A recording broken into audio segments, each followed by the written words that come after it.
She knows a guy. I'm gonna be kind of secretive about this, but so basically, I accidentally befriended a retailer, and so they order stuff in from Japan, and this was like without them knowing who I am. They have no idea who I am or anything. Okay, this is by complete fucking coinkydink. So this retailer, it's this girl. She doesn't know anything about Uma Musume, and I kept going to her store, and I was like, "Do you know if you'll get any Uma Musume in? Do you know if you'll get any more Uma Musume in? Do you know, like, can you order any Uma Musume?" And she, I guess this is the power of persistence, because now she messages, she has my phone number, and she will fucking call me up, and she'll be like, "I'm placing another order. Is there any Uma Musume stuff you want?" And I'm like, "What you got?" And then she'll send me like the entire catalog of stuff that she can order for me. It's just like what happened on the East Coast. It is well, it's not exactly like that, because on the East Coast they would just get stuff in and then they would set stuff aside for me. But now, like, she shows me, she like sends me a screenshot of every single item available in the catalog, and she's like, "Do you want this? Do you have this already?" And I'm like, "I'll take that one and that one and that one." Welcome, man. Thank you. I've been doing super great lately. Have some free money. Oh, thank you, thank you, thank you, thank you, thank you, thank you. That's so kind of you. Thank you, thank you, thank you. Basically, she's your dealer. I accidentally picked up a dealer. You're a big spender. I am, but only for certain things. I am, but only for certain things. So like, Uma Musume, I guess, was enough. Joe Cub, thank you. Why are you so real? Thank you, thank you. Dealer of Uma. She's my Uma dealer, yeah. And now every time I go in there, she like talks to me about Uma Musume. She's like, "Oh yeah, I watched season 1. It was really good." I'm like, "Oh, who's your favorite character?"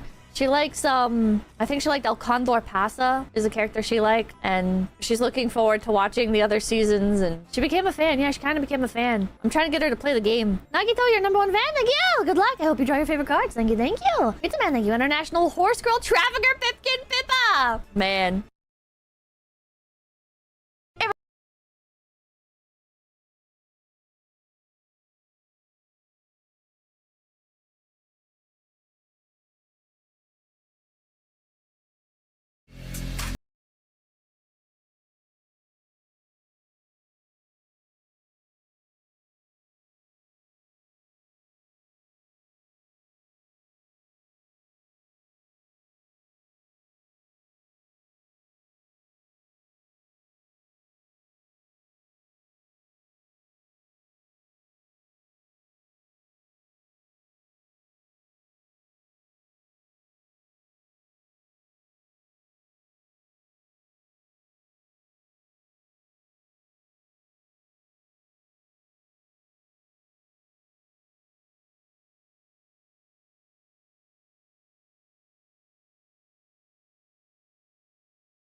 Hello, everybody. It is that time again. Welcome to the Anime Boomers Podcast. I'm your host, Gator, at least for the next 2 or 3 episodes or so. And I am joined, as always, by my co-host, Cody of Anime Outsiders and Cloud Scratcher. How you doing, Cody? What's up, you fuckers? All you fuckers. What's up? We got some shit went down this week. Yeah, that's putting it lightly. A lot of shit went down this week. It's absolutely fucking Vshojo Ver. Like, how many episodes on this show have we done where we've talked about, like, you know, there's something just not right going on behind the scenes of that company. A lot of weird statements from people. The talents themselves having to run PR campaigns for the company. Just like it was just obvious that something was not quite right in Denmark. I did not expect to be so right so fast. Like I've said before, like that company's gonna go under, man. There's no way. There's all this shit about them. It's just like it's not well run. I didn't expect like. What was it like? I'm pretty sure violent explosion. I'm like pretty sure I thought it would be 2 episodes ago. Over time. Yeah, I think like it was like 2 episodes ago or so. Like you had like a whole spiel about Vshojo. Maybe it was 3, but it wasn't that long ago. Yeah. It was like this year. You like went into an extended rant about like why you don't trust Vshojo. Yeah, I think it was in the context of talking about Nuxtaku, and you're just like yeah, man. I just like because you're not a big fan of Nuxtaku. You're like, yeah, but like Vshojo totally fucked him over, and there's like something wrong with that company, and sooner or later, like all this shit's gonna come out. And I was like, damn, the gift of prophecy has been bestowed onto Cody. Do you understand why I am so smug and so up my ass? Like, how am I supposed to be humble when the universe just keeps proving me right all the time? It is asking too much to ask me to be humble. It is asking me to ignore reality to ask me to be humble. Before we get into it, though, I have to show you something anime related, because I saw this today, and I'm struggling to believe that I'm not getting pranked. So I'm gonna send this to you to show the people on stream chat. I'm struggling to believe this is not some kind of prank. Oh. Before we get into Vshojo. I saw this.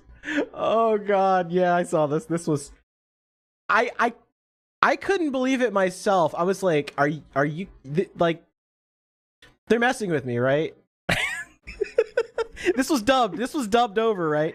So this is the French dub of Pokemon, and this is the sound Starmie makes in the French dub of Pokemon. This is the actual. This is not. No one went back and changed the.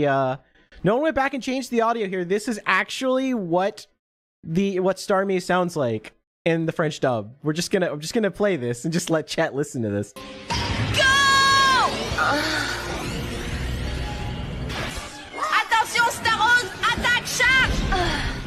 Yep.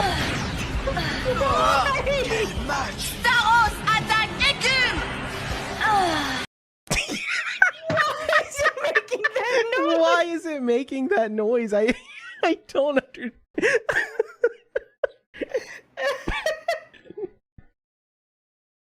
Oh my god. I like Azahara's comment in the chat. Oh man, no, she says Frenchies are never beating the coon allegations. Azahara, this is some Tifa. This is some Tifa in Italian Congress moment. I laughed so hard I broke my voice. Why? Of all the noises it could make. Oh, you know how it needs to sound? A moaning woman. Ah, yeah, put it in the kids show. Put it in the fucking kids show. God, man, I thought they got away with some shit back in my day, man. For real, like all the innuendo jokes that they threw into Saturday morning cartoons back in the day ain't got nothing on that. I mean, that's just straight up a woman moaning. Bro, I thought all the furry tits and the Animaniacs joking about fingering Prince. I thought that was some shit, but French are just putting fucking porn audio in their kid shows. Jesus Christ. Say they'll just put anything in a kid's show these days in France. Good lord. This explains Totally Spies. I know it's Canadian, but it's French Canadian. they're putting something in the water up there. I mean, don't let the French animate your product. Just don't let them anywhere near animation. I mean, we still don't know where JF's wife went to. I mean, there's something about the French that I just instinctively don't trust. I wasn't ready. My brain wasn't there. I'm just saying, man, like everything I've ever seen online has just led me to not trust the French. It's like JF's just like I wonder if there's anything fishy about that, and then all of a sudden you see JF talking about, yeah, I just got back hanging out with my new friend Patton Oswalt. Like, oh fuck. It's like, huh? Oh, fuck, they swapping notes. He's asking him asking Patton Oswalt what his favorite brand of lime cleaner is.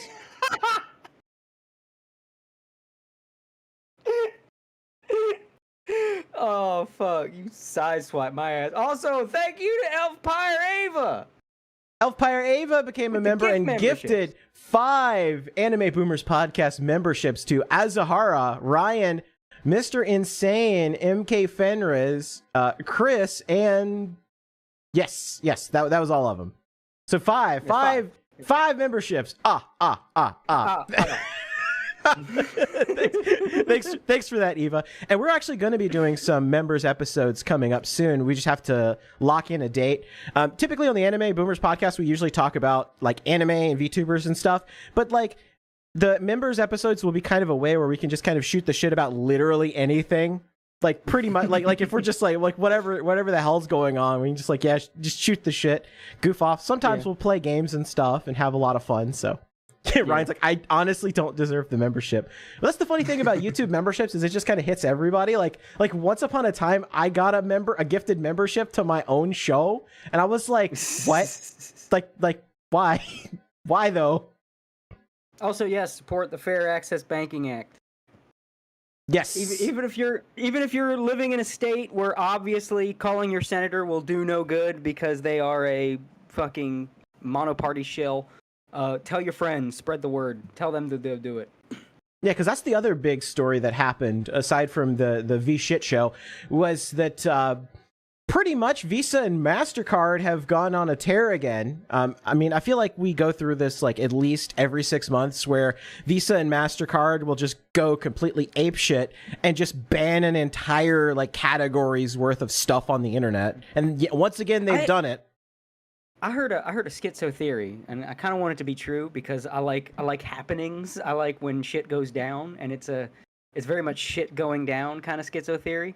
But it's kind of weird that they chose now to start cracking down on anything porn or sex related. It's almost like they're trying to get ahead of something. It's almost like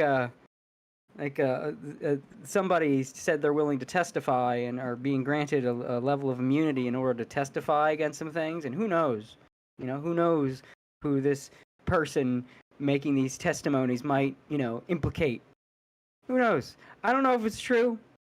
I want it to be true because that's funny, that's interesting, that's happening. So I would believe it. I don't dismiss conspiracy theories anymore. I've talked about this. Too many conspiracy theories turn out to be right. Unless they're saying like the Earth is flat or some shit that's quantifiably false. If you tell me like, man, yeah, the government's run by fucking like there's an old cult of like ancient Greeks that still believe in Zeus and shit. And yeah, they've got hands in like the government over in Montana, and they run the state of Montana. The Zeus worshippers. They got deep pockets in Montana. Yeah, oh shit, yep. They're probably building a Parthenon over in Montana. I'll believe it, or not believe it, but I'll consider it. I can't tell you you're full of shit. I can't throw out any conspiracy theories nowadays because even the ones where I was like, that's probably not true. That's crackpot stuff. I'll come back like a year later and it's like, oh yeah, by the way, that was totally true. It's like, wait, what? You know what? Big Zeus is a conspiracy. Yeah, Big Zeus is running the state of Montana. 3 things told me after 3 things happened. I was like, I will never dismiss a conspiracy theory again. That and it was like a bunch of like FBI, CIA getting released. It's when that photo came out of Hitler being alive in Argentina. The finders, when it turned out the satanic panic was bullshit and the McMartin preschool was real. Like the McMartin preschool being real was a big like, oh my god. That's the one that blew my mind, because I remember when Jim did the Finder stream, and I was like, wait, you're telling me that all that was real? They were literally kidnapping children in the dead of night and shit? Well, no, they weren't kidnapping children. It was when you would leave your children at this daycare, they would involve them in satanic rituals. There were tunnels under the daycare. They had like a system of alarms and shit. They were finding like animal bones in the tunnels, pentagrams marking the outside exit of the tunnels. And by the way, this was run entirely by the CIA and FBI. Well, no, that was the fun thing. This is also, I think, shaped when I think of like what's going on with the government, right? I don't think there's an Illuminati. I think we are run by essentially a bunch of fucking Looney Tunes, because the Finders cult, when you read the whole thing, the CIA and their fucking harebrained fucking King K. Rool schemes, like, oh, let's see if we can, they're always like up to no good, that CIA. They always got some schemes. Like, they're, okay, let's see if we can find a way to harness the ability to control people via cults. So let's build our own cult and see what we can do with it. So they pluck this Air Force officer, say, we're going to give you a cult, and we're going to like give you access to like CIA. Say, like, for those who don't know, there are tunnels under like every major American city, and this is not like a weird conspiracy theory thing. There's tunnels that the government maintains under every major city, and it's for stuff like, you know, if the president's making an appearance and we get attacked, they can get him out. They're like, it's panic room escape tunnels, right? It's not, yeah, like I said, not crazy. It's not, no, oh my god, what are they doing in those tunnels? Like, it's practical. But the CIA has access to those tunnels, and this guy got access to those tunnels. So, yeah, we know who controls the tunnels in New York. Oh. Yeah, anyway. Oh, but I digress. Yeah. But I digress, but yeah. But anyway. What's that man with a funny hat doing crawling out of the sewer grate? Great. Anyway, so this guy had access to the tunnels, and so he gets his own cult. What's he do with it? Instant, like, child trafficking. Just instant child trafficking. Like, oh, okay, kids.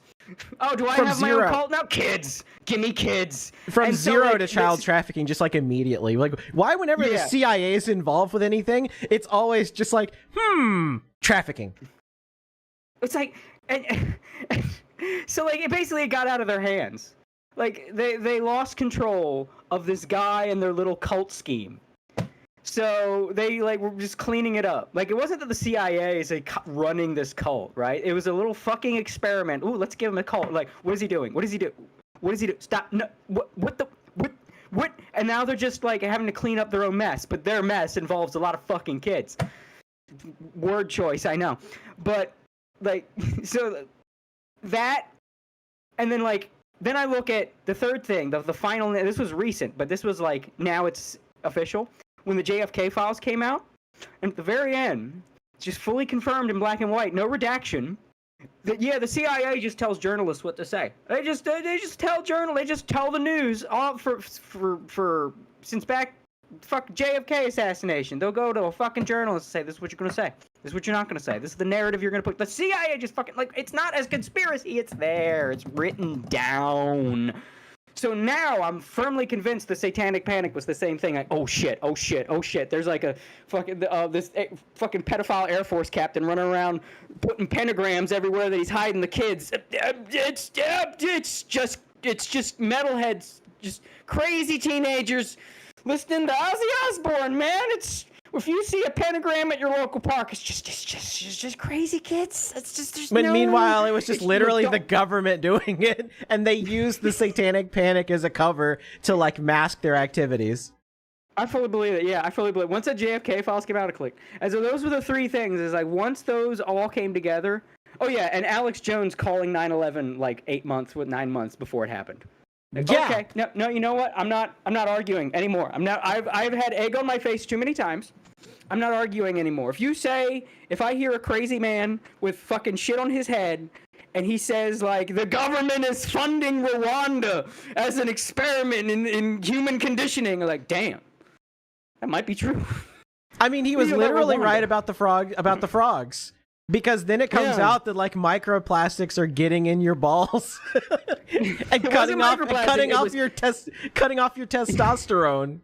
It was something about like I think some kind of birth control chemical or some kind of thing like that. It was getting estrogen. It's literally women are taking so much birth control and then peeing it out that the compounds are getting into the water supply and they're not being filtered. So there's just a shitload of estrogen in the tap water, and if you don't use a water filter, funny enough, if you don't use a water filter, all those estrogen and compounds are getting in your system. I don't think it was birth control, but it was something similar. Some kind of like pharmaceutical mumbo jumbo shit was getting in the water, and it was fucking. And he downplayed it. It didn't turn the frogs gay. It turned the frogs trans. It was causing them to have female characteristics and then sex changes. Because frogs can change sexes if need be. They brought that up in Jurassic Park. And it was just turning that on, like, against their will. It was forced femboization of the frogs. I don't like it. Put chemicals in the water that troon the freaking frogs out. The chemicals in the water were grooming the frogs. You know, I always thought it was a little weird when the frogs started wearing programmer socks. There's discord in the water supply. They put discord in the water supply.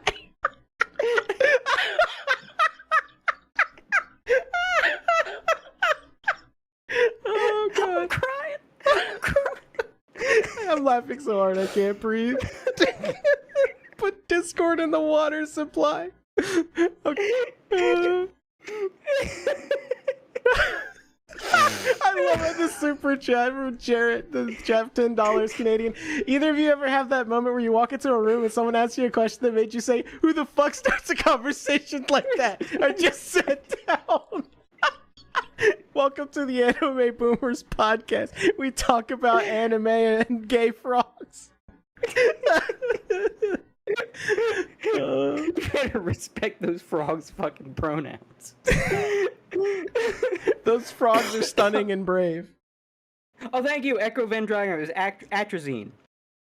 Atrazine. Yeah, the herbicide atrazine. Yeah, it was like messing with their estrogen levels or something like that. Yeah, it was messing with their endocrine systems, and so like somehow it was either blocking the absorption of testosterone or enabling the reception of estrogen or something like that. And by the way, that's the stuff you were putting in your body. When you drink the tap water, water that's not filtered, that's the stuff you're putting in your body. See, that's why I just drink soda all the time. I don't have this problem. Also, earlier Ryan asked me if I had any Caxter reference images. I don't have anything new. I designed that guy like 8-9 years before he debuted, so it's a very old pencil sketch. So if you need any reference images, I just point you to the comic itself, Cloud Scratcher, especially the later pages with him where his clothes start getting torn up and you see all his mechanical parts.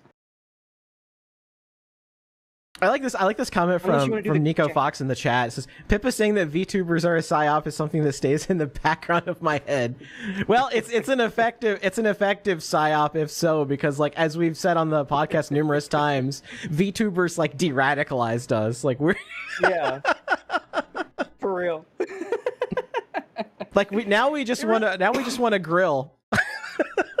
We just want to grill and watch VTubers. VTubers like 80% detoxified me, man. Like I used to be like every bit of my entertainment had to be at the expense of somebody, and then the dog girl went ekum bokum, and then like that was too wholesome. It one-shotted me. Yeah, pretty much. I mean, like, you can even see the difference. You can even see the difference in like the content. Like before VTubers, like I was doing like the Gator Time shows, and we were just like, you know, talking about like stupid internet shit, and then VTubers happened, and then we were like, you know, let's do a show talking about anime and video games and VTubers, and then Anime Boomers was born.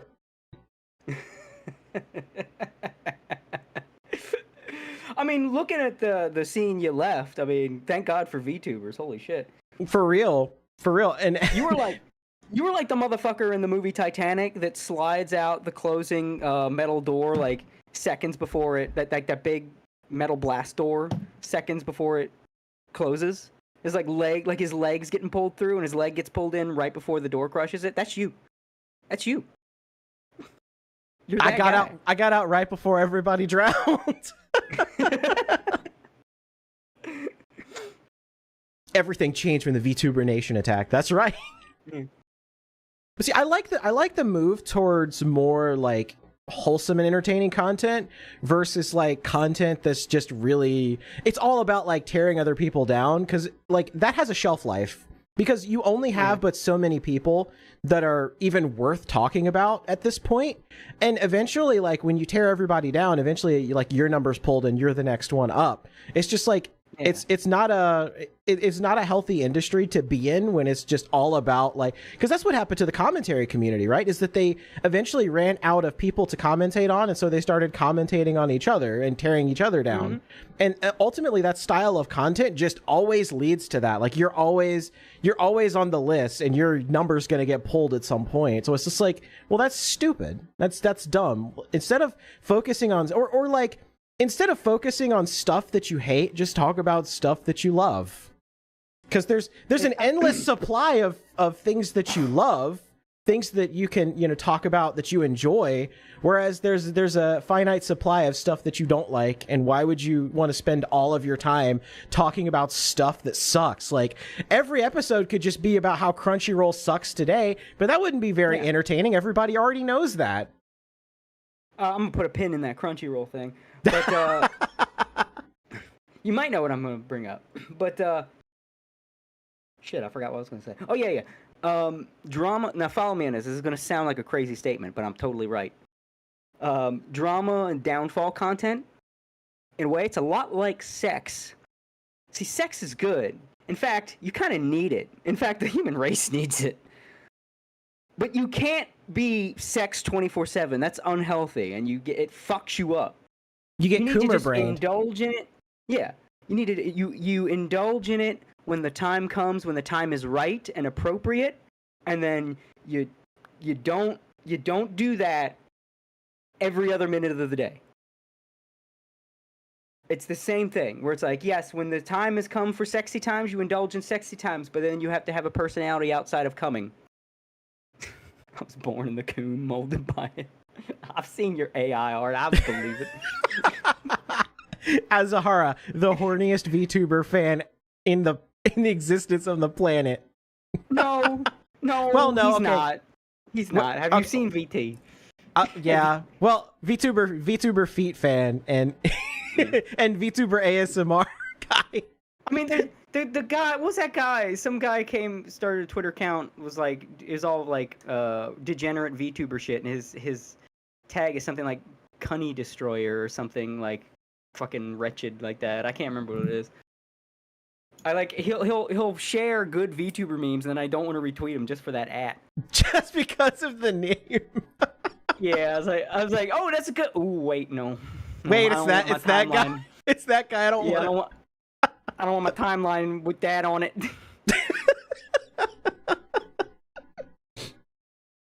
You mean you've never accidentally retweeted something without looking at the name first?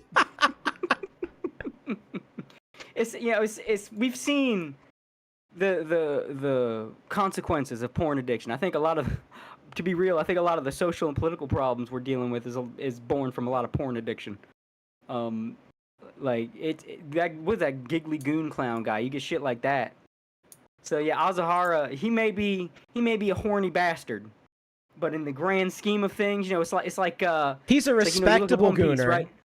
Yeah, you look at One Piece, right? You know that Arlong is one son of a bitch, but then you look at the grand scheme of things and everything on the grand line, he ain't that bad.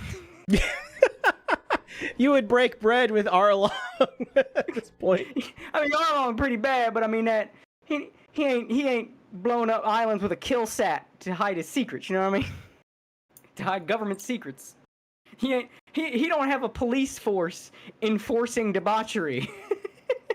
Like, don't you dare think a good thought. Get the anti-thought, get the bad thought police. You know, he don't have bad thought police. So it's that kind of thing. Whereas like comparatively, you know, when you by perspective, but when you see the grand scheme of awful, he's a tiny boy. He's a little thing. This might be Vosh, yeah. Jared in the chat for $5 Canadian says, mine was when I was on a field task with an army unit and one of them asked casually, hey, you're in the Air Force, you're a furry, right? It's funny because we've talked about that so many times on this show. You know, the other day I was thinking to myself, and I think I cracked the code. Remember we were talking about like why are there so many rich furries and all these the suspiciously wealthy furries? Yeah, I think I figured it out. Because I talked about before the whole furry stigma, right? It's missing the forest for the trees. The furries are just like the most prominent of this. It's talk about the human-ish. Like if you have a media that's human, where the characters are human-ish, you get a lot of like crazy autistic people because it's like, you know, the social connections are fried, but like the humanish things, it's like escapism, and with the furry thing, you can like it's human, so you can identify with it, but it's not human, so it's like escaping reality. Yeah, so it doesn't trigger the social anxiety because the cartoon aspects and aesthetic takes away the stigma from it. Exactly, and when you get a lot of the furries that are in these positions, well, a lot of these positions require some level of like hyper focus that usually comes with autism. That's like the stereotype. Yeah, hyperfixation. But hyperfixation, or there's a lot of like the hyperfixation that comes from either autism or just a lot of things on the spectrum, or just like see mental illness, right? It's or mental damage or whatever. It's like a catch-all kind of thing. But when I say mental illness, I don't mean like, you know, Down syndrome or anything like that. But you can get a mental illness just kind of being like a little fucked up, or a little something's, you know, askew. Like Michael Jackson was mentally ill. Look what he accomplished. You know what I mean?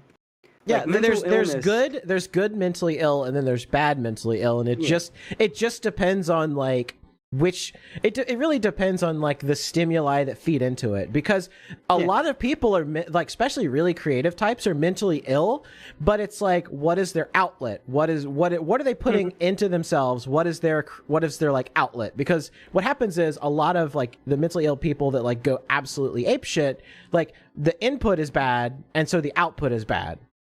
Yeah.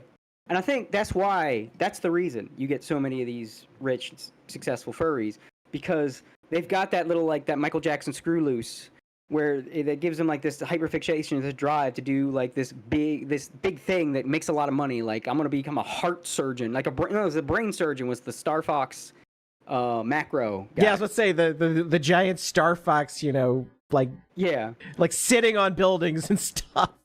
Like it was Star Fox macro gay sex. It was like Fox and Falco were destroying the city with their gay butt fucking, like their 50-foot gay butt fucking. And it's one guy, and he was like a heart surgeon, brain surgeon in I think the Philippines, and he's a furry. And it's the same thing, like the things that attract you to the furry fandom, because I've said before that like all fandoms are the same, and you know, the anime fandoms basically become the furry fandom, but there is one area the weebs are distinct from the furries, and it is the fursona thing, where the furry fandom is like, come and be somebody else. And that's what really gets you those types in the furry fandom. It's that, come and be somebody else. Like, anime fandom would be even worse if we had like anime sonas. It's the same reason Sonic fandom's got all the crazies. I mean, it's once you tell people, come to this fandom and be somebody else, that's when you get the weirdos. And that's why you get all the rich, successful furries, because the people that got the same, like, being really brilliant fucks with your head. And when your head's fucked with, you're also susceptible to stuff like the furry fandom. It's like, it's correlation with an initial causation that caused both of them. Like, the two are, like, they don't cause each other, but it's the same result of this. It's like two results of the same initial factor, of just that kind of whacked out brain, that's like whacked out in a good and bad way simultaneously. And I forgot. I thought that's what VTubers are for. Kinda, but we're like VTubers have such a barrier of entry. They prevent that. Like you can't just. That's kind of why VTweeters are awful. But they got such a stigma that you're seeing less of that. Like VTubers have the barrier of entry. Thousands of dollars barrier of entry. Yeah. So you've really gotta want to be a VTuber. Whereas like furries, you just pay like an artist like what, like $100 to draw a dog cock or something like that, and then it's like that's my persona. Yeah, like you got personas, you got the Sonic, OCs. If you get a fandom, another great example, Homestuck. Look how fucking crazy Homestuck was. Homestuck. Fan trolls, Troll characters, sonas, fan inserts. Yeah, sonas. Once you sonas are the last step to a truly unhinged fandom. Once you open the door to a sona, and that is the single final thing. I've talked many times before about how the anime fandom has become the furry fandom, but if there's one little final thing that is making it like 98%, to be fair, like 90%, same as the furries, but there's that 10% where we haven't gotten there yet, it's sonas. If anime ever reaches a point, or some anime comes out that starts a trend of sonas, we're fucked. It's over. Bronies were another one. If any anime comes out that spurs on any kind of sona-ing in the anime scene, that is the end. Play the Doors song. This is the end, my friend. It's over. Like, it's gonna be Danganronpa probably. That's my guess. That would probably be the one that would blow everything up. Like bland self-inserts really aren't, because it's like that's a tabula rasa to insert into. I'm talking about when you open the door for individuals to create their own sona and shape that sona's appearance and personality and everything to represent themselves or an idealized version of themselves. You open that door, that is the end. That's the fandom killer. Just look at what happened to Sonic the Hedgehog. Now we have cursed amulets killing people. Sonic, because I said before, people saying Sonic is furry. Nah, it's just they're cousins. They're not brothers. They come from the same root. It's Sonic, furry, Homestuck. I know there's more, but it's not bronies. Like they sit on the council, but they are not granted the rank of furry. Yeah, they are children of the same. They are children. They are spawn of the same eldritch beast, but they are not the beast's tentacles. You know what I mean? They're not the beast itself. They are but its spawn. The beast is the sona. The beast is the escapism. It is the autism-friendly escapism that draws them in, and then the fandom killer is the sona. And it's like, I was like, being on the internet so long, the sona is the mind killer. Fascinating to me. Yeah, sona is the mind killer. It's fascinating to me. CIA in chat. It's like fascinating to me watching this, because I grew up. The furries were my.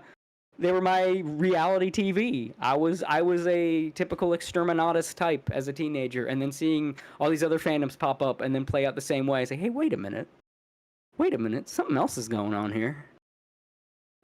Something else is happening.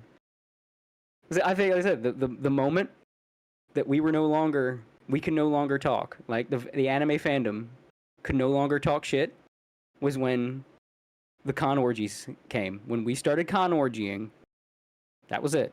We were done. Pack it up, boys. We're just as bad. Can talk no shit. Anyway. Yeah, Jared in the chat for $2 says there's a lot of flavors of weird in the military. Piggybacking off the previous conversation. Yeah. Oh yeah, the VTuber scene's got the con orgies now. They had Off-Kai had con orgies. I can't even imagine. Apparently the horrors. people at Chooserkai got like a full show because they apparently somebody in the hotel windows. Yeah, they didn't close the windows, and apparently like across the way there was just like a friggin' con orgy happening. Funny story. So many people saying, imagine. I talked to a guy that had been to one. He had. He's like, I have to. Parties are like the Diddy parties.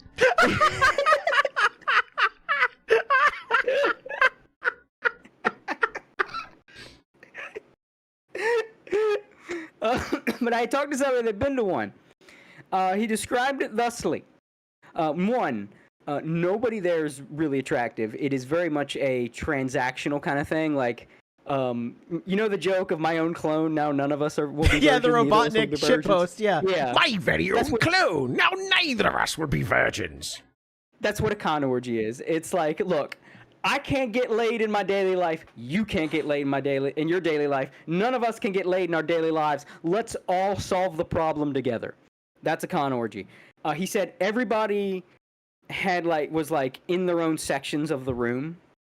Like, it wasn't, bodies on top of bodies. It wasn't like an orgy like you'd think in a porn. It was like everybody found their comfortable little spot where they could ignore everybody else. And was like engaging and jumping from person to person. It really was. He described it. He didn't say this. He described it. It was like, yeah, it really was like a transactional. Like, look, all of us we're all a bunch of coomers, porn addicted. We're frustrated. We can't get any. Let's solve the problem together. Let's make it a group effort. Yeah, they can't call you a virgin anymore. That kind of thing. It's like for one glorious night, we shall all get laid. It is pretty. Yeah, it's pretty depressing. That's the con orgy. It is not. Woo, we're having fun. No, it is like. It's literally that. doesn't matter. But, yeah. Doesn't matter. Had sex. It's literally That's what it is. That's what it is. And again, started with the furries. Group pity fuck. That's what it is. It's group pity fuck. Started with the furries because they would do the same thing at cons. By the way, it's why so many of the furries are gay. Because it's the jailhouse gay. You can't get laid, and then you start to change you. And so they would do the same thing. Oh, well, we can't get laid. Hey, we can both solve the problem. We can all solve the problem together. Well, that and Mark Morlino kind of poisoned the well early on with the furry fandom. That's a story. That's why they think they have the reputation, because he accelerated them. Like, otherwise, I think if it weren't for him, the furry fandom would have gotten there at the same rate as everybody else. If anything, that probably would have been better, because so many people use the furries as a troll shield. It's like, well, we're not furries. Yeah, we do the same. You're doing the same shit. In fact, again, I've known several furries. You're worse. Granted, all the furries I talk to are pretty vanilla, right? Like, I work with some furries, and like the weirdest thing they do is, I mean, it's not really weird. They just draw regular fucking porn, like the most regular vanilla shit. Like, here's, but like they're anthro characters. It's like, oh, but like, oh, here's a girl posing. Here's missionary sex, but it's anthro. Like, meanwhile, you're out here with futas and feet. Nah. You can't say, oh, but you're fine because they're a furry. Ain't no futas and feet in their furry porn. You miss me with that shit. None of you are without. I am of the church of Tony the Tiger. None of you are without sin. Block. None of you are without sin. As a heart in the chat said, girls that are furry are pretty hot, but damn, they're often not quite there in the head. I've known a really hot girl that was a furry. It blew my mind when I found out she was a furry. I'm like, wait, really? I was like, really? Two of them. I remember one from high school. Yeah. For furries, more inflation of war. Here's the thing. I said before, furries are now so fractured that I can't even like make fun of them anymore. Cause like, I mean, I can, right? I mean, like, you can. I can't in good conscience. Cause like they're so fractured and they don't even like each other. So it's like when you say furries do blank, like, well, which furries? Like, back in the day, they were a conglomerate, right? I remember back in like when they would cry persecution and they would circle the wagons to defend each other. Not you mean the eras of Moldavia's fig tree? I remember, like, I distinctly remember some dude on something awful like, I think he's the one that sparked fursecution. I was about to say, soon the origin of word. persecution. Yeah, he unironically used the word and compared it to 9/11. But like with furries, like that's like 9/11 to us or some shit like that.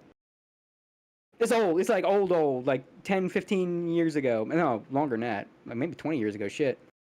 Yeah, like it used to be. They used to circle the wagons. Now, no. No one hates a furry more than another furry that's not in their furry clique.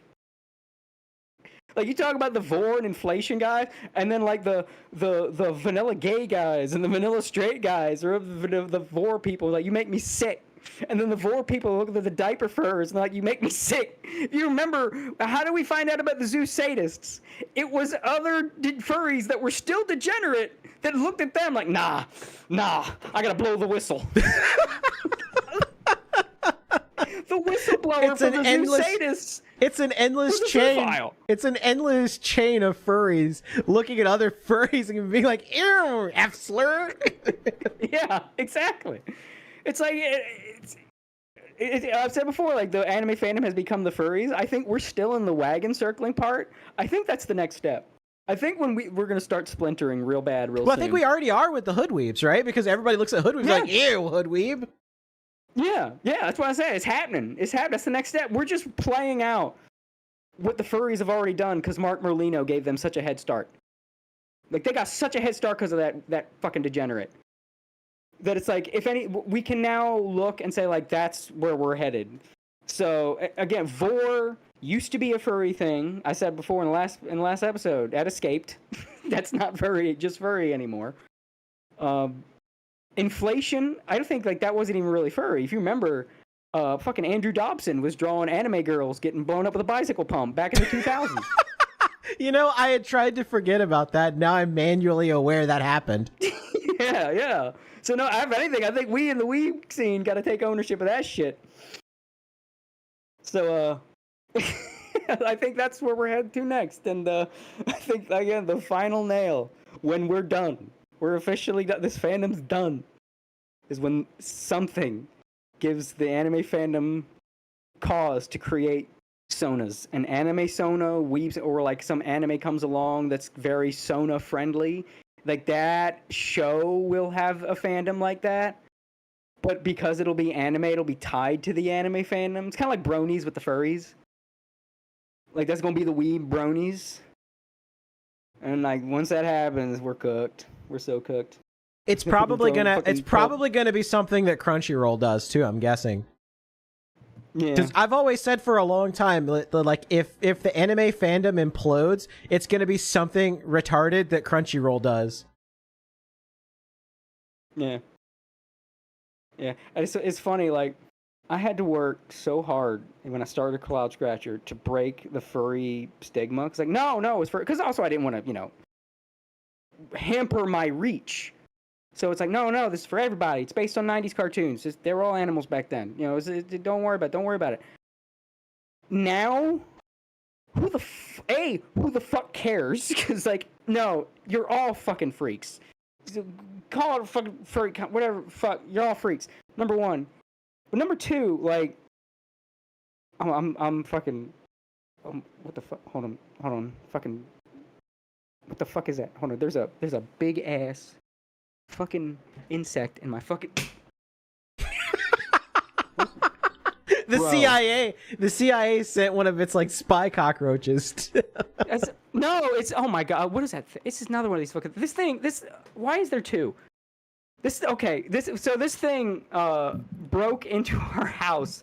My girl and I were binging the Nolan Dark Knight trilogy for our anniversary, and, like, we had the lights out. And I remember in the middle of the Dark Knight, I saw a large thing gently descend. And I was like, what the fuck is that? And we, like, paused the movie, turned it on, just this huge bug. I saw some kind of hunter thing. Like, she got an app. She's a fucking nature, I talked about it before, tomboy GF. She the wild child, feral tomboy type, like, lived in the woods type shit. So she of course got an app to identify any plants and wildlife she comes across. So immediately, first thing she does, I'm like, get rid of it. No, first thing she does, she gotta identify it. Who's She's like, that "Oh, friend, Pokemon? yeah, she should see. My girl will see the fucking biggest, nastiest bug. And she's like, hello, friend.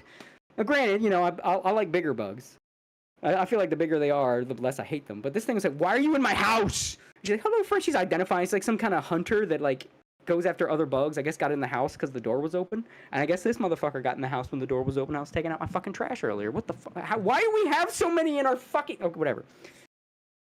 I've lost my train of thought now. This big... Jesus Christ. It's like half the size of my middle finger. Damn. It's larger than that. Jesus Christ. Get the fuck out of here. Get off my fucking...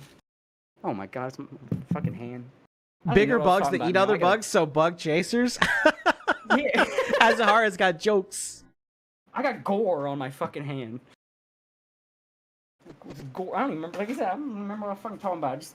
I guess it's some furry shit or whatever. I don't know. I got a fucking horror movie on my hand. We were laughing. I got a yellow horror movie on my hand. The Roach King sends his regards. What's funny? It's funny you say that because I do have an Asmongold clip for the Vshojo segment later. I was gonna make a Ralph joke. Like, does he send one of these things? One of his fucking the loathsome dung eater. Yeah, as a spy on his fucking former friend's co-host. Matara. No, thank God I don't have roaches. No. Well, I'm already like dealing with a half-constructed house. I'm already like I don't have to like. I don't even want to think about having to deal with an infestation in the middle of fucking construction. Oh God. Matara can Matara can infest my house any day. Boing. God, she needs to turn down the jiggle physics. I'm sorry. It's like she fucking sneezes and they slap her in the face. I don't know what I was talking about. Something about. I completely lost my train. I completely lost my train of thought. That so freaked me out. What the fuck is in my house? Now chat's talking about roach milk. We're anti-furry bro bug fucking in this house.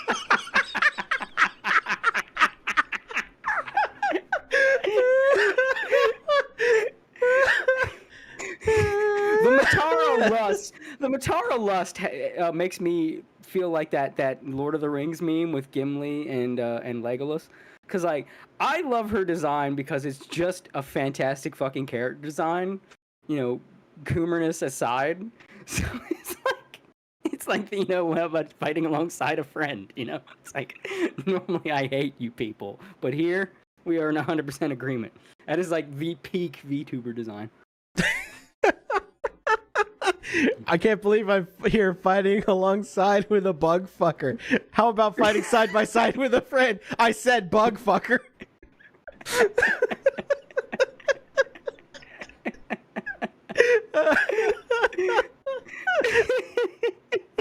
I love Matara though. She's great. She's fantastic. Love her to death. I feel like that's peak transition of Vshojo. But before we get to that, I want to get bring up the last little like side thing before we get to the main event. I said put a pin in Crunchyroll. Yes. The goddamn. Have you seen the bits from the Crunchyroll dub of Dress Up Darling? Oh, are you talking about where they've replaced the like original Japanese with like cringe Zoomer lingo? Oh, like it's like way beyond that. It's so weird how like all the shit they're changing. Like, where's me? Let me find where I posted on that. See, I knew this season was going to be rough because there is a cross-dressing boy in this season, and I'm like, uh-oh, here we go, Bridget 2.0. Here, it's and like immediately, like on Clockwork, I was joking about it. I was like, oh man, just wait till they see the next episode. It's going to be like, you know, oh my god, trans rights. And then, sure enough, here we go again. Okay, so Packer Girl posted this. and it's like a bunch of screenshots with captions of like what they say in the dub. And this is like the first, like she's got, it's like a thread. It's like, yeah, it's Zoomer lingo, but like some of the stuff, it's like millennial lingo, like adulting ruins lives. This is a long thread. Holy shit. Yeah, Part of it, I guess, is because isn't she supposed to be a Gyaru? She is a Gyaru. So so they do have like Gyaru slang. Lingo there. Yeah. But like they should be like Japan's... here's the thing, like it shouldn't be like Zoomer lingo, it should be like Valley Girl lingo. So if she's like totes oh my god and stuff like that, like that's perfectly fine, you know. Like Clueless, like they should be taking notes from Clueless and copying stuff like what they say in Clueless. Like that's what it should be. It shouldn't be like you know, using words like Riz or sus or, you know, stuff like that. Like it should be like totes oh my god. Slay girl, you know, stuff like that. Like that's perfectly fine. I think they're trying to, because again, a lot of these people live in a fucking bubble, right? And I think in their mind, like that lingo is how like the brain dead teenage girl talks. Right? That's like they're because these people are childless, but they've got like more successful relatives. So like their sister or cousins' kids talk. I feel like they're just... This one's egregious. So out of touch. Yeah. Like, it's... I just caught myself. I keep saying like. I gotta stop. I know, it's cool it infects your brain. It does! Jesus. Stop myself. I saw her in the chat. Sub, I am so tired. Crunchyroll dub. Zom God, totes skivity riz, down with the patriarchy, trans rights for Gaza. No, literally, that's the shit that's going on. It's a weird place now. I've talked before about how good the Netflix's dubs have gotten. And Crunchyroll's dubs just feel like they're getting worse. And it's creating this extreme dichotomy that I just did it again. I always felt as if we were going to get to a point where dubs would gradually, like they kept going down and then they would gradually get better. I did not think that we would just have two sources of English dubs that would just go in diametrically different directions. And like Netflix would go on the upswing, and Crunchyroll would keep pushing for the bottom. And like, here's a great example of how changing what they say totally changes the meaning of like their interactions. So in the original, she's confronting him because he runs away from her, and she's like, trying to figure out, it's like, is there something wrong with me? Like what's your issue? It's like, if you've got a problem with me, out with it. She like calling him a coward.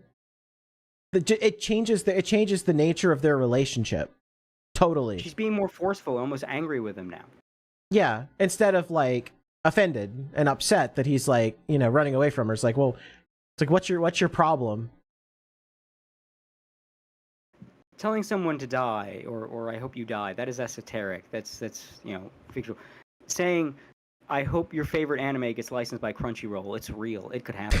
it could very well happen. And see, like here, where she's like, let's go, Gojo-kun. Like she's happy. She's like, let's do this. Hurry up, you're too slow. Like that totally changes the meaning of the scene. She's supposed to be Gyaru, Valley Girl, right? Like, there's so many ways you could have her say something to the effect of, "Come on, like, let's go," or something like that. Yeah. Exactly. See, and this is the problem: is that they're not even. They're phoning it in for the most part. Because here's what's happening at Crunchyroll. We've talked about this on the podcast numerous times.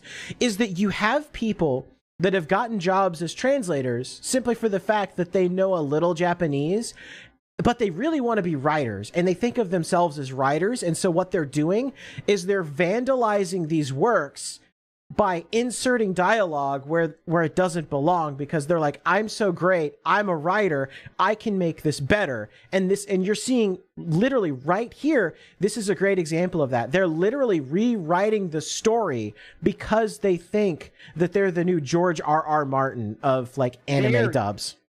They're infusing personality into it.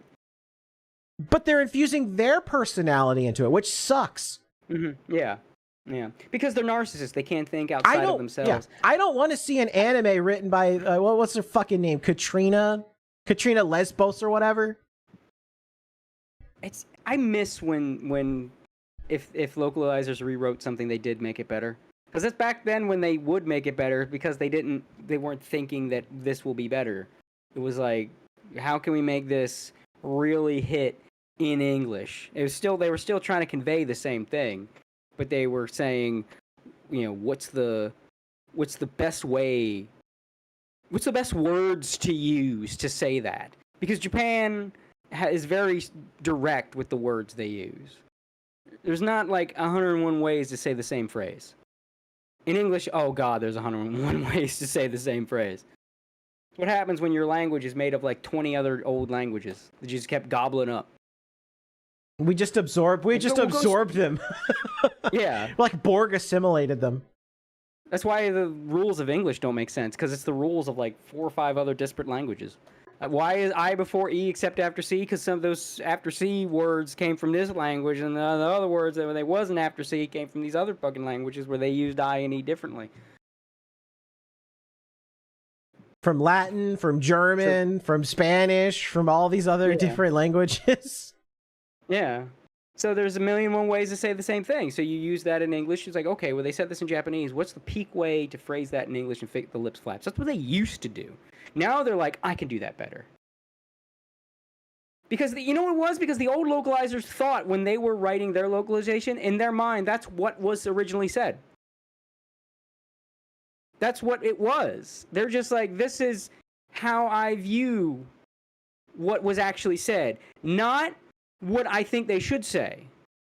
The old localizers thought that's what was said. If it was originally written in English, it would have gone something like this. I miss it. Return with a V. See, here's another. I mean, we did return. That's Netflix. Yeah, and someone brought up in the chat that having Keith David voice a character, like that is so dope. You ever seen like Keith David in Pluto? It's incredible. I have not seen Pluto. David. It's Keith David, but my God, man. And it's not even just Keith David. Who's the good doctor? Because every time I think of the doctors from Astro Boy, my brain converts them to the doctors from Mega Man. So the Dr. Light. Who's the Dr. Light with the big nose in Astro Boy? The guy that plays him, it's Mike Pollock. Fucking Dr. Eggman. So you get Mike Pollock and Keith David. You get Dr. Eggman and Goliath in an anime dub that isn't Sonic.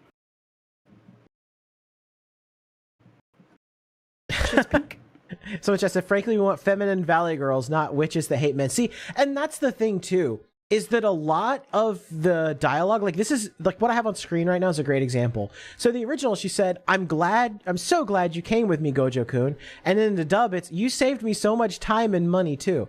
Like, a localizer would see those two things and think that they're an equivalent conversation, but they're not. One is expressing her, like, enjoyment of the fact that somebody that she likes came with her. The other one is basically acting like it's a matter of fact, like, oh, you're only here because you give a transactional benefit to me, which totally misrepresents the relationship between her and Gojo.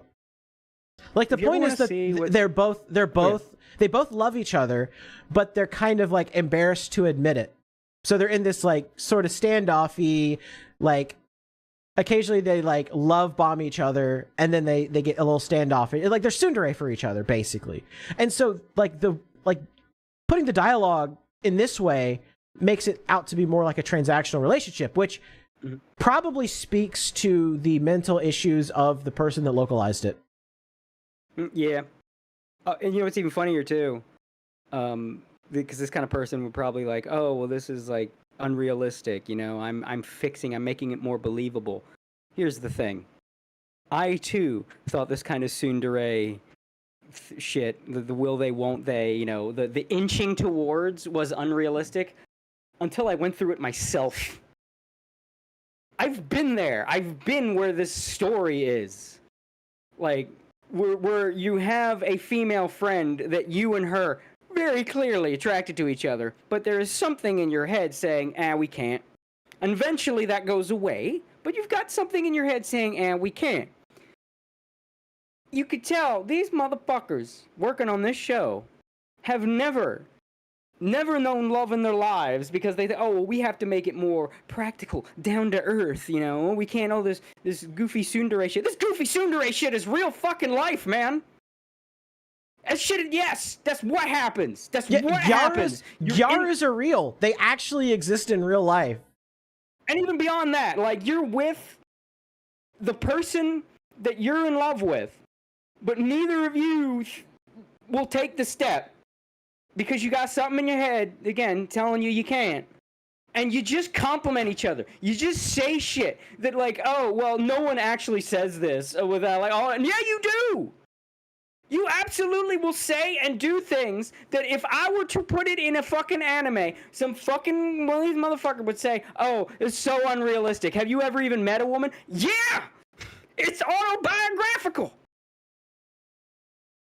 But these people don't know, so they write it all out. They erase the soul because they have no soul. Because they don't know what a relationship is like. Because the only relationships they've ever had are transactional. Because they're narcissists, the only relationships they've ever had are people that feed into them, people that they are physically attracted to, and nothing else.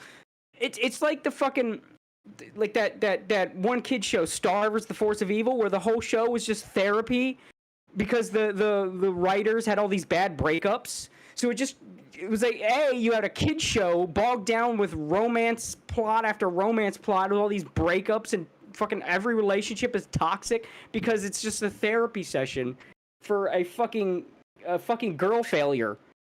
And that's the same shit here. Just wipe away all the heart and soul.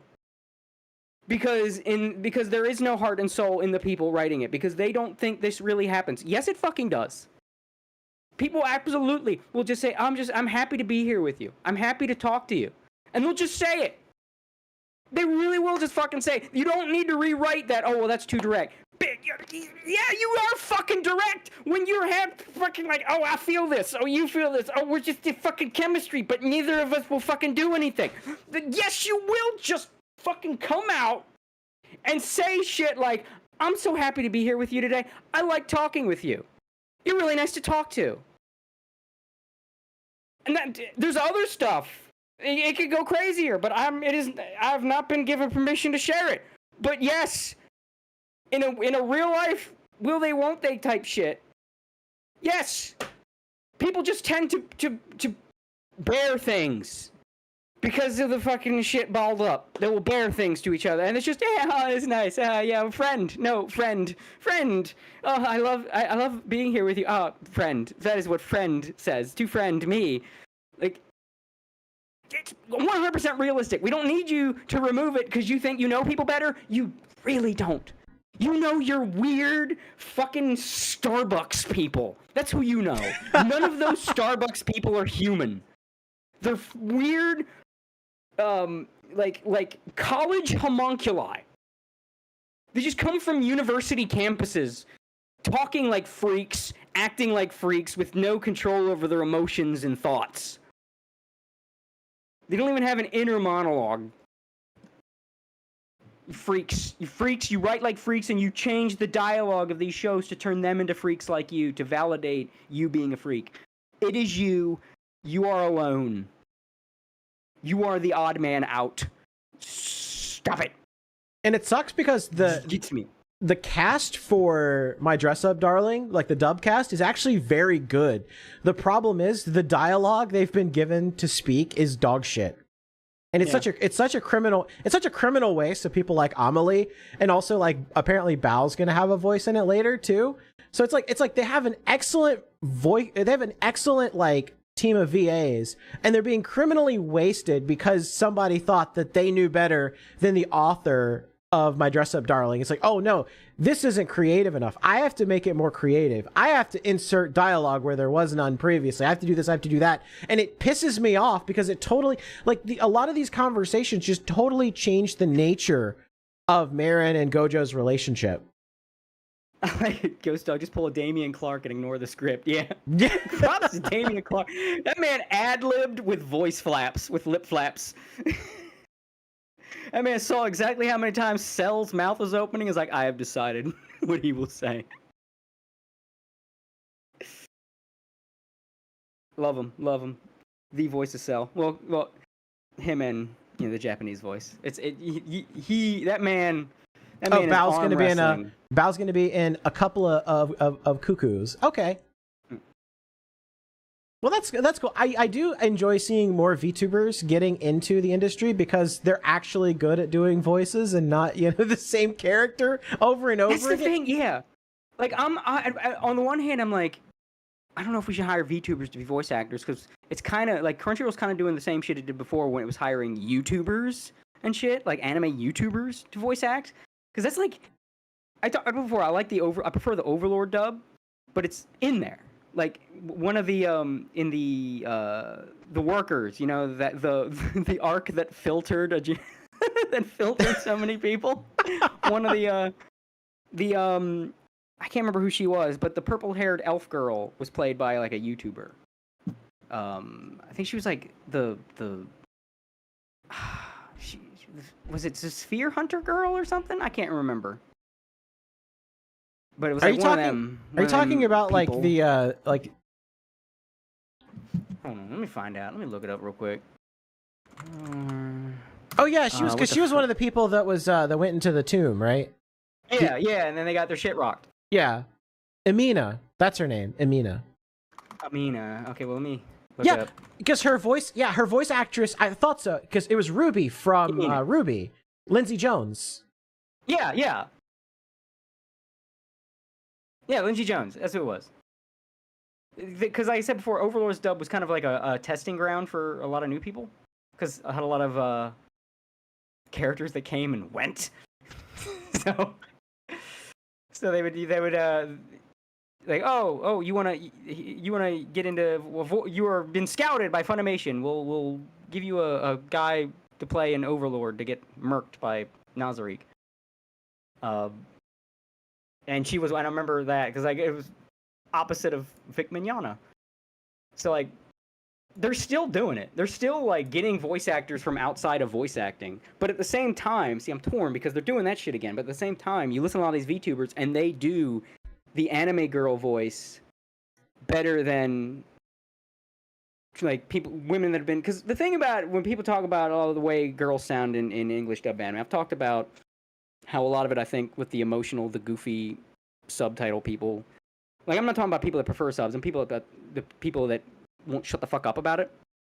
I've said, like, a lot of that's kind of an emotional reaction. I think part of it's, like, hearing their waifu talk like the girls that reject them. Because anime girls don't talk, like, nobody talks like that. Even Japanese girls don't talk like that. It's a voice they do, but it's a voice that Japanese women are able to do.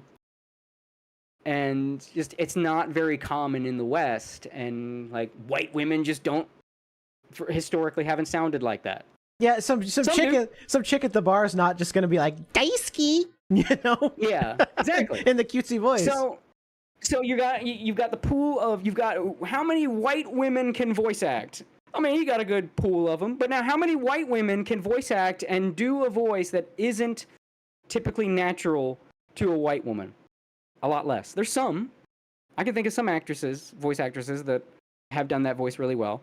But the list is small. It's very, very small. So, but then you have VTubers come in, and a lot of them can do the voice perfectly. I don't know whether it's like a whole new generation thing, because I think voices, on the whole, are getting higher. Good night, Ryan. Are getting higher. It's So them, maybe it's them that's it. chemicals. It's them chemicals in the water. That's what it is. It's letting white girls hit the pitch of Japanese girls. Best example, fucking Saba / Gura. Like that's what an anime girl sounds like in real life. is her. Paper boat. So like, I guess that would work, is bringing them into anime because they can get the voice. But I don't know if Bao is who I would like. Bao don't really do that voice. You know what I mean? That ain't Bao. But I can see getting more VTubers into voice acting just to get that sound, you know? But it's like, can they act? Maybe they can. I don't know. I'm hesitant. I'm hesitant because we did this before with YouTubers. It's just a different kind of tuber, but who knows? Might work this time. Like I said, I think it depends. I think it really depends on the VTuber themselves. Like with just about anything, like it's just going to depend on, are they good at acting, and also the script too. Like, is the script going to be good and allow them to showcase their talents? Because there's a lot of, I mean, great example is My Dress Up Darling, right? Like the script is just bad and it messes with the show. Other than that, the talent is incredible. Like they do a good job. It's just the script is doo doo. Yeah. It's just, man, you better hope your favorite anime don't get picked up by Crunchyroll. Pray for Netflix. I think Aniplex still does dubs, but I think a lot of their stuff's like legacy stuff these days. I don't know how many new shows they're picking up. Yeah, as well, like Sentai Filmworks and stuff like that. Yeah. And you got, of course, Netflix. Netflix is kind of, you know, I never expected that Netflix would come in and I would actually be praising them for some of their anime dub work. But yet here we are. It's like, you never want your, like, an anime to be made into a live action show and put on Netflix, but you want your favorite anime to get the Netflix dub because they're not going to shit it up. And they're going to hire like real actors and shit. Yeah, they're going to hire professionals. Yeah. That's why, like, in my head, I just rationalized it as the live action remakes are the equivalent exchange price to be paid to get those dubs made. Like for every shitty live action remake, we get like 3 really good dubs. It's like the toll. You know what? You know what? Yeah. Okay. No. No. If we have to get like a shitty live action to get like 3 really good solid dubs on Netflix, you know what? I think that is a price that I'm willing to pay. Because I just don't have to watch the shitty live action. Yeah, exactly. Just watch the dubs. That's what I've been doing. I mean, I don't have Netflix. I pirate everything, but oh yeah. Like, that reminds me. We have to talk about Panty and Stocking. We have to talk about Panty and Stocking. Somebody brought it up because Amazon's getting. I haven't watched their dub. I don't know how Amazon are doing with their dubs. I would assume Amazon got money to do a Netflix quality dub. But the most important part about that is that they recast the dub. It's happening. It's happening. Monica and Jamie are slowly but surely being excised from the industry because, like, we've talked on the episodes for a long time where it's like they're not really getting new work. Most of their stuff is like legacy roles. And so, and it's like, yeah, well, like as long as they keep releasing shows with these legacy roles, they'll still be able to like find work in the industry or whatever. And now we're slowly but surely starting to get to the point where those legacy roles are now getting recast. Yep. You hate to see it. You hate to see it. I think we're just gradually going to get to the point where they're going to be phased out and Vic's going to be back. I firmly believe he's going to be back. As time passes and new players enter the game, like even AM Studios aside, I have no idea what's going on with that. I mean, I know it's a slow thing because, you know, trying to build a new studio up from scratch in this industry is a fucking nightmare. But even beyond that, I just think he's just going to start getting roles again. Like it's going to be like, you know, maybe not. I don't know if it'll be like a Netflix or an Amazon or something, but he's going to be some kind of like new player with money that just doesn't have to be tethered to that scene. You know what I mean? And he's just going to start getting roles again. And it's going to be gradual, and the next thing you know, you're like, wait, Vic Mignogna. Wait, somebody's going to play a clip of an anime dub. It's like, that voice sounds familiar. And then, you know, you're going to have people on Twitter going both ways about it. More people are going to be happy about it, but you're going to have you're going to have Mars Girl. It's going to be her hyperfixation for the next month. That kind of thing. But I think we're going to eventually get him back.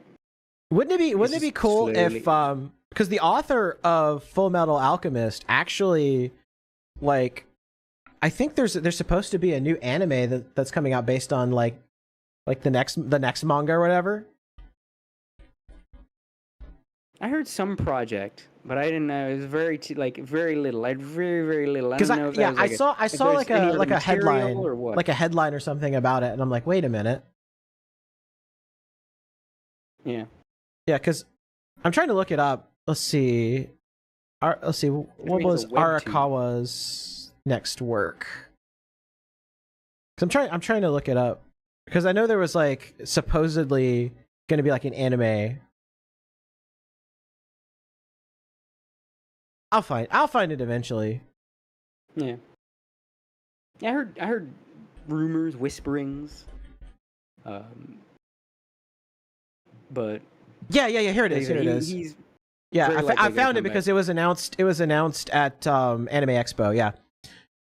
Hiromu Arakawa's new manga series, Daemons of the Shadow Realm, will finally be receiving the anime adaptation it so richly deserved. Better still, the anime series will be animated by Bones, who handled Full Metal Alchemist Brotherhood. okay. Oh, but it's going to be on Crunchyroll, so they're not going to use Vic. Oh. Stupid. God. I don't just want understand how the Aniplex to have phone rights thought to I that. said Bixby. I don't understand how the phone thought I said that. No, don't do it again. Chet Booster in the chat for $2. Wow, what a week, huh? You're telling me. But yeah, Well, it's being I done by think Crunchyroll, so I don't think we'll see Vic yet. But I fully expect, like, once the Crunchyroll monopoly is buck broken, I think you'll see him wind back up in the industry. Well, I mean, they don't have much of a monopoly anymore. I mean, they've got a kind of a stranglehold, but I mean, with Netflix and Amazon getting into the game and everything, and they got money. Someone made a mention about what if Sony buys Netflix. I don't think so. I think Netflix got Sony money. I don't think Sony got the money for Netflix.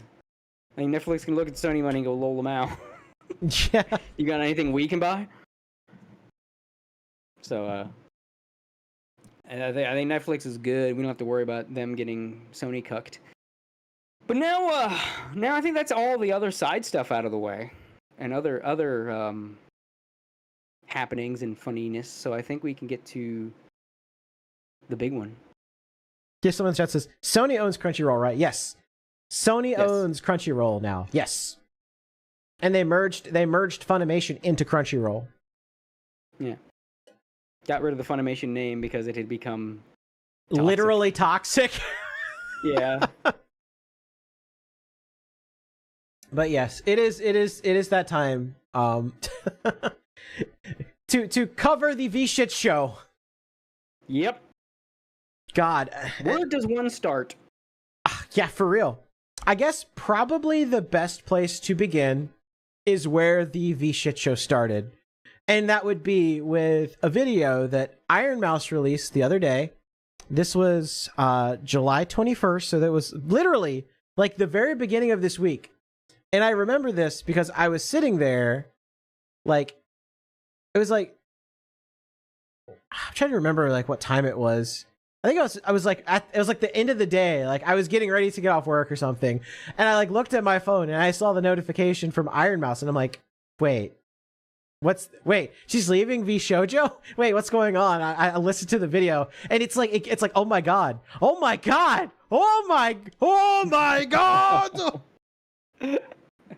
I mean, Holy shit! I gotta say, this is what you get. This is what you get when you trust a company run by one of the founders of Twitch. Like, when has Gunrun ever produced anything that didn't crash and burn? Like the fucking streamer backpack he came up with. How'd that turn out? Oh yeah, we're gonna talk about that. We're gonna talk about I that. don't know if we can watch this whole thing. I think the Iron Mouse video is kind of long. It is, but we're gonna hit like the major parts of it. Yeah. I am leaving Vshojo. Unfortunately, I recently found out that for the past couple of months, I have been misled by Vshojo.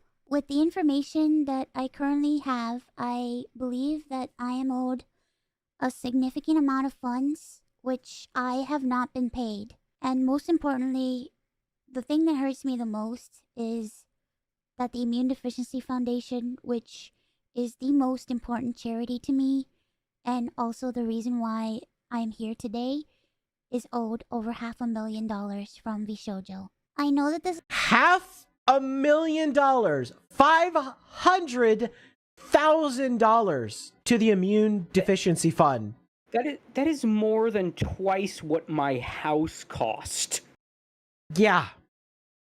That's insane amounts of money. $500,000 in charity money was not paid to the Immune Deficiency Foundation, which, by the way, for people that don't know, the reason that Iron Mouse gets carried around on the tablet by Connor, Sea-Dog VA all the time is because Iron Mouse literally cannot leave her house because her immune system is compromised to the point that any sort of like illness or interaction with people that could cause her to get an illness would send her to the hospital for a really long time. And so she kind of gets stuck at her house. And VTubing was literally like the only way that she could interact with people, especially during COVID. Because that's She's kind the of girl when in she, the plastic bubble. yeah, she literally is the girl in the plastic bubble. And so that's why people like Connor have taken it upon themselves to go around and carry her around so she can see all of these sites that she would never be able to see. And the Immune Deficiency Foundation does research in trying to come up with ways to cure these problems so that people can live normal lives. And so like this goes just beyond like shitty corpo doing shitty corpo things. This is like actually like fucking evil shit. Yeah, $515,000 to be precise. Yeah, exactly. Yeah. Side note, though, there was a really funny thing where Connor tweeted about this, and then what was it? Was it CNN? One of these fucking news sites. Yeah, news they channels. saw I him think it was talking CNN, about IDF, and they thought he was. it was talking he was about the pro-Israel. Israeli. Yeah, they thought he was talking about the Israeli Defense Force and not the. And they put his tweet on TV and the thing about like people mad at Hassan. Yeah. Like the media just doesn't like you think you hate journalists, but you don't hate journalists enough. They don't do any of their own research. Yeah, that's still, as Chen Post said, that is still life-changing money that is nowhere to be found. And that's not even counting what they owe their talents. That's just the charity. Yeah, because There's like a the lot flip more side of money this they too, owe a lot of people. the other side of this too is that Iron Mouse reveals that while she can't disclose how much money because of like contracts and NDAs and stuff, but they owe her a significant amount of money. And we found out from the other talents too, from Matara, from Keisan, from Henya, from all the other talents, that they didn't get paid either. So you're talking about millions of dollars from all of these talents that the company just kept. And another thing we also found out was that because originally the company was predicated on the idea of, total talent freedom. I wish I had like an echo thing I could turn on. I was like, Yeah. total talent freedom, That was like their mantra. And so one of the things they did was they had a very favorable cut to the VTubers where it's like they didn't take a cut of like anything. Well, we found out from Vey and Silvervale that they in fact renegotiated their contracts so that they would start taking a cut. And so the VTubers had to like change everything and like put the money through the company first before it would come to them. And then the company was supposed to pay them back. But what apparently Gunrun did was Gunrun and his company took the money and just never paid it out to the VTubers. They just kept it. And even then Take the money and run.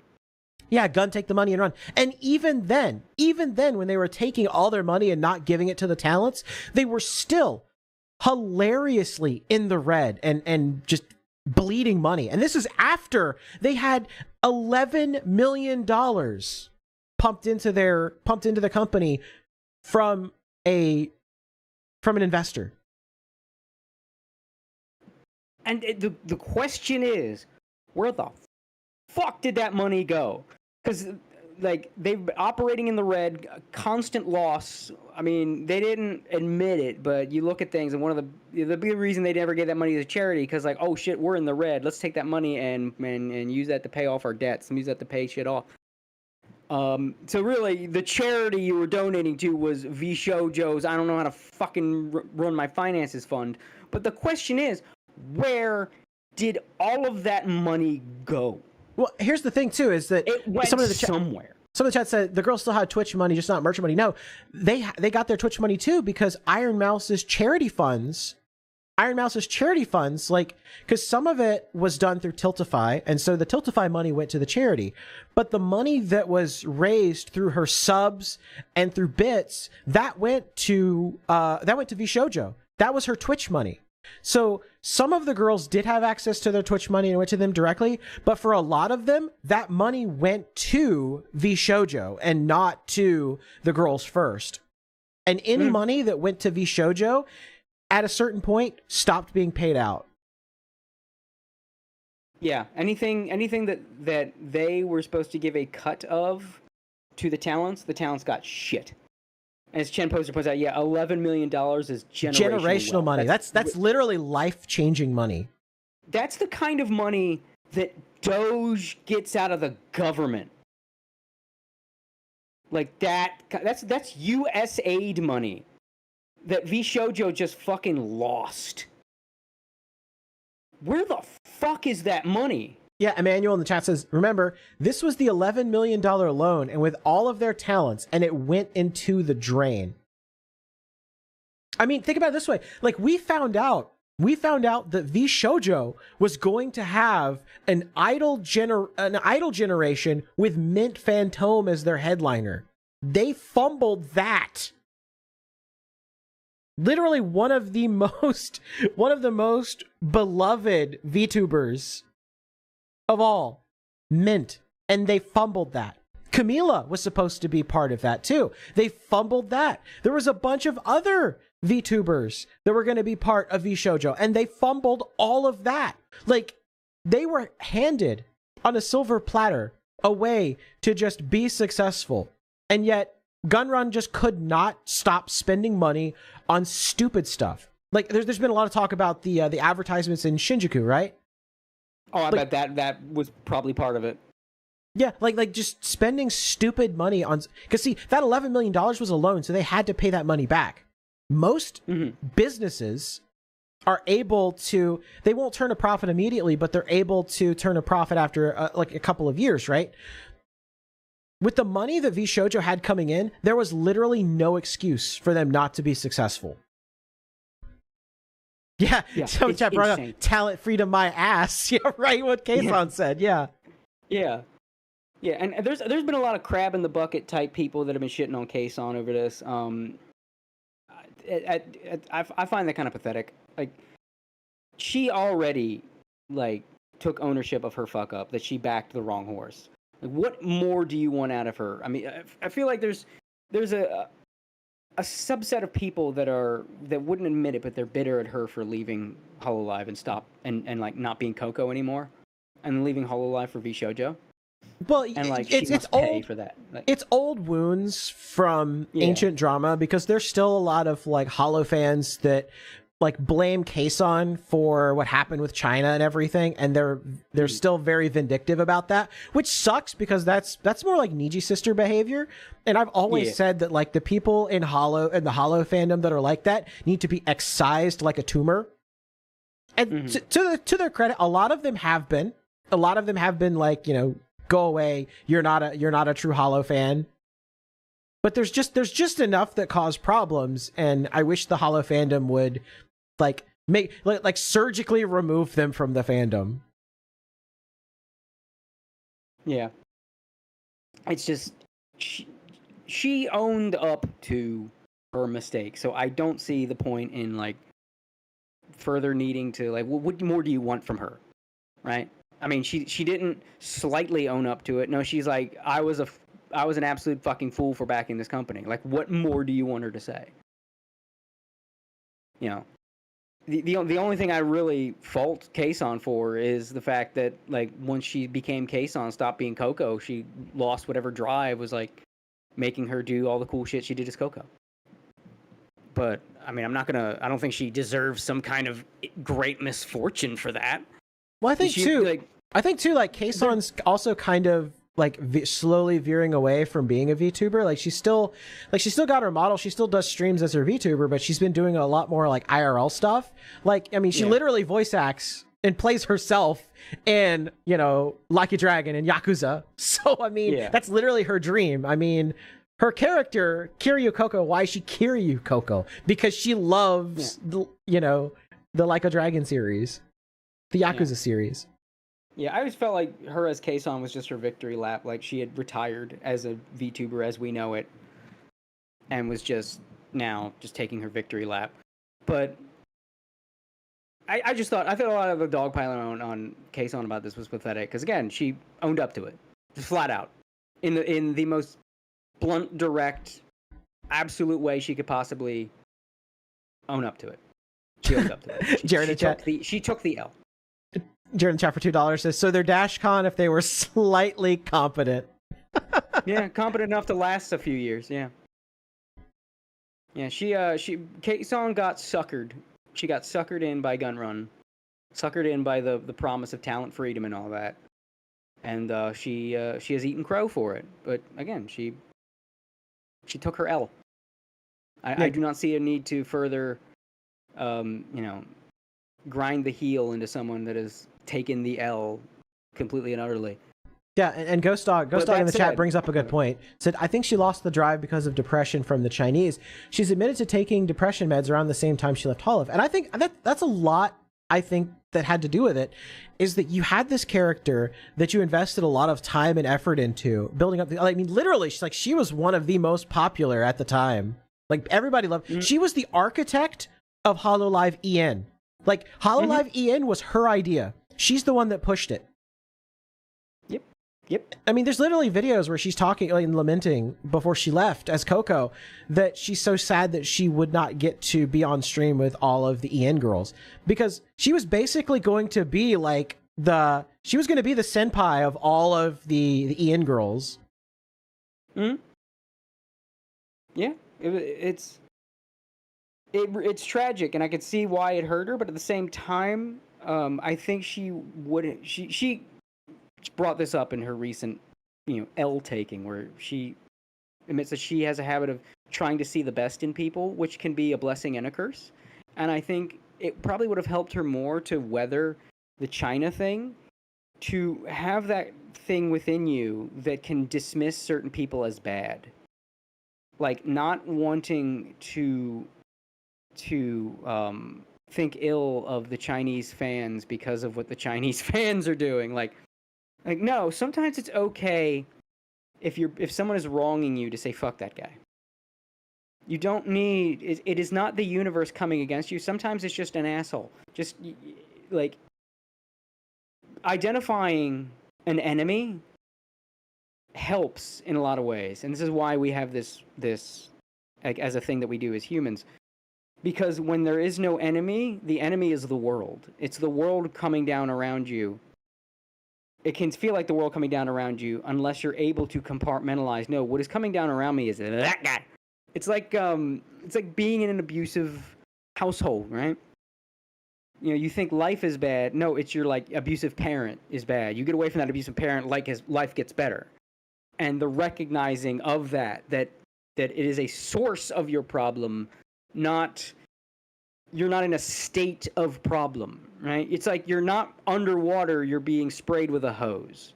Like, well, a great just example you're wet doesn't mean you're underwater. A great example of this, right? Because Kirsha got a lot of flack for calling out anal violence and vice directly, because they're like, why are you giving attention to this person? But it's like, well, when someone is evil and they're doing evil things to you, it's important to call it out. You don't have to, because, and she did so in a way that limited the amount of attention they got, while also making sure that people knew exactly where the evil was coming from. You know, you don't have to spend every day just talking about them endlessly. It's like you highlight what they're doing that you find evil, say, yeah, they're evil, they're doing this evil shit, and that's it. And then focus on yourself. Like, she did it the right way, and that's pretty much how people should do it. Is when someone is doing wrong and someone's being just a bad person, you call them out, and then you can continue to call them out in a way that doesn't bring direct attention and viewers and stuff to them. Like, it's the same thing with Nyara, right? Like, Nyara's out there, like, acting like a total fucking spurg and just trying to get as much attention as humanly possible. And the best thing to do is just to ignore him, because it's like they're you know, being retarded for effect and attention. Yeah. I feel like, I think she jumped the gun leaving Hollow. Now, I don't know what else was going on behind the scenes, right? I don't know what else was bothering her. Yeah, I like what Victus Threx said in the chat. It's important to correct the record, not for the people spreading lies, but for the people that find it later. Yeah, and I've had to do that myself a lot, because, you know, people like to lie about me over, like, gay shit from, like, a decade ago. And so it's like, why do you respond to this stuff? It's because I have to correct the record and point out that these people are fake and gay, not to like, you know, not for any reason to like counter them specifically, but to just point out for people that see stuff in the future. It's like, no, this is totally fake and gay. And if you listen to this person, you're being gay too. Now, this is total wishful thinking, but there's a part of me that kind of hopes that having this extra perspective will make Kate-san consider maybe going back to being Coco. You know, he can still be Kate-san part-time, but it was like, you know what? Having a greater perspective of this industry, maybe my problems with Hololive were a bit overblown. You know, it wasn't so bad. Yeah, they always did say the door's open if you ever want to come back. I really don't think Cover will do that, though. I think Cover's more focused on who they have now, and like later down the road, like when they do eventually expand with another gen, they're going to be focused on that gen. I really feel like once you leave Hollow, that I think that's kind of it. I don't think they'll bring anybody back. They said like when she first left, like, you know, if you ever want to come back, the door's always open. Because she left, she was the first amicable parting that they had. So that would be a huge fucking deal. You saw how the internet exploded when Amelia came back briefly for a concert. So, yeah, but with Amelia, it's a different story, because it was done in a way that still kind of left the door open. Most of the other girls, even the ones that left after Amelia, most of them are like, you know, just gone for good. They didn't have the affiliate status or whatever. I mean, I would love to see her come back, especially during like a concert or something as Coco. I don't think it's realistic, at least at this point, unless Cover makes a lot of changes. Yeah, I mean, we'll see. I could see it happening though. I with this new perspective, again, it is mostly a wishful thinking, but I also would not be surprised to see it happen like some months, maybe a couple years down the line. Because Kei-san does kind of feel like she wants a company, you know? She wants that camaraderie, you know, the feeling of a gen, of a group of friends, whatever, of bringing people together like that. Yeah, I mean, I think a lot of streamers, because like the whole reason like I stopped doing like solo streaming was simply for the fact that it's so much more fun to like bounce ideas off of somebody else, to like have that sort of conversation, because I can do the solo streaming thing and just like read chat and make comments and whatever, but it's so much more fun when you're doing collabs with people and you're able to like interact and talk, and plus it like saves your own voice too, so you're not talking for like 3 hours straight by yourself. But it is nice to be able to like bounce ideas off of people or do like fun collabs or play games and stuff. So I totally get her there. And she was pretty isolated in Vshojo for a long time, just simply for the fact that like she lives in Japan, and that was like she was the only person that was there at the time. Yeah, I will be watching what Kei-san does next with great interest. Because she seems like she wants to join a company. It's like, well, where are you going to go? Crazy she joins Face Connect. Dude, people are so like people are so mad that like every time somebody leaves a company, they're just like, Face Connect. like VT gets so butt blasted by that every time. Everybody's investing in Face Coin, man. It's going to the moon. The man just he wins by doing, well, people say he wins by doing nothing. I wouldn't even say that. Like, Fishman's got a dynamite business model. I think even Pippa talked about it when people say like, how come Face Connect's not going through all this shit all these other companies go through? And I think she pointed out like there is a healthy mindset in Face Connect where this is a company. Even as the talents are close, yes, we are friends. You know, we're all, you know, we have a good relationship, but we have a good relationship in a company, not a family. You know, this is not a. We're not. It's like we're technically a company, but we're more like a family. No, it's a company. It's a coworker. So you can love your coworkers. Your coworkers can also be your best friends, but they are coworkers at a company, and that healthy disconnect, I think, is what's keeping FaZe in a really good place. Yeah, and Sao Jun in the chat is right. Says FaZe did have its own growing pains. Yeah, very famously. It took them a little while to gain steam. And like all businesses, you kind of start off in the red, but eventually, like after a couple years in hard work and, you know, making some sacrifices here and there, like you eventually turn around and start making a profit. And Fishman was smart, and he knew and he believed in his talents, and his talents like the man just found gold. I mean, just talking about FaZe origins and the people that he brought in, like overall, it's just like, you know, diamond after diamond after diamond after diamond. Yeah. Like everyone in fucking FaZe. I mean, I don't think there's a one FaZe Connect talent I would say is like mediocre. There's like some that like I don't watch them because like their particular content just not appeal to me, but just purely personally. But there is no one in FaZe where I'm like, they're okay. You know, like every one of them has something where like, oh, they're really good at that. They're really good at that. Are you looking for this? Oh, FaZe got you. Are you looking for this? FaZe got you. Hell, some of them will completely blindside you. Arena, right? You look at her design, you listen to her voice. Oh, she's the ASMR mommy. Nah, man, that's the chill streamer. She building Legos. You seen that Lego stream? Yeah, exactly. Like, yeah, she. You know what Arena is? She's sexy Ina. That's Arena. You know, you make a good point. Yeah, she's sexy Ina. Arena's a dork. She's like, every one of them has a really entertaining niche that even if it's not what I'm looking for, I'm like, if I know a guy that's looking for that, FaZe got you. You just want to chill? You got Arena. You want implying you want Ina some isn't sexy. Ina, you saying Ina isn't sexy?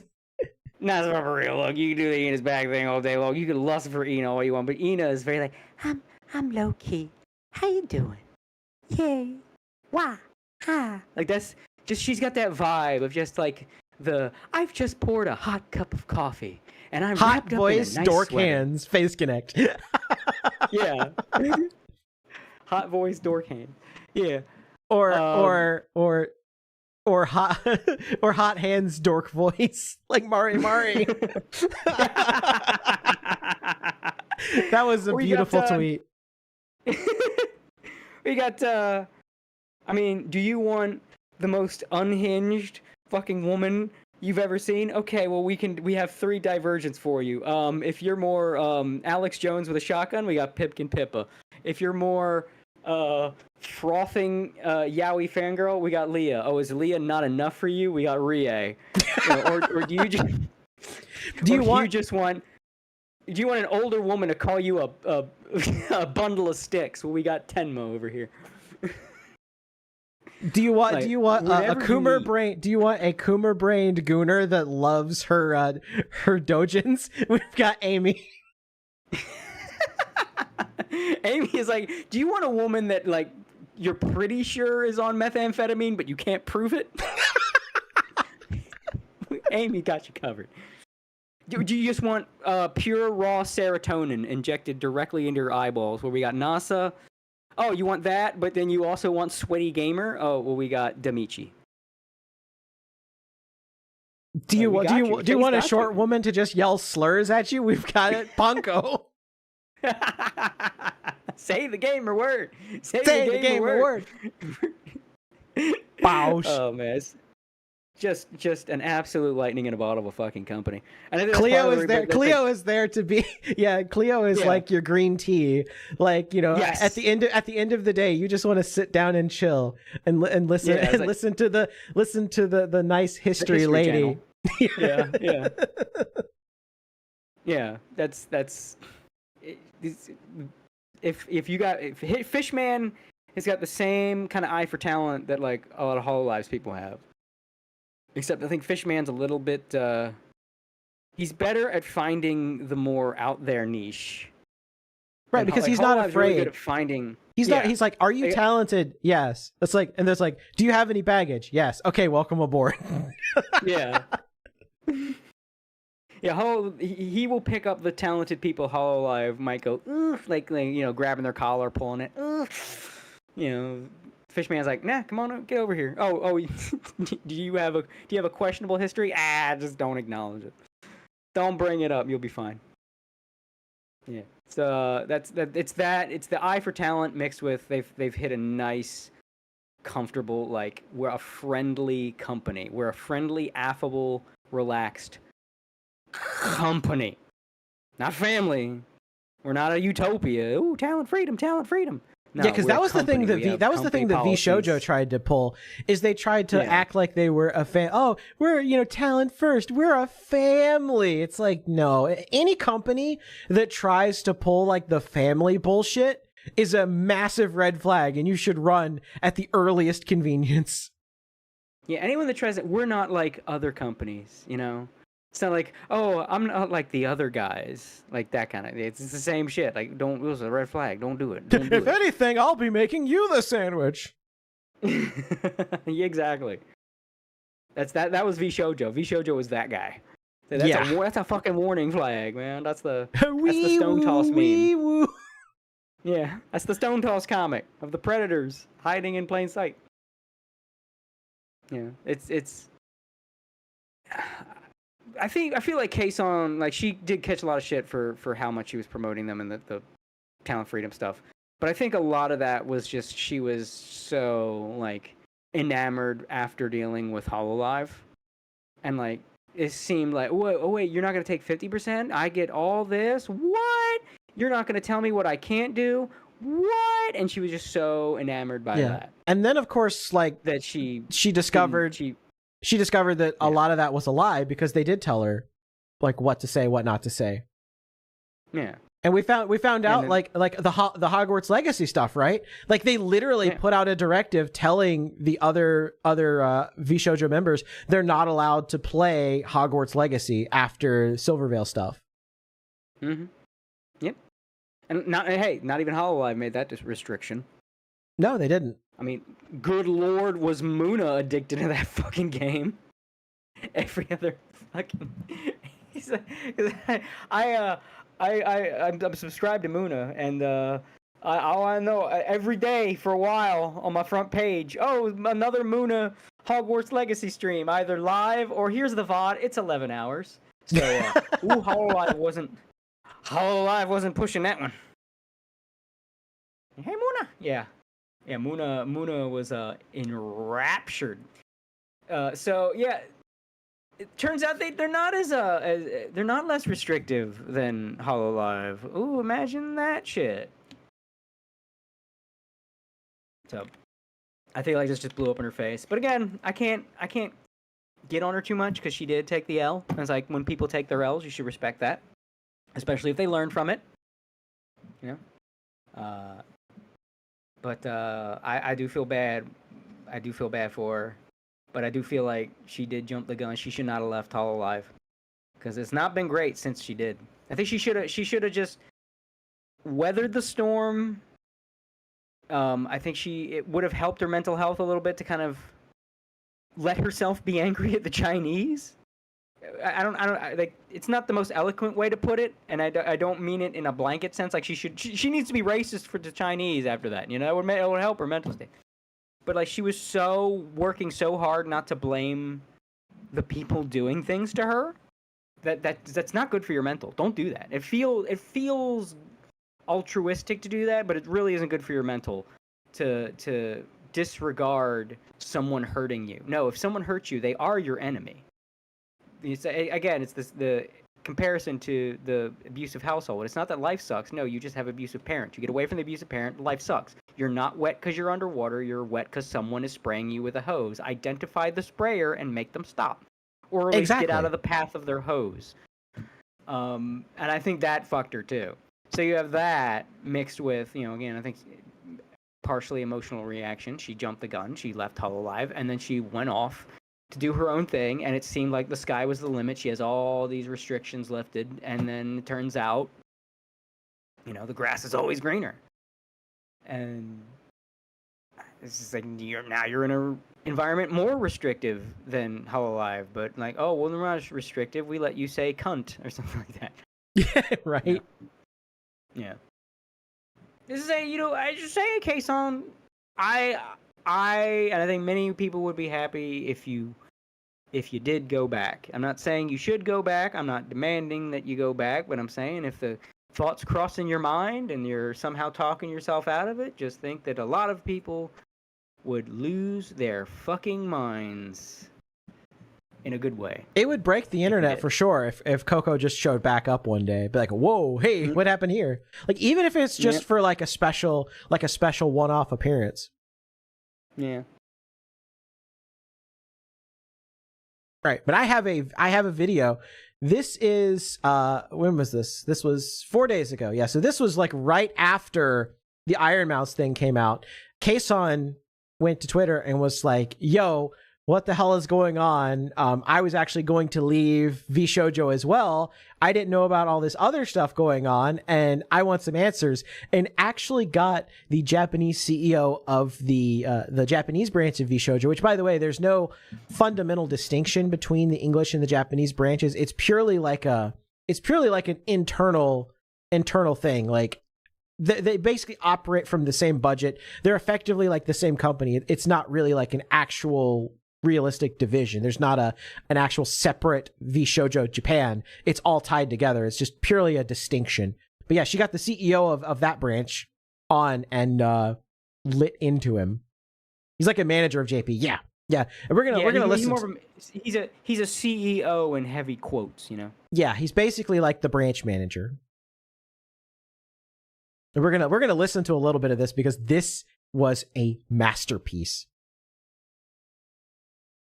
So I have been lied to from the company a lot about the situation. So my payment stopped last September. I was asking what's going on for a long time, multiple times. All they said was it's going to be paid, it's going to be paid, it's going to be paid. And it was never paid. And I think it will never be. Yes.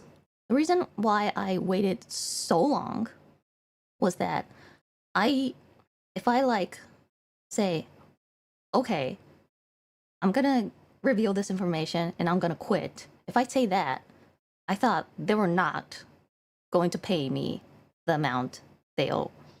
And that was scary for me. But, so recently, I've decided, fuck it, I'm leaving. And I was about to tell you guys that I will be leaving this month. And I was getting ready for that. I wasn't ready for today's, whatever came out today. I was not ready. There were so many things that I didn't know. But this is what I know, and this is my story. And I will have the Vshojo CEO, Vshojo JP CEO, explain this to you guys. Because I have done so many, well, it's not so many, it's only about 2. I've done 2 streams with him. I was saying all the good things about Vshojo. Fucking embarrassed about this. Now that I know that I fucking lied to.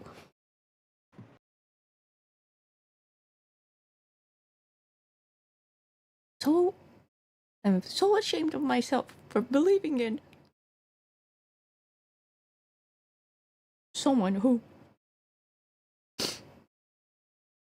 only had interest in our money.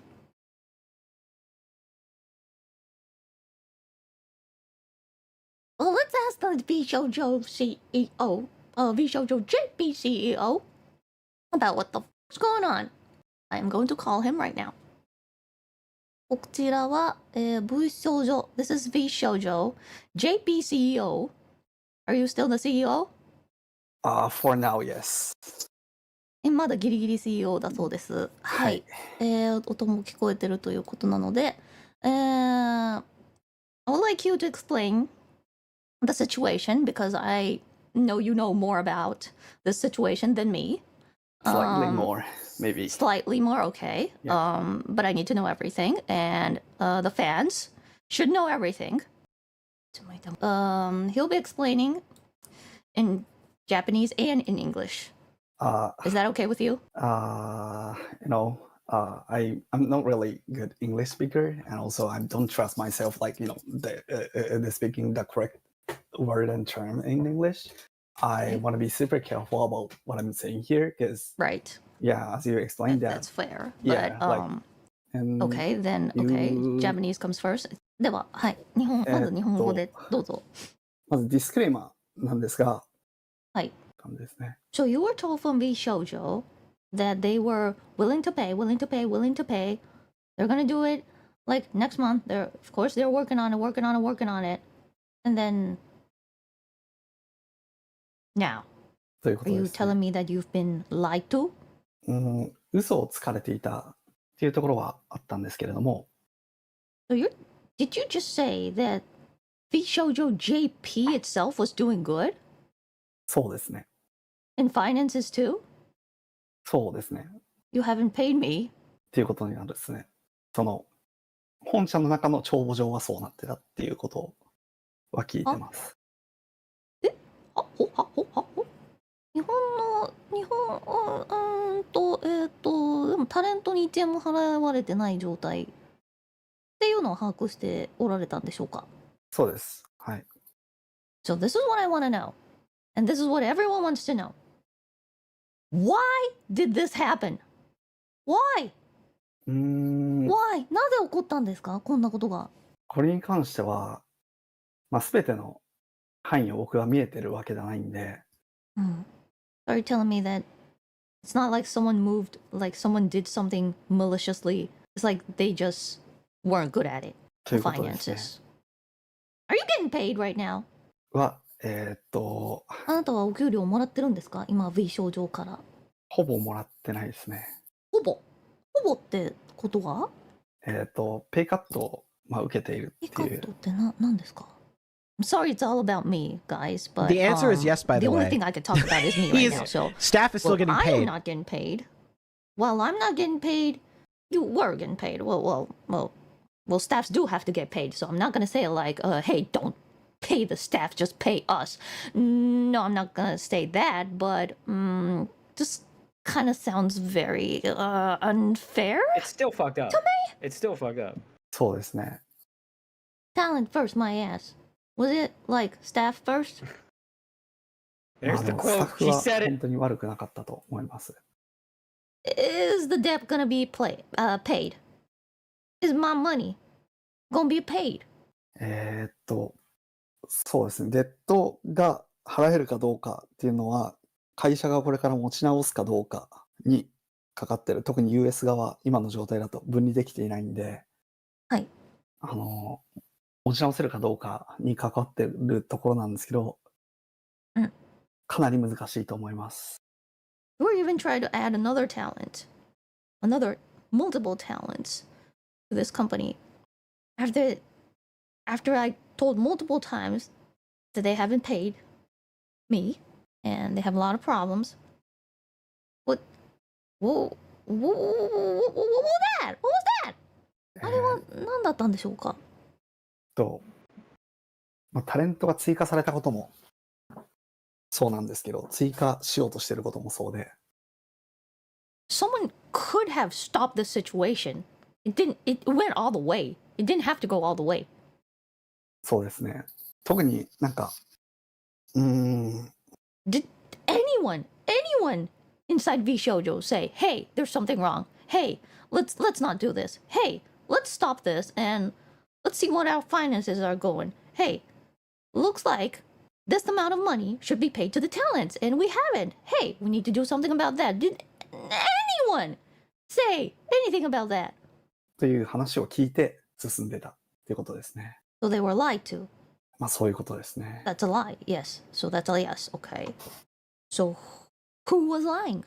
誰が This is so brutal. そのまあいわゆる嘘やんってなるん I で almost すけど feel like 誰 he's が the その嘘を wrong ついてたんで guy すか though. 多分 Like, その how big is Vshojo JP in the grand scheme of the company? Like I feel like it's the head of a little splinter branch as opposed to a guy embedded within the belly of the beast. You know what I mean? But it's I could also be like wrong. This he's guy the could, only you know. person that's willing to like actually talk about the stuff that he knows and is willing to Yeah. like actually give her an answer. So I feel like That's it's true. sort of like he's like, yeah, this, I doubt that he had anything to do with this, but also he's the only person that has any sort of answers as to what's going on with the upper echelons than like Kason does. Yeah.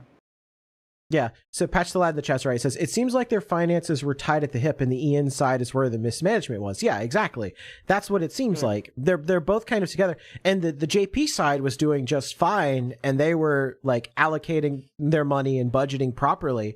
But it's just that the English side was dipping way too deep into the sauce and there's no sauce left. You can't put any sauce on the rice because there's no sauce left. You ate all the sauce. And then ate all the rice.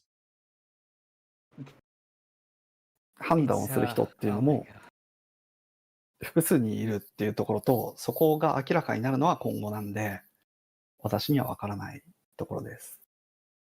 なるほど。はい。 Any questions from chat? I'm sorry, chat. There's so many things going on in my head. There are so limited things I can say. There are legal issues going on. I don't want to stir anything up for the other girls because they have their own things they have to say. So let's not. There's so many things I want to tell you that I shouldn't. Will there be an apology from the company? I hope there would. Will they? Will they want an apology or something? Any statement? Any public whatever from the company? 私もそう願っていますが。はい。 Well, there were so many things I have to apologize to the fans. So, thank you, Vshojo JP CEO for now. ありがとうございます。一応、So that was Vshojo JP CEO for now. I know there's a lot of things you want to say, of course. Me too. I want to yell.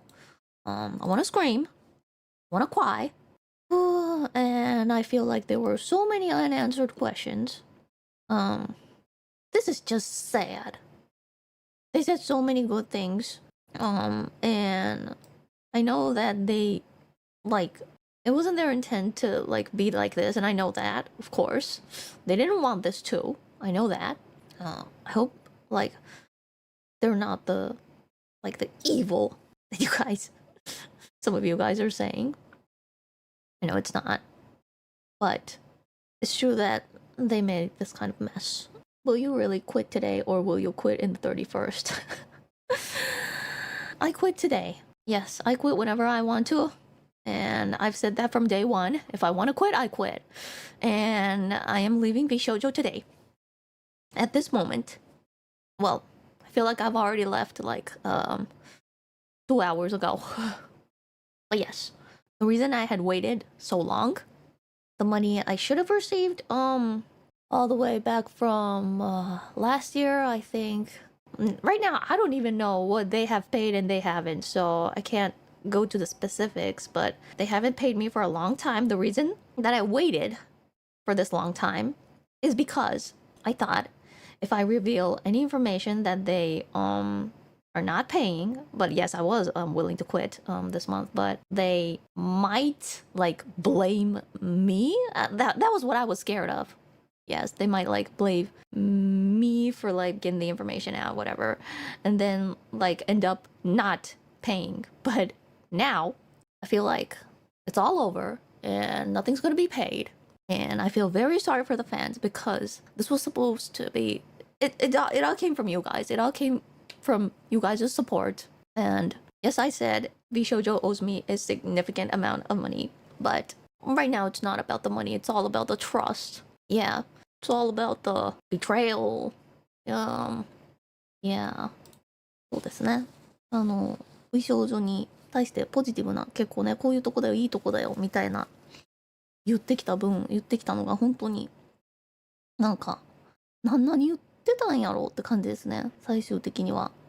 まあただ本当に悪意を持って最初からお金を取ろうと思って近づいてきたわけではないのはわかるんですけど、結果的にこうなっちゃったらやっぱ結果がね全てなのかなと思っていて、まあそうですね、結局それでV 少女ってこういうとこなんだと思って入ろうとしたことか、 I think the Arms Mode chat should have quit the month she didn't get paid. They get paid from like Twitch and shit. So it's easier to disregard, the payment you're owed and think, oh, well, they'll get it to me when you're still making some money. Yeah, because like I said, some of the girls had it set up so that their Twitch did go through Vshojo, but I don't think all of them had it that way. Like, I'm pretty sure that Kayson's Twitch money went to her, and she's in a lot of other projects. So it's not like all of the Vshojo girls were like totally broke and not getting any money, but they were owed a significant amount of money that was going to the company that should have been sent to them. And instead, because the company, merch and all that stuff, and because the company was so horribly in the red, they just ate the money essentially to pay off their own debts. Yeah, and Azahara's right. Yeah, that was what I pointed out too. That Mouse had her Twitch go through Vshojo. Yeah, and that's because Mouse, she's very protective of her personal identity because she doesn't want to be doxxed, and rightly so. I can tell you firsthand that like having your personal information out there on the internet is not very good. It's not very fun when SWAT team shows up at your house and points guns in your face and drags you and your roommates out at like 3 o'clock in the morning. That's not fun. That's not fun at all. So I totally don't blame her there, but it unfortunately put her in a bad situation where her lifeline was through Vshojo, to avoid her personal information possibly being in the hands of nefarious individuals. And that's another reason why, like, I see a lot of people shitting on Iron Mouse and saying, well, if she, this was going on, why didn't she say something sooner? Well, think about it this way, right? They had access to her the one thing she values more than anything else in the world, and that's her personal information, her privacy. And when somebody take it firsthand from me, when somebody knows and has access to your personal information, they can hold it over your head and you'll kind of fall in line because you're always worried, like, what if you piss that person off? They can literally like fuck you over, fuck your life over, and have the little worst scumbag people mess with you just because they do this one thing.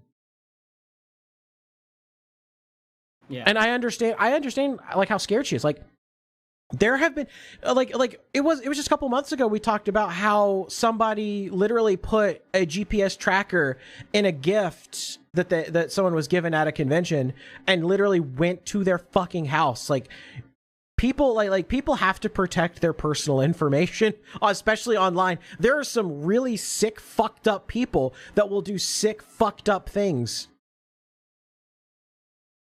Mm-hmm.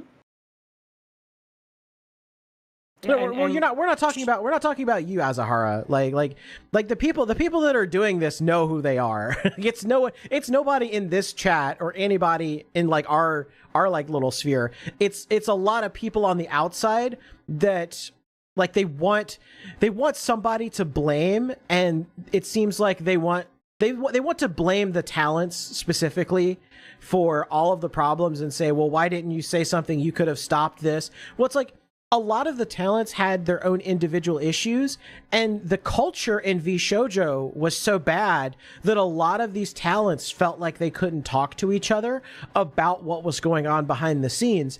And so a lot of them, when they had issues with the company, they thought that it was just them and that they had no, well, of course, except for maybe one or two people VTubers at Vshojo that might be a little compromised and might have known more than they're letting on. But for everybody else, like, there was this culture where, because they were so scared of the NDAs and because of the stuff that like happened with Nux Taku and other people that got on the outs of Vshojo, there was this culture that they felt like they couldn't talk to each other and that they couldn't communicate, and so they just kind of suffered in silence. Yeah, like abusive parents. Yeah, a lot of them feared retaliation. Yes, exactly. And because a lot of them, weren't getting paid, they thought if they said something that Vshojo would terminate their contract and then they would never get paid, and that they would never see that money. Of course, now we know, and we have the benefit of, Monday morning quarterbacking, that we can look back and be like, well, they were never going to pay out that money. But that's post facto, right? Like, that's after the fact that we know this stuff now. They didn't know that at the time. Yeah. Another good point. So their solution to the Silver Veil getting harassed thing was telling her to shut up. Yeah. There were a lot of red flags with Vshojo and the way that things were going on. But it's one of those things where it's like, if you weren't there in the moment, like, you can't really necessarily say you wouldn't have made the exact same choice. I made the exact same choice that a lot of the Vshojo girls made and shut my mouth, going along to get along. I'm kind of that person where it's like, if go along to get along, deal with the situation as it is, and that's why I probably, like, I feel a lot more for them too, for that, because I know exactly where they're coming from.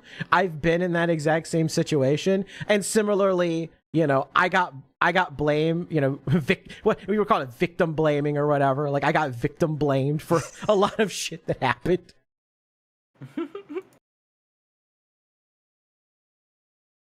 Yeah, 2023 should have been the warning, but we were too trusting. Yeah, and like there were a lot of people. There were a lot of people that like Cody's a great example. Like, they were like, nah, I don't trust Vshojo. Fuck him, don't trust him. Necro and Chen and a lot of people that were like, friends don't let their friends watch Vshojo.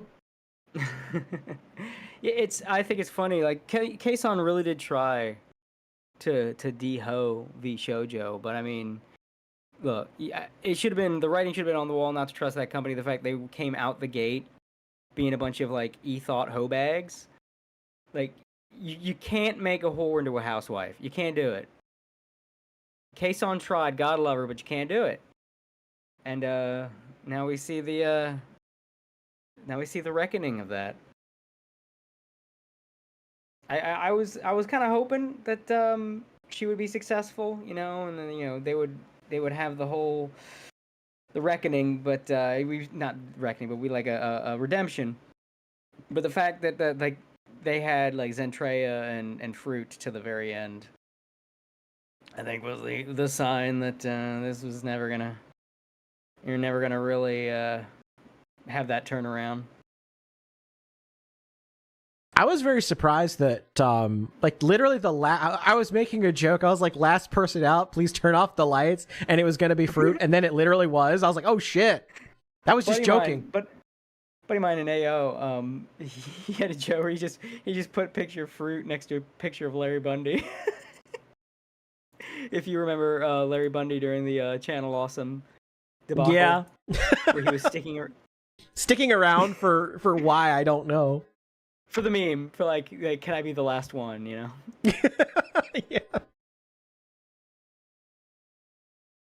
Well, like, a lot of people stayed. Oh, yeah, I found it.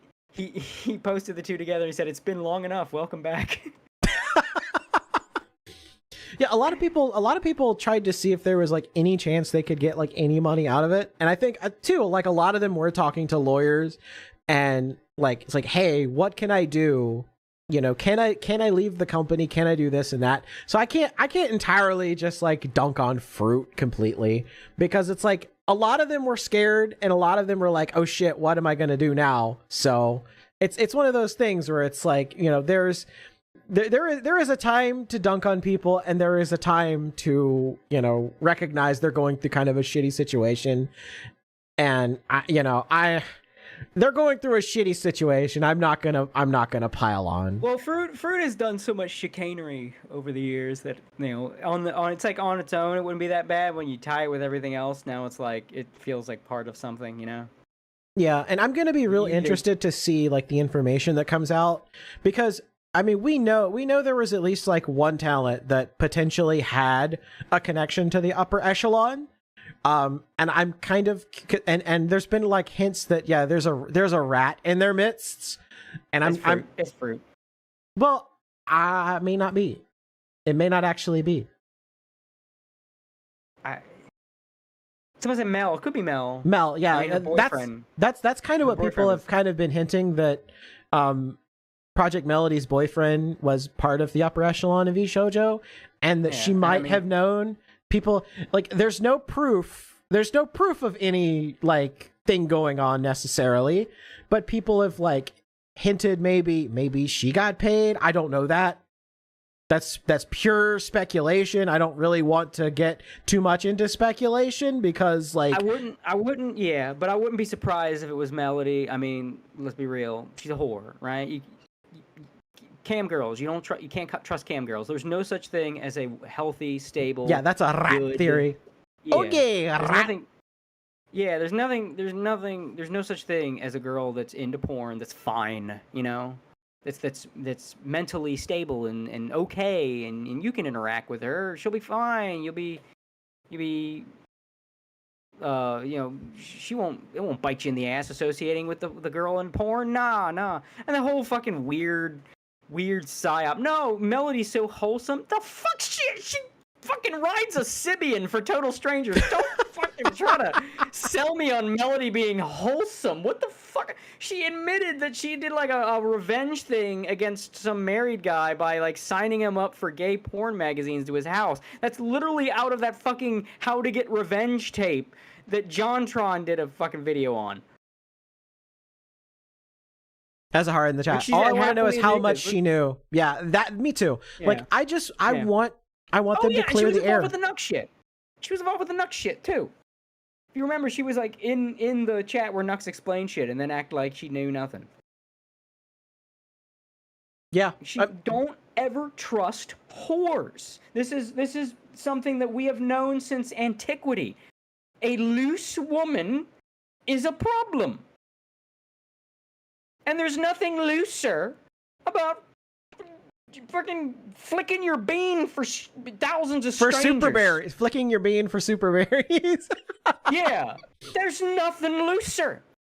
You don't, like, that's OnlyFans. Just because you do it behind an anime avatar don't mean you're any better than the OnlyFans whores. Like, that's Apex whore. That's Apex. The only way you get higher is that psycho broad that, like, well, broads, because now there's been multiple that done this, that, like, try to bang, like, 100 or 1,000 dudes in one day. Like, that's it. That is the nadir. It's not an Apex. That's a nadir. And when you're, you know, a cam girl, or if you do porn, you're around the bottom, man. You're circling the bottom. Like, that's it. Yeah, look what I did, my boy Samson. Exactly. Like, Bible or no Bible, it doesn't matter if you're religious. You know why so many religions are warn you of women like this? Because it's like humans have known since before there were religions. They knew. A woman that will sleep or perform sex acts with many, many, many, many men, or for many, many men, you know, a woman that basically does not value her intimacy and views it as a commodity or a means to an end. A transaction. Yeah, a transaction. Do not engage. Do not engage. So I would not be surprised if it's Melody. Again, I just feel like that just validates, like, this Melody wholesome shit's gotta be a psyop, man. You are not gonna sell to me. You're not gonna fucking, like, it's like other, yeah, psyop. That's the word. Like, it really, psyop kind of gets thrown around, but it feels like a psyop. Like, no, you are not gonna get into my brain and rearrange shit to try to tell me that a woman that does porn just does, and that's her identity. You are not porn. putting that black leather couch in my brain, damn it. You're not gonna do it. I'm not letting you. You're not gonna. she's got the word hentai going down her fucking straps while she's half naked, and you're gonna sit here and tell me she's a wholesome being? Out of this house! With your fuck, what are you, the CIA, trying to lie to me to my face, subvert my brain? No, you are not gonna 1984 my ass, tell me not to believe my lying eyes and ears. I see her. I know what you do, bitch. You're wholesome being, yeah. The only being related to you is the one you flick for strangers. Don't try to sell me on this wholesome shit. No, yeah, the wholesome thing was not a joke, Robert. Because people be like, yeah, she does porn, but like, oh my god, she has all these interactions. She's so, like, outside of the porn, she's totally wholesome. No! She's not. She's not. So, like, that would just, with everything else, that would fit into her being the rat. Because that kind of blatant, don't believe your eyes and ears lying, we're past red flags, man. That's a fucking crimson cape at that point. Crimson cape. Yeah, like that's red flag. We're past that. We're past that. Yeah, It's like it's giant bright red pirate flag. Yeah, for real. She's like the double red flags they fly during a hurricane. That's what we're working with here. So her being like, yeah, fruit is a piece of shit. So that would also not surprise me. But Melody, and the fact that her boyfriend is supposedly the COO. I mean, none of that looks good. No, it really doesn't. And I feel like the people deserve answers for a lot of this stuff. Like, I know, yeah, there's legal processes or whatever, but I mean, this statement that Gunrun released, I mean, it doesn't outright invalidate all the NDAs, but like, what money is he going to go after them with for coming out now? Because one very important thing is they've announced they have no money. Yeah, they announced, it was basically like, TLDR, we're broke. So yeah, so it's like the NDAs. Your NDA only applies if you could pay your lawyer. Right. Like, and, is he going to use his personal money to hire lawyers to go after the talents of Vshojo? I doubt. I mean, he may be that vindictive because he looks like a retard, but I don't think he would. And even if he does, the truth, number one, cannot be argued against. A lot more dirty laundry would come out in those cases in discovery. And on top of all of that, an NDA cannot protect you from committing a crime. And so he admitted to, in this very statement here, where he says Vshojo has failed, he admitted to several crimes, not just like, minor things, major charity fraud, possibly wire fraud. Like, those are... Proceed directly to jail, do not pass go, do not collect $200 or $500,000, as the case may be. Everybody was saying, yeah, clearly a lawyer did not vet your statement. But you know what? You provided another lawyer with oodles of content. I'm sure Legal Mindset thanks you very much. Yes, he does. Yeah, Nazahara in the chat said, Legal Mindset said something interesting. You can't use an NDA to hide bad business practices or crimes. Yes, exactly. An NDA will not, you can't have someone sign an NDA that if like the CEO kills somebody and they find out that they can't go to the police about it. You cannot, that the courts will throw that NDA out immediately. You cannot sue somebody because they, revealed that you did a crime. That is not part of a non-disclosure agreement. Yeah, I don't know if he'll go to. I feel like I'm in the kind of nothing ever happens camp in this. I don't think he's going to go to jail, but I don't think he will either. Have ground to sue and get their money back.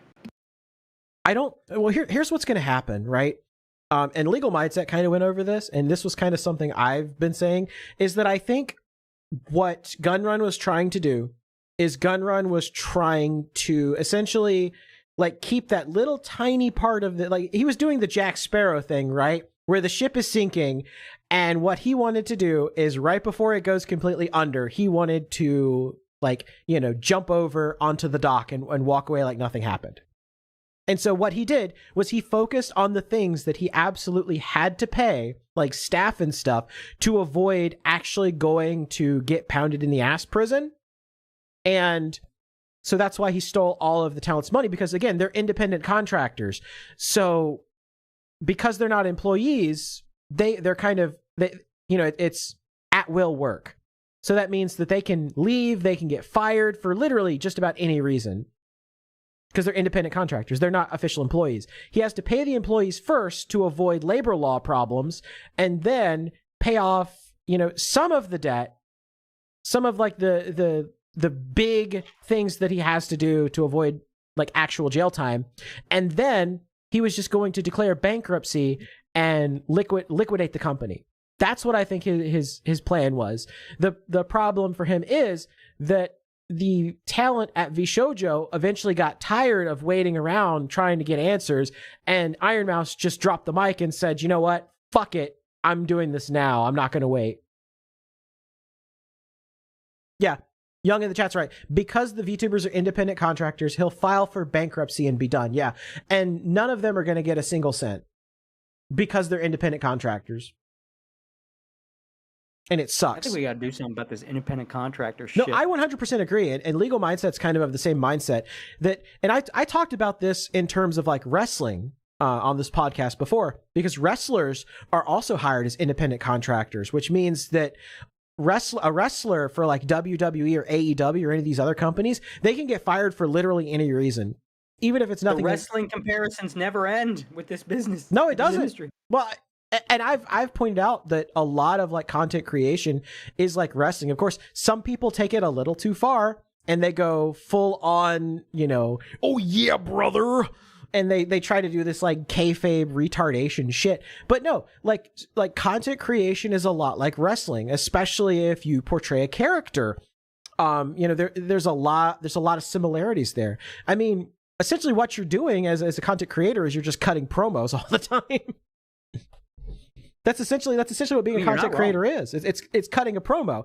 It's being able to give the audience, information that you want to convey to them, and doing so in an entertaining way that captivates their attention and gets them, wanting more. It's the same sort of thing with like being a VTuber. Like, and VTubers have gimmicks. They have, characters that they play. The same to wrestling.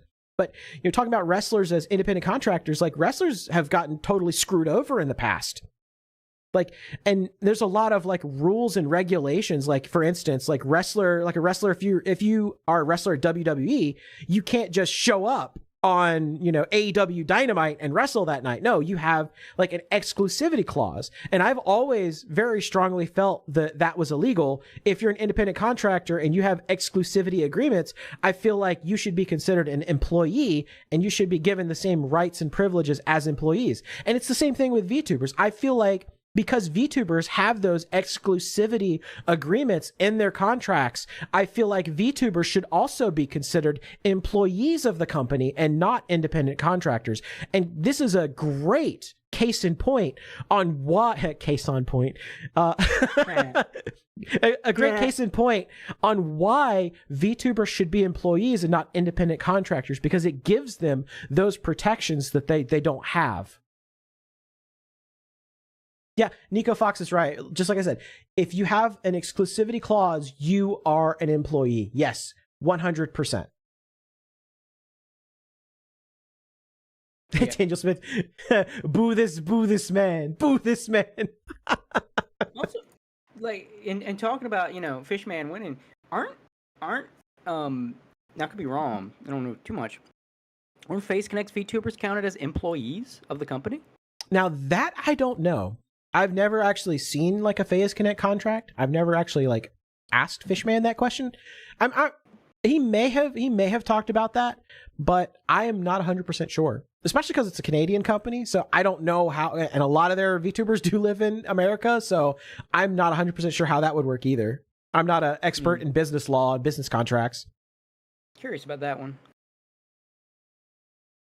Yeah, it'd be funny if he did solve the problem and he actually does have them as employees. It would be smart to do so.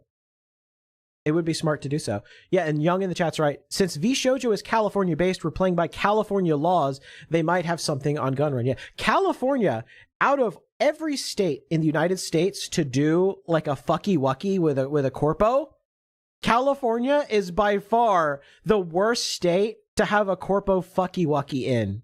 Because their labor laws are very, very strict. I mean, a great example is like the Maid Cafe.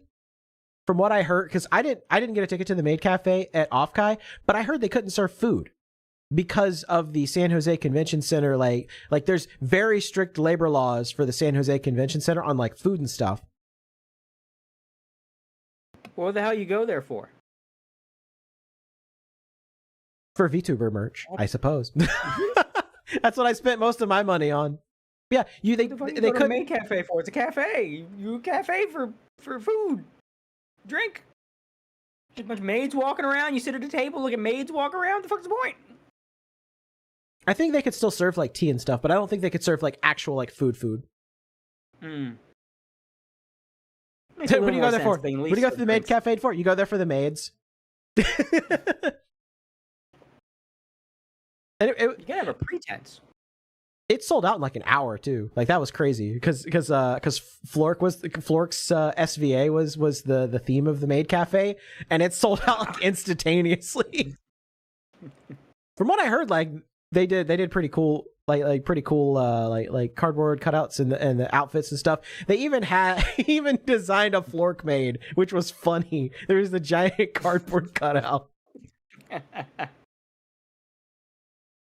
But yeah, did you show that, or did you not get a picture of that? I feel like I've seen that. Well, no, I wasn't. Sounds I wasn't. I didn't have a ticket to the maid cafe, so I didn't actually go there. But there is one. There are pictures online. Let me see if I can go find it real quick. I might have retweeted it. Let me see if I can go find it real quick.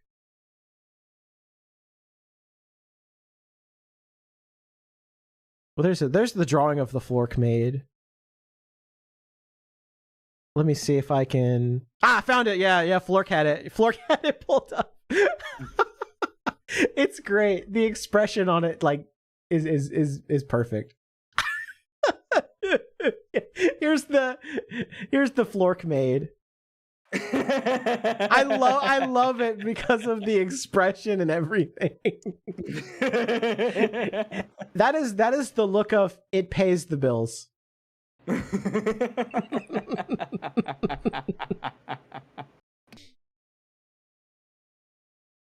That's fantastic. I gotta say, you want to talk about like VTuber companies that have been doing it right, like SVA. I love SVA. The VTuber companies that do it right seem to be the ones made by guys that already have money that just go, you know what? I want to have a VTuber agency. I mean, that's basically what, like, I think that's basically what Flork said. He was just like, he's like, I love VTubers. You know what? I should just start a VTuber agency. I'm just gonna start a VTuber agency. It's like dudes that get into it for the love of the game tend to make better companies. Yeah, exactly. I mean, and that's basically what Fishman did.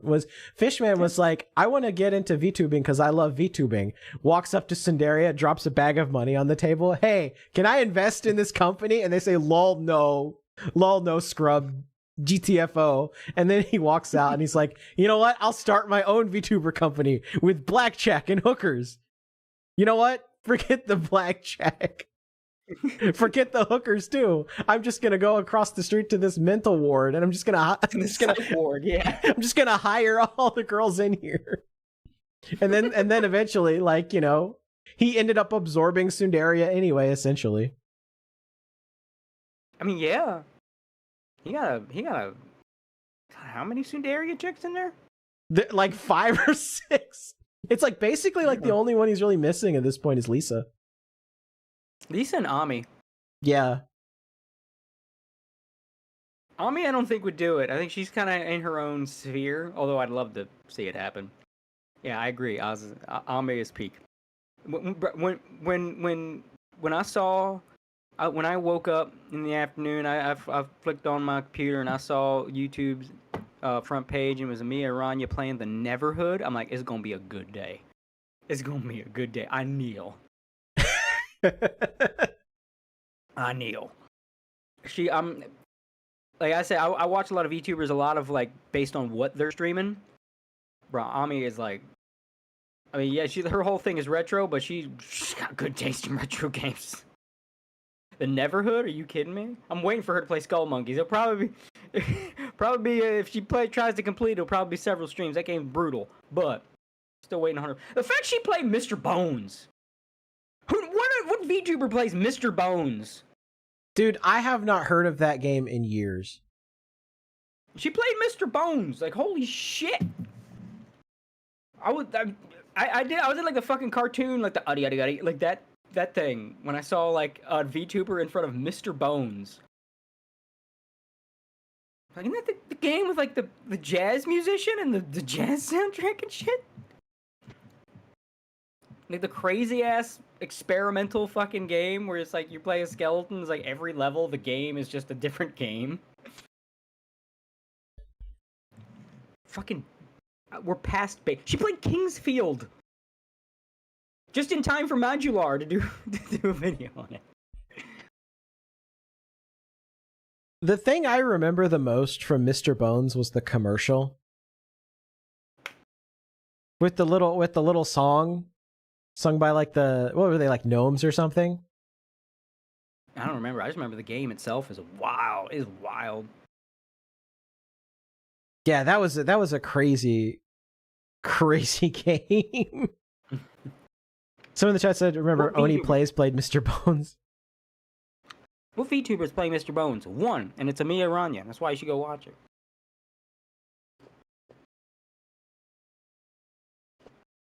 Yeah, completely off track, but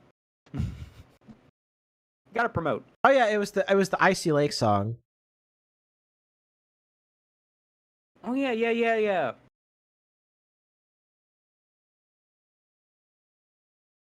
Yeah, that's Anyway. the song that when I think of Mr. Bones, that's the song that I think of was the Icy Lake song. Well, because that level is fucking infamously brutal. Yeah, really is. It gets stuck in your head forever. Yeah. But yeah, I'm gonna read the soundtrack's done by like a known artist, and I forget the name. A really prominent artist too. Skull Monkeys is a game I'm always not sure if it was real or a hallucination. Yeah. There's a lot of little games like that from back in the day. Peak Terry Scott Taylor, though. Like, his soundtrack for Skull Monkeys, like, it was already great on Neverhood. Neverhood soundtrack is like the soundtrack to fucking around and shit posting.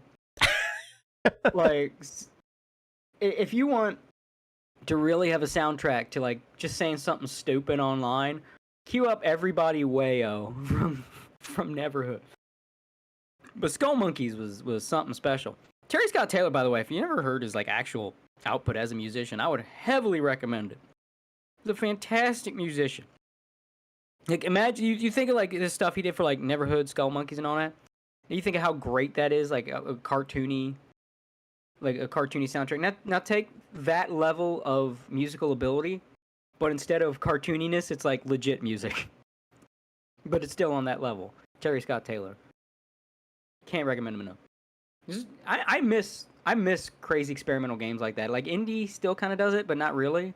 Because, like, you get the experimental game, right? But it's like a group of, like, guys that know each other that make it. You don't get an experimental game where they get, like, a known blues musician, jazz musician, whatever. I think it was a blues musician. Yeah, a known blues musician. And, like, a bunch of these other, like, prominent people with, like, careers and shit to be part of their game. They might like, oh, we got a soundtrack by Yoko Shimomura or something. Like, yeah, it's cool, but like, no, I want to see an indie game where it's like we got a budget and we just like hired this famous musician that has nothing to do with video games to do this weird shit for our game, and then maybe do a soundtrack, and that's the game. Oh yeah, the Beans song. More you eat, the more you chew, the more you chew, the better you feel. So let's have beans forever meal. Oh, and it loops faster and faster. Oh god. Monkey's paw curls and it's Toby Fox. Oh no.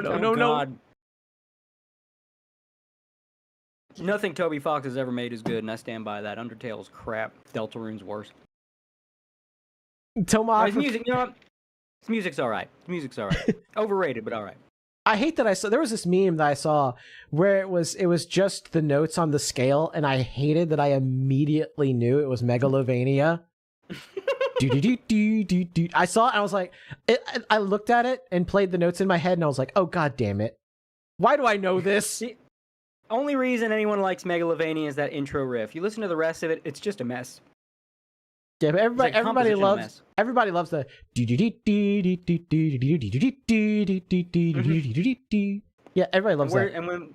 And then where does it go? It goes into nothing. The song has no idea where it's going. It changes up, and it doesn't change up in a good way where it's like, movements or something. It's just like it wants to be a different song every couple seconds. I'm gonna read the super chat, then I gotta read this chat here. Tomac for $50 says, as the meme I sent Gator, Fishman does nothing, wins. Sorry if you covered that already. I just got here. No, we've kind of been dipping in and out of the Fishman stuff. Though I will say, like, Sheena did say, hey guys, please don't curse us. Please don't like back off of that just a little bit. Let like the fans of these VTubers kind of like grieve a little bit. Please don't let the monkey's paw curl, because I love FaZe. I love FaZe. Please don't put that evil on them. And well, as Ahara says, that the FaZe begging is going to be annoying, and this is why people FaZe beg. It's like, hey VTuber, I'm rooting for you to join the winning team. You should join the winning team. Like if you have a bunch of like teams, the blank blanks, and one is like the hometown always wins. Like always wins is one word. You want them to join the always wins. They always win. Don't join the Chattanooga Cats or whatever. No, join the hometown always wins. Just there's no reason not to join the one that always wins. I want you, VTuber I like, to be on the winning team. That's what the FaZe begging is. That's all it is. It's people basically rooting for the draft of their sports team. Well, that was kind of why I was hoping that Lisa would join FaZe. So I was like, yes, Fishman is going to finally collect his last Sundaria Infinity Stone. Ami is like the bonus, It's like you don't need her for completion, but she'll if you really want to like 110% it. Yeah, if you want to get the 110% clear, you add Ami. Actually, for a little while, to get Ami just to promote Ami. Ami should be bigger than she is. I think she likes where she's at. I think we talked about this before. But she likes where she's at, I think. But she really should be bigger than she is. Yeah. I mean, she's like one of a kind. Yeah.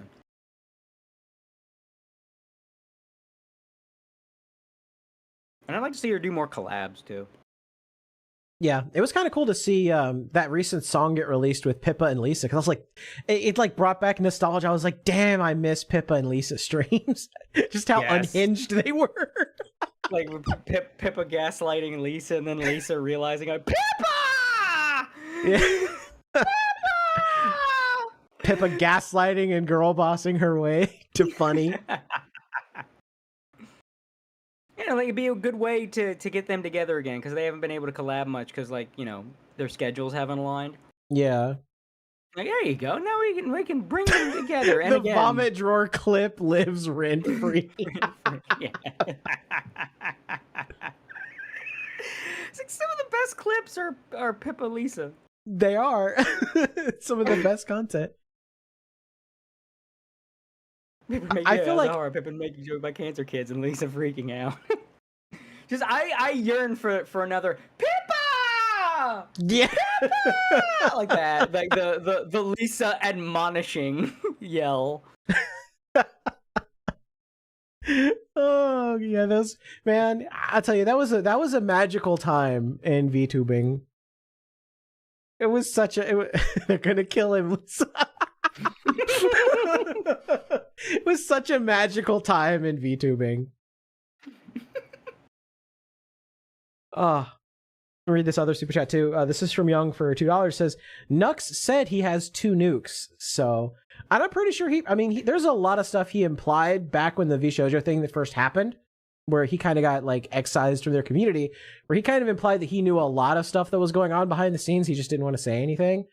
I guess we'll see like what info he has, but I mean, it's a double-edged sword if he's got insider info, because in the same way that there was a tweet posted by Giga that was very ill-advised, if you imply that you have some sort of insider knowledge of some maleficence that went on at the company, that puts you on the hook, because it's like, why didn't you say anything if you knew about it? So it's kind of like, okay, Nux, well, if you do have this information, like, I hope it's stuff that it's like you couldn't release because it was like, it's like not like a big deal, but it's, you know, it's something that, like, for one reason or another you couldn't release. I hope it's not something that's like actually criminal, because that kind of puts the liability on you too for knowing it. Yeah. He says maybe he had non-criminal stuff, just maybe examples of people abusing talents. Yeah. But see, like, also I kind of feel like that information should have been, like, even if everybody hates you in Vshojo, if someone in the company is abusing talents, I feel like that you have to let that information out there, regardless if it's going to, like, strain your relationship with the company or with the talents at the company.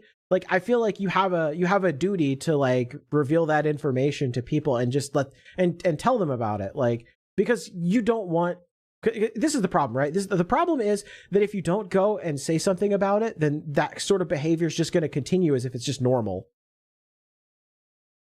Yeah.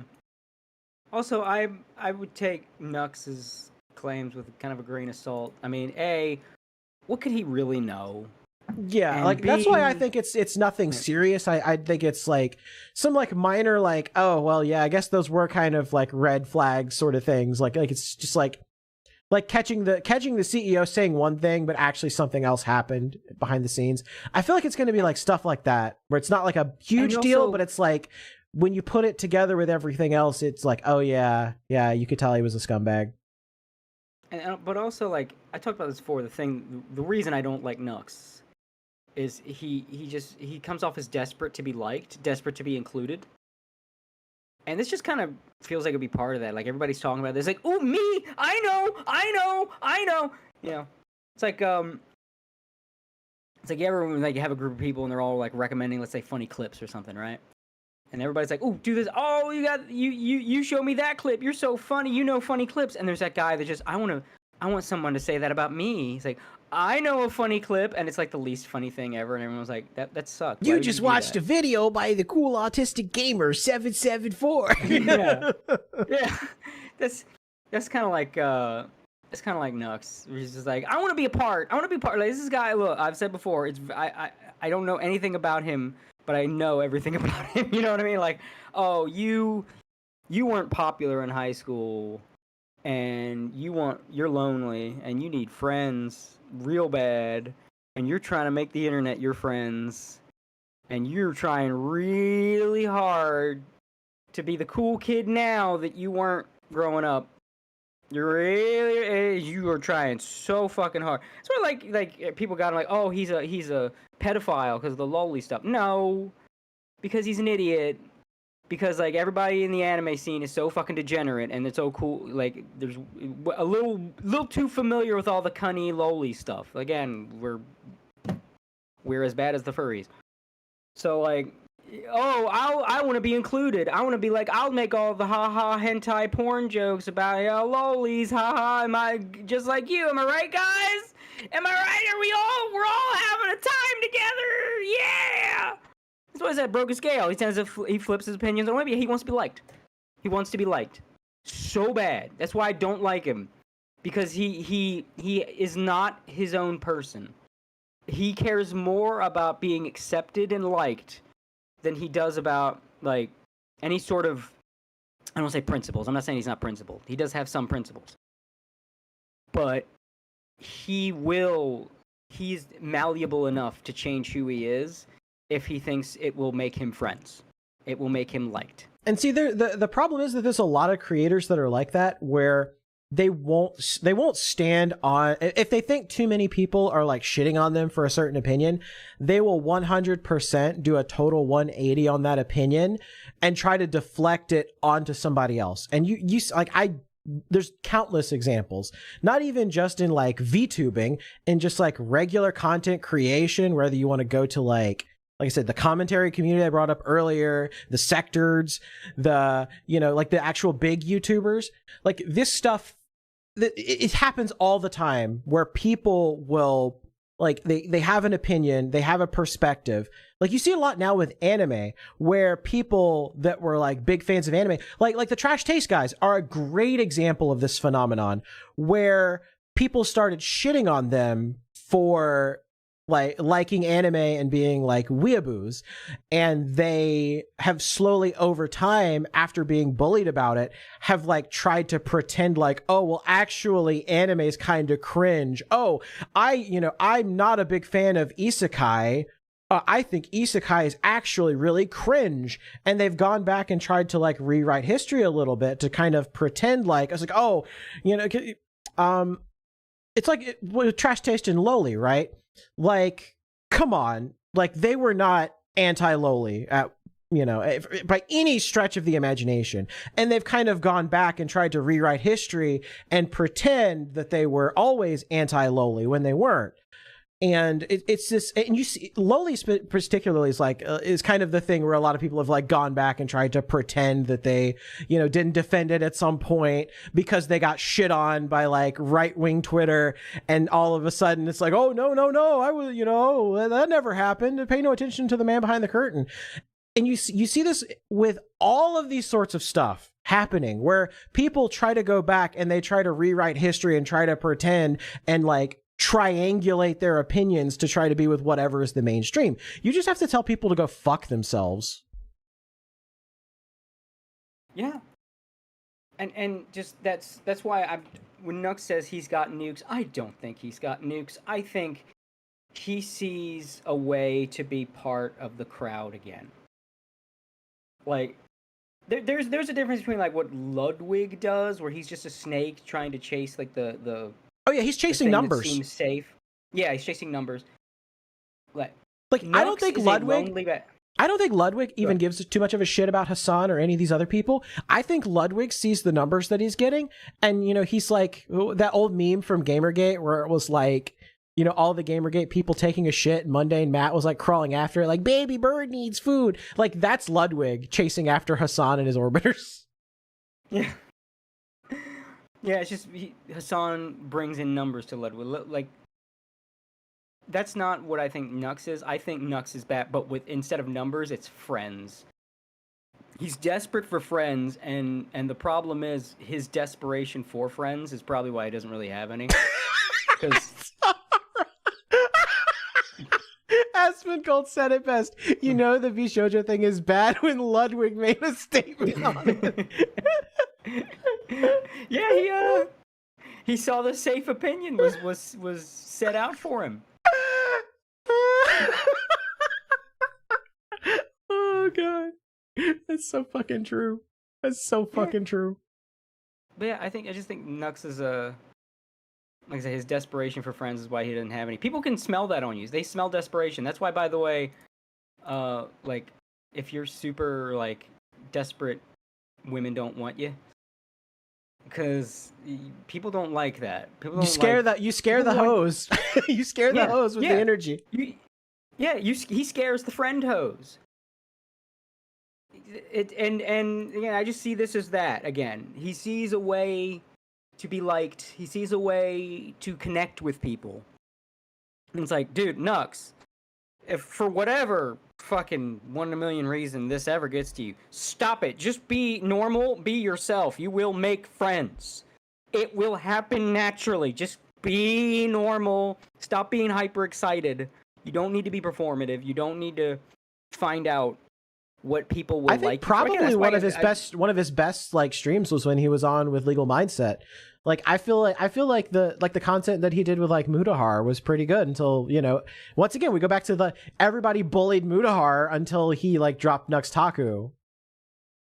Yeah, because Mutahar is also a fucking. Oh yeah, Mutahar's 100%. Yeah, he's 100%. Mutahar's one of those people that whatever the consensus is or whatever he feels the consensus is, he will 180 his opinions to try to match what the popular consensus is. He's one of those people that needs to look like he's not one of the mob, you know. He's more enlightened and above the people that get easily offended or excited or whatever. An enlightened centrist, yes. Yeah.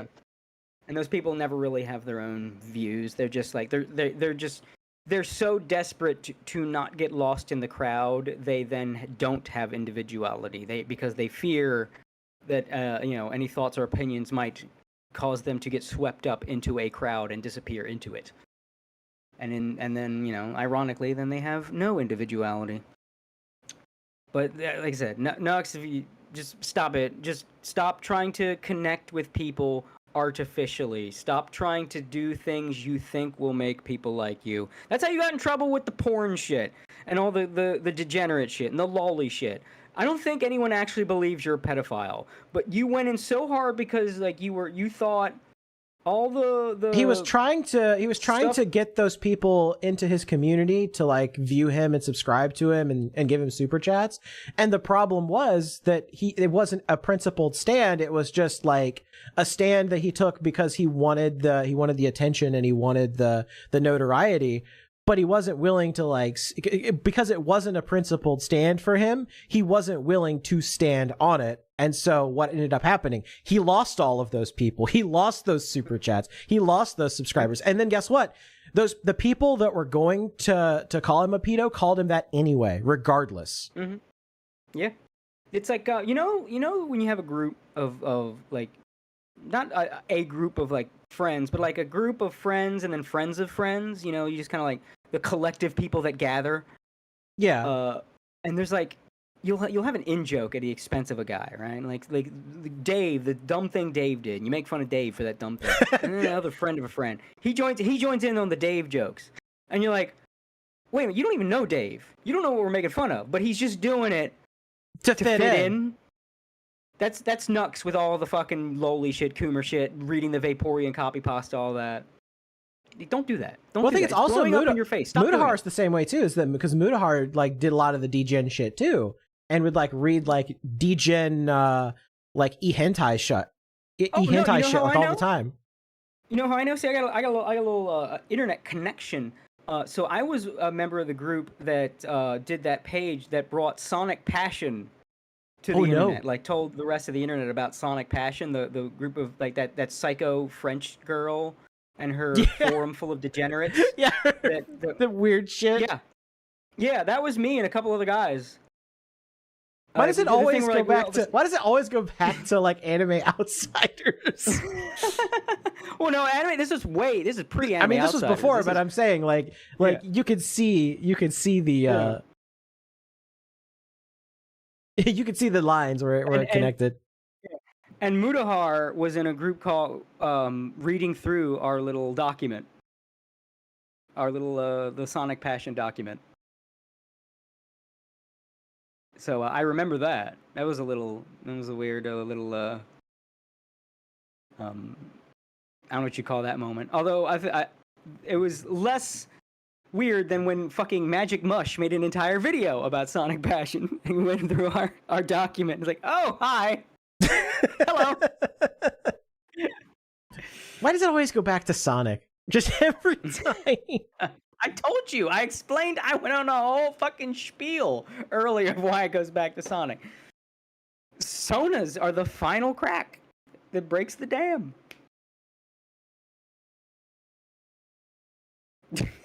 I see that what you said, Noah.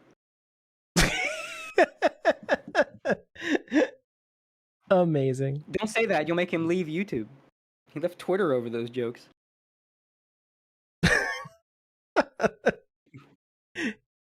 Oh man, the curse of the Sonichu medallion. Yeah, many such cases. Many such cases.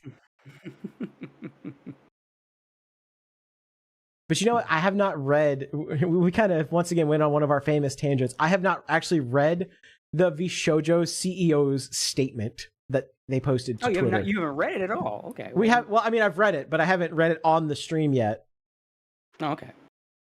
Yeah. So this is Gunrun's statement that he posted, like the day after all this craziness. Let me see the exact date here. I saw Saving Dark Star, the final penis that breaks the dam.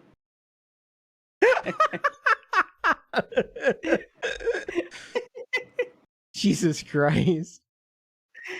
Well, at least when it does, you can ride it to safety.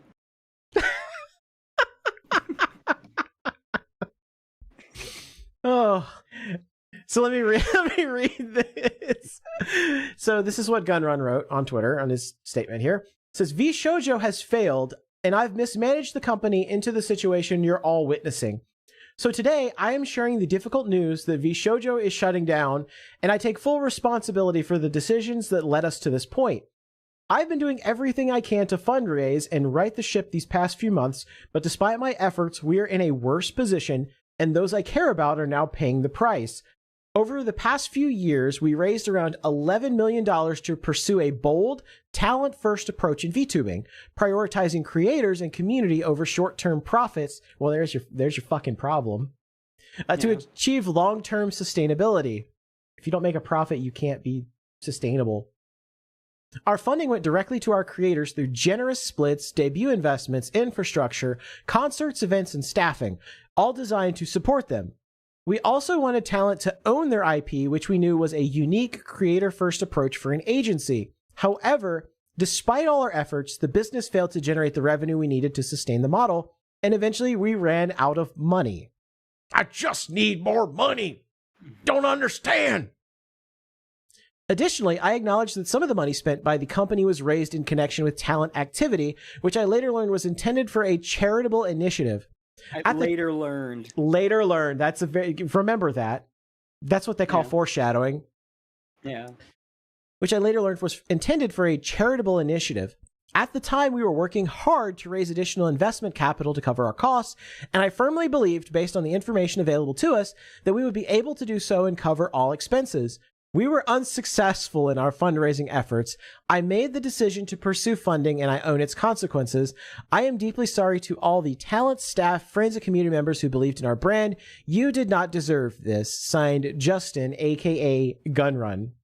Literally admits he spent the charity money. You moron.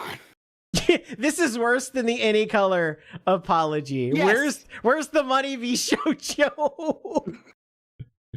Congratulations, Any Color, you're not the bottom. You can finally take that dunce cap off there, Riku. As a heart in the chat, you can have a 200 to negative 100 split in favor of your talents. Doesn't mean shit if you don't pay them. Yeah. It's like Kason said, talent freedom, my ass.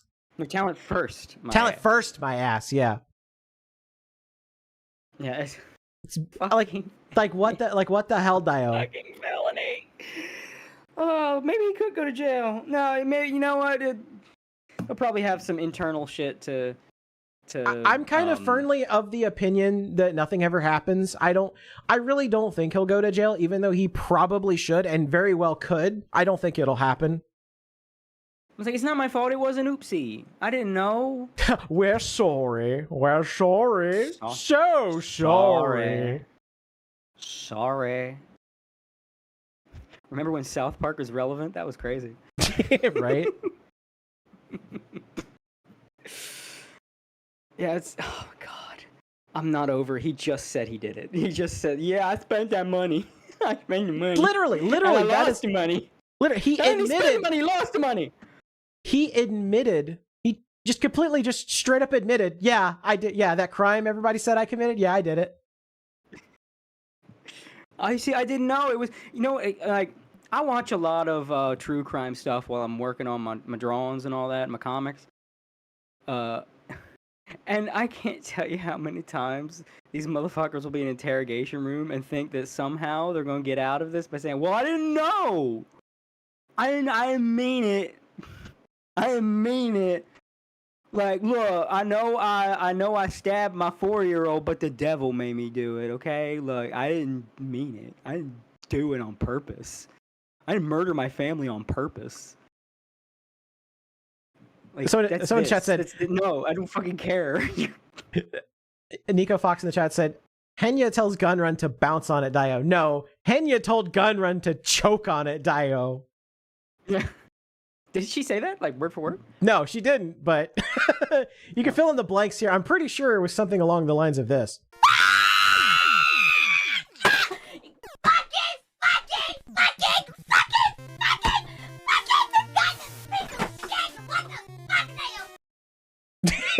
She played Mega...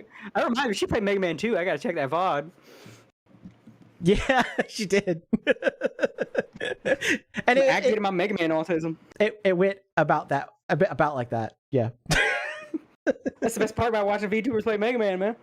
Not only do I fucking not only am I fucking absolutely in love with that series, but like seeing everybody struggle with it is just like that's kick your feet up, put your hand between your heads type entertainment.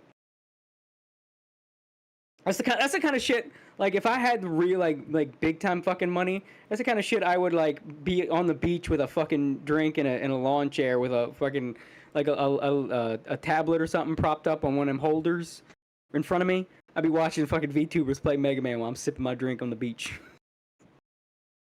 Especially so, because see, I feel like one of the best streams that could ever happen would be like Pippa playing Mega Man, old Mega Man. Oh, she'd never. No, she couldn't. Well, here's the thing.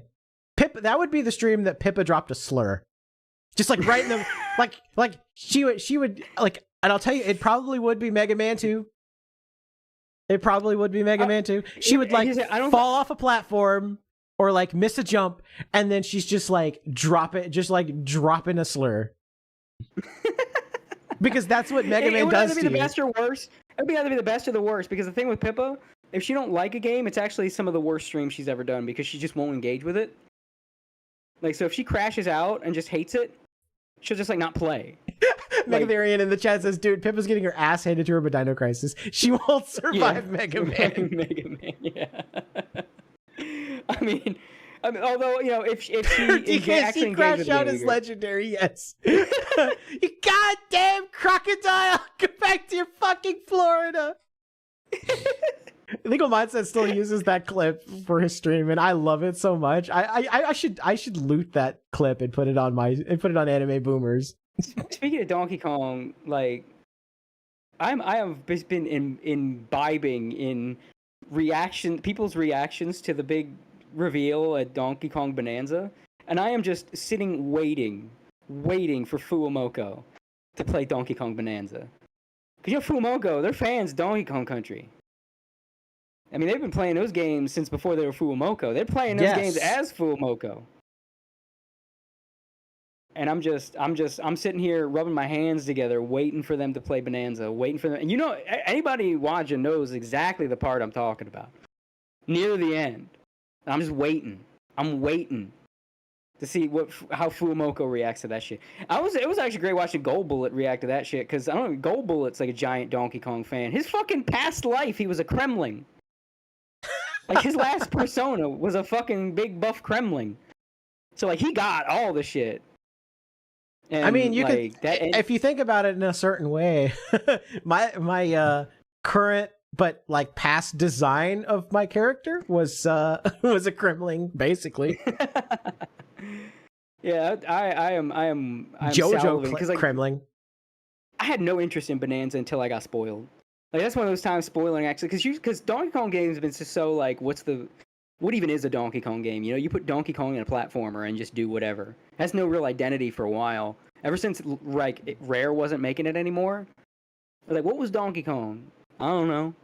And then like, so I wasn't really excited for this game. And then I saw the ending. I saw the end bit.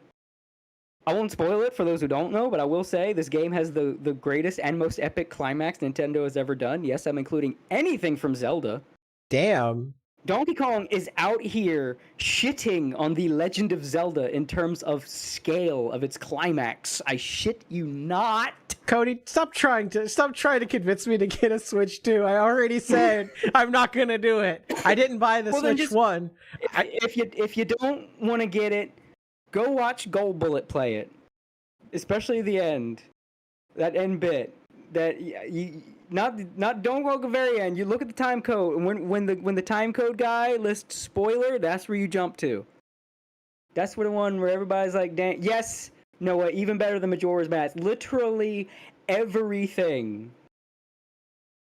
And when you realize why they went so hard, it's even better. Like everything that Nintendo has put out is not only this better than everything they did in terms of like grand scale climax, it's not even close. There's not even a big epic Zelda finale that is even close to the finale of fucking Donkey Kong Bonanza. And I'm not fucking with you when I say that. Ganondorf wishes he was the end boss of Donkey Kong Bonanza. And yes, D-Roggle, that big thing was like Bonanza embraces the rare games. Like, it basically gives Donkey Kong his fucking identity back. This is basically the first real Donkey Kong game we've gotten since Donkey Kong Country or Donkey Kong 64. Damn. Like, yeah, the retro studio games were fun, but they didn't have identity. It was just good platforming with Donkey Kong, starring Donkey Kong, right? Didn't really have the... Like, there's a lot more to a series identity than just is the game fun to play, you know what I mean? Like, is a Kirby game if you don't have, like, DDD, and Kirby ain't fighting some elder god at the end or some shit, and, like, things don't get kind of weird and surreal near the end, but, like, really light and cheerful in the beginning? Like, if you don't do all those, is it Kirby? Is it Kirby if it's just Kirby and, like, some solid platforming? No. Like, there's more going on. And fucking Donkey Kong Bonanza, they fucking realized it. They finally got it. And, like, if you get a Switch 2, like, I don't know if it's worth all that money, but if you find a way to get a Switch 2, it's worth getting. It's actually amazing. And I'm saying this as someone rooting against Nintendo right now because I'm a big Pal World fan. So I'm actively rooting against Nintendo. And I'm telling you, Bonanza is some next level shit. If I ever get my hands on a Switch 2, because right now, I'm kind of saving for an engagement ring. I can't be buying a Switch 2. But if I get one, it's the first game I'm getting.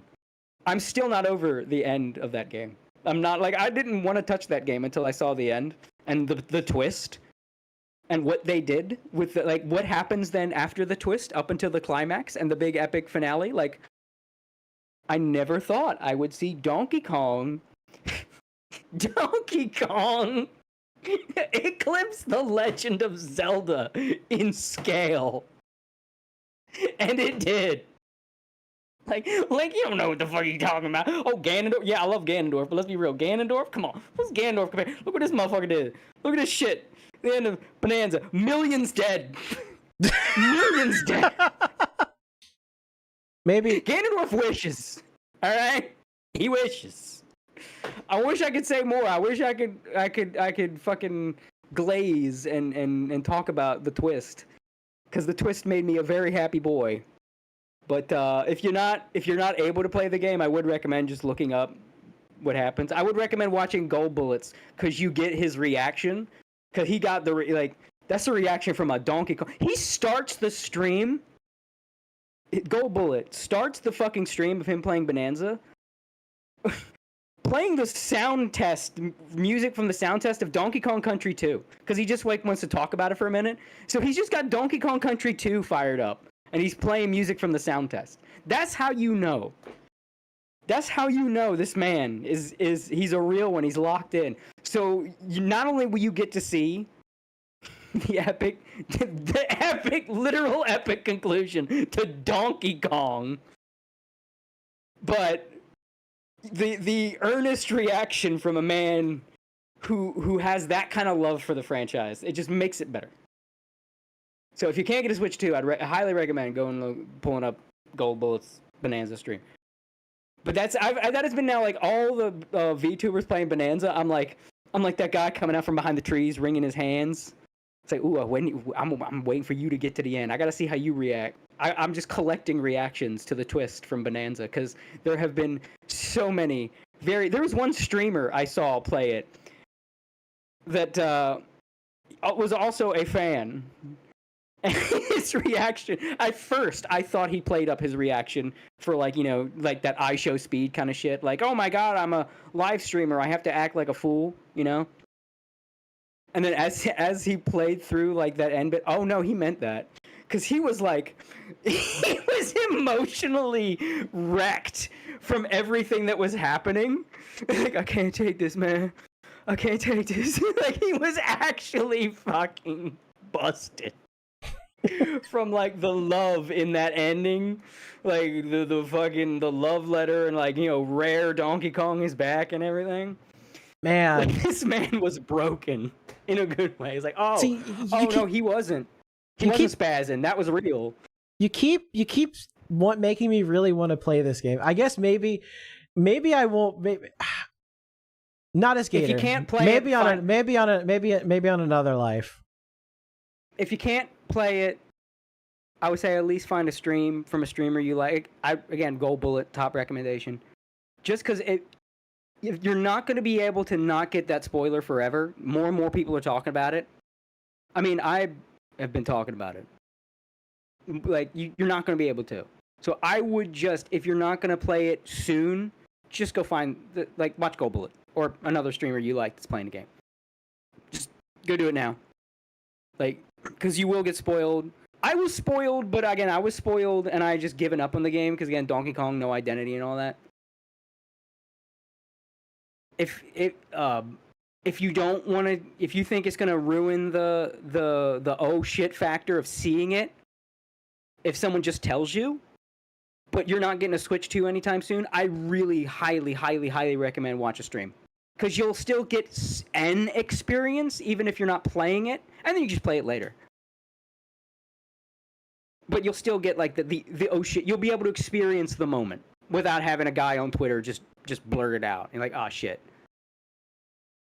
You know, it's like you don't get Snape kills Dumbledore. Right. Yeah. But yeah, like I said, I would like to play the game. The problem is buying a Switch 2. So yeah. God, just watch a streamer. I gotta just turn that shit off my phone because it keeps doing that. It's like, I'm not saying anything. Stop. Your home address is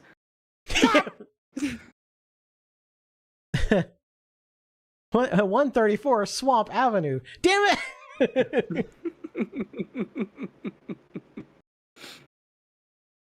I wasn't joking about the millions dead, by the way. That's the funny thing. I wasn't fucking kidding you. That wasn't an exaggeration. That was not an exaggeration. Millions dead. Donkey Kong has fought the greatest threat. No, outside of a Kirby game, the greatest threat Nintendo Yeah, I was has ever gonna say produced. because I'm pretty sure planets have been destroyed in Kirby. Yeah. I don't even want to know what Dark Matter's kill count is, but yeah, billions must. Dark Matter says billions must die. But yeah, like I said, if you can't get the Switch 2, go watch it. Because even if you can't play it, it's better to watch it and see that experience than, again, just have a dude on Twitter just blurt it out, not thinking. Because by now everybody knows. It's like, you pick you like, well, I can't drive the Ferrari, so at least I'll get a really nice used car that's like in good condition. Instead of just ending up with the last thing available as a jalopy. You know what I mean? Yeah, exactly. That kind of thing. I'm just, again, and I am a guy rooting against Nintendo, telling you this game is peak. And I am absolutely going to get it if I ever get my hands on a Switch 2. Who knows? Like, I have a rich friend. I'm not going to ask him for it, but he just bought me my Switch. Like, I think I mentioned this guy before. He's the guy that's like fucking crazy and like parlayed it into like picking up like 4 or 5 like multiple profitable jobs, and he's like rich as shit. And he just like got 2 Switches. Like, you want a Switch? He's like, yes, I want a Switch. He's like, yeah, I got an extra. I got extra Nintendo Switch. Do you want this Nintendo Switch? Sure. So who knows if he gets like an extra Switch too? Maybe then I'll get Donkey Kong Bonanza. Yeah, like I'm not gonna look if somebody. Too. He's out of his fucking mind, dude. If I had like one of those Throne accounts and somebody bought me a Switch 2, I wouldn't say no. Okay, I'll say that. I don't actually have a Throne, by the way. But this is a dude that buys every video game system and then never fucking plays it. He bought a PS5. He's like, and then after buying the PS5, and I'm not joking, realized there's no games. After he already bought it. Oh my god, that's amazing. Because he's got fucking around money. He just buy. Oh, is there a new PlayStation? Think I'll buy it. Like, I don't know what's on it. I'll find out later. And like, oh, nothing's on it. It's a fancy looking paperweight I've procured for myself. It looks really pretty, looking like Seto Kaiba's, fit sitting on my countertop. I'm like, dude, you got Switch 1 games you ain't never finished. Why'd you buy yourself a PS5? It's got no games. Like, it was there. It's in the store. The PS5 is that so new PlayStation. All the right. PS5 is so fucked at this point that they're already talking about the PlayStation 6. They're like, yeah, we just need to write this one off and just move on. One game. I don't know why. It doesn't even matter how many I buy. I can say though, this is funny shit. This guy's like got so much money, but again, he's fucking crazy. Like I've been in his house. It's the emptiest fucking house. With the shit this guy, you'd think like, oh well, he's got this money, he just buy whatever he wants. You go in his house, that's the most minimalist. Like, it's like a new house, right? It was like recently built, big ass fucking house, and the echo is everywhere because there's got like. He's got like no furniture and nothing on the walls. He's got bare minimum furniture. Like his living room is enormous. Like it's a 2-story living room. And it's just got like the 2 couches surrounding a TV on the wall. And it's like a living room. It's got a kitchen, right? The goes right into the kitchen. And like living room, kitchen, dining room, one giant fucking room. All echo. Nothing on the fucking walls. Just white walls. A window to the outside. TV on the wall, kitchen, nothing, no fancy wife shit in the kitchen. He's married, but like I guess his wife is as much of a minimalist as he is. Like, you know, the kitchen will have the wife shit, like the spice rack, the fancy spice rack, and all the nice amenities. Oh, home sweet home. None of that. None of that. The only thing on his fucking walls is that he had a painting done of him and his wife for his wedding. That's fucking it. This man's got all this money and just, like, at the same time spends it on a whim and never spends it. He has rare whims. And he's just got this big empty house. This is his work office where all his shit is. It's got nothing on the walls except his fucking whiteboard for work. And there's barely anything on there except one phrase. He wrote a phrase shit-talking himself. Something like, you are not that special, so he could keep looking at it to keep his ego in check. Holy shit. That's all he has on the walls. It's just a whiteboard with barely anything on it. In the corner written, you are not that special. First time I go in there, it's like, dude, are you okay? You been going through something? Like, no, I just got that there to remind myself, just in case I start getting full. Because he's good at his job. He works from home. I can't talk about what he does. But it's something that we work from home and you make a lot of fucking money. And he's good at it. So he has that written there because he knows he's good at it. So he can look over once he's like getting full of himself and like, you are not that special. Like, just so he starts thinking he's hot shit, he can look to the side and put himself down and humble himself. Is he a fat? No. But I'm still not going to talk about what he does. It's not illegal. I'm just not going to talk about what he does. But I just think like that guy is fucking nuts. And I'm like, you know what? There is a chance he'll do it again. Again, the whole reason I have a Switch is because he just... Who gets extra? Who has extra Switches? That unless they knocked over a truck shipment. Who has extra? He had an extra Switch. Say, do you want to? He called me up. Hey man, you want to switch? I thought he was like. It blew me in my mind so much. I thought he was saying hypothetically, like, wouldn't it be nice if you had a Switch? Like, I mean, yeah, that'd be cool. You want one? He just like opens his coat and just immediately pulls out a Nintendo Switch. It's like, man, where the fuck did you just get that from? Because he's nuts. I wouldn't put him past him to get like. Khajiit has wares if you have coins. He's getting Switch 2s for like him and his kids. But then he forgets how many kids he actually has, and he has. Also, he's got the Ricada problem where he's got like 47 kids. So he's like, he's only got like 2 kids. He still does that. Like, I thought I had 3. Oh right, we were planning on a 3rd. Well, I got an extra Switch. He accidentally counted the dog. He's like, oh wait, shit. That's right. Yeah, something like that. This dude's nuts. But he's good nuts. Like we used to. when we go to the mall, and he got these eclipse glasses, you know, the ones you put on so you can look at the eclipse. Yeah. And he flipped them because they're like cardboard things, so he flips them inside out, so they're all white. And he wrote on the side, "Glasses of the blind." And we would just go out in public, and he would put it on. It's like he would just get mad, like, "I can't see shit with these glasses of the blind on." And just walk around saying this loudly in public, "I can't see shit with these glasses of the blind on." He would go in grocery store. He went to the grocery store, like around where I live, and he would just run into shit with a shopping cart wearing this thing. But I can't see shit with these on. He can't take them off. Like it doesn't occur to him to take them off. He's just. We would drive to the mall. We would drive past people. He would roll down his window, yell out to people in the most like down-tone voice, "Help! I'm being kidnapped! Help! I'm being kidnapped! They're taking me where I was planning on going! Help! These kidnappers are taking me to my destination!"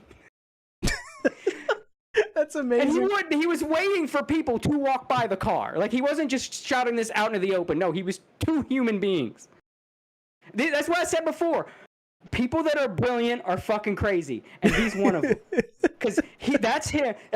He still has the glasses of the blind, and he keeps them in a sunglass case. That's amazing. A fancy fucking sunglass case. You open this fancy, nice, smooth sunglass case, pop it open, and it's like inside out eclipse glasses from the 2000s with glasses of the blind written in marker. He's still got them. And he's like this crazy on the grind. Like this guy, he went to like fucking medical school and then the military and then went to all this other field, like multiple things that people spend their whole lives doing. This dude did it like his hobbies. So like crazy people are the ones that make the fucking money. It was looping it right back to what I said at the beginning of the podcast, like why there's so many rich furries. He is the kind of guy. He's too crazy to be a furry, though. He's like has no idea what goes on in the world around him. I would usually have to tell him what's going on in like not just news but pop culture. There are like household name celebrities he's never heard of in his life. I had to explain to him who Jennifer Lopez was in the 2010s. What? I don't know how he doesn't know these things. He's just in his crazy man world. He doesn't know people. That's probably the only reason he's not a furry. He doesn't know what they are. That's insane.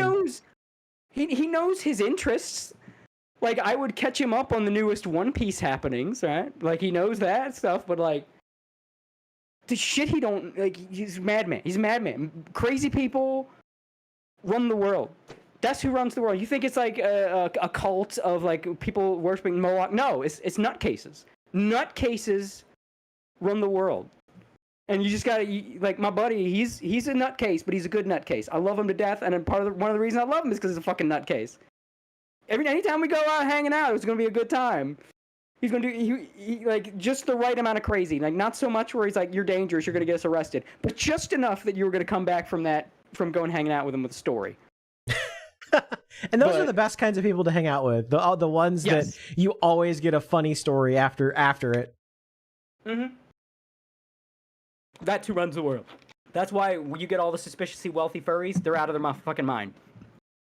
That's why you had Michael Jackson. He was out of his fucking mind. Like, brilliant people are out of their fucking mind. And that's who really runs the world. If anything, the Moloch people are just, like, LARPing because they know a crazy nerd that's, like, handling their finances. So they can LARP, like, oh, look at me, I'm eyes wide shut. Like, the minute the crazy nerd handling their finances is like, you're fucking weird, I don't like you anymore. And then the whole operation goes under, and then they're either, they're in some fucking El Salvador gulag or some shit. The minute that crazy nerd that's handling their finances goes, I think you're weird. I'm going to give you a virus, and your whole business, you're going to get Bernie Madoff, and your business is going to collapse, because, like, the crazy nerd he had cooking the books, just like, you know what, you're kind of gay. You've literally just described the plot of the Shawshank Redemption. Exactly. like quite literally, where you're just like, yeah, by the way, I've just leaked all your dirty secrets and escaped the prison. Bye! Yeah, there you go. That's how the world is really run. It's just a bunch of old weirdos who found a crazy guy. They got the hookup to the weirdo, and the weirdo's getting them the hookup in return. Madmen run the world, and it's a blessing and a curse. Because as someone that is hobnob with a madman or two, and very close friends with one, they're fun. I like them, except for the other madmen. I don't like the other madmen. I like half the madmen. Well, they always say that it's a thin line between genius and insanity.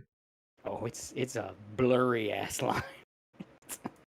I have watched it unfold in front of me.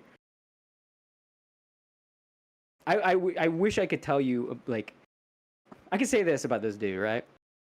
I told him back when AO first started, there was this guy that was like, you know, and now I have VTuber vernacular, I could say he was anti-ing us. He was a rival podcaster that was obsessively hating me because I said that his favorite anime was shit. And there's not me being glib, by the way. This guy had an episode because he literally likes Baki the Grappler, and I told him Baki the Grappler was garbage. And like I told him we were both on a podcast and that Baki the Grappler was garbage, and he made a weird sound, and I became his like mortal enemy for years after that.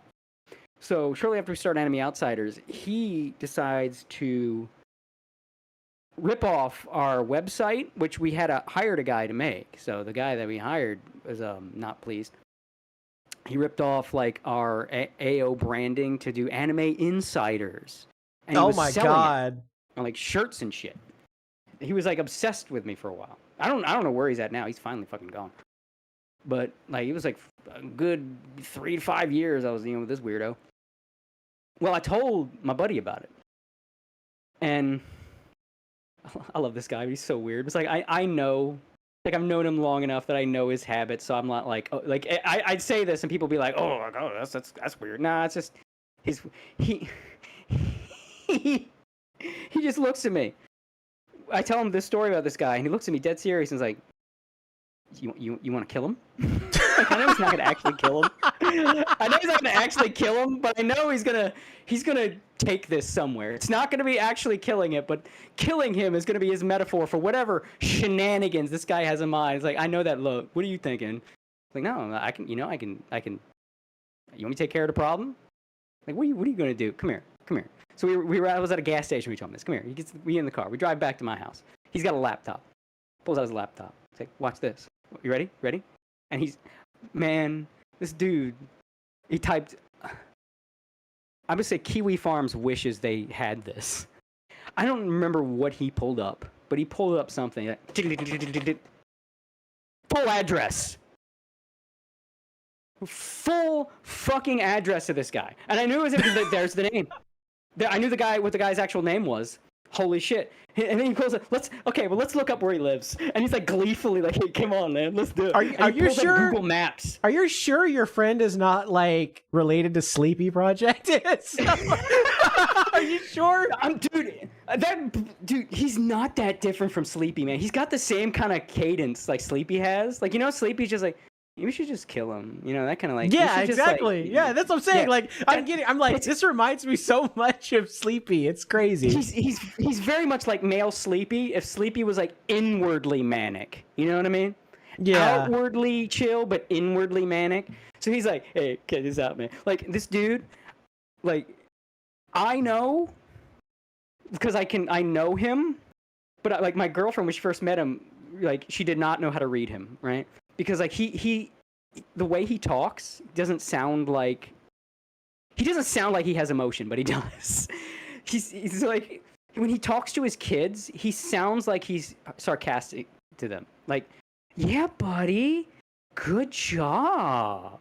And like he sounds so insincere. It's like, no, that's just how he sounds. He always sounds insincere no matter what he's saying.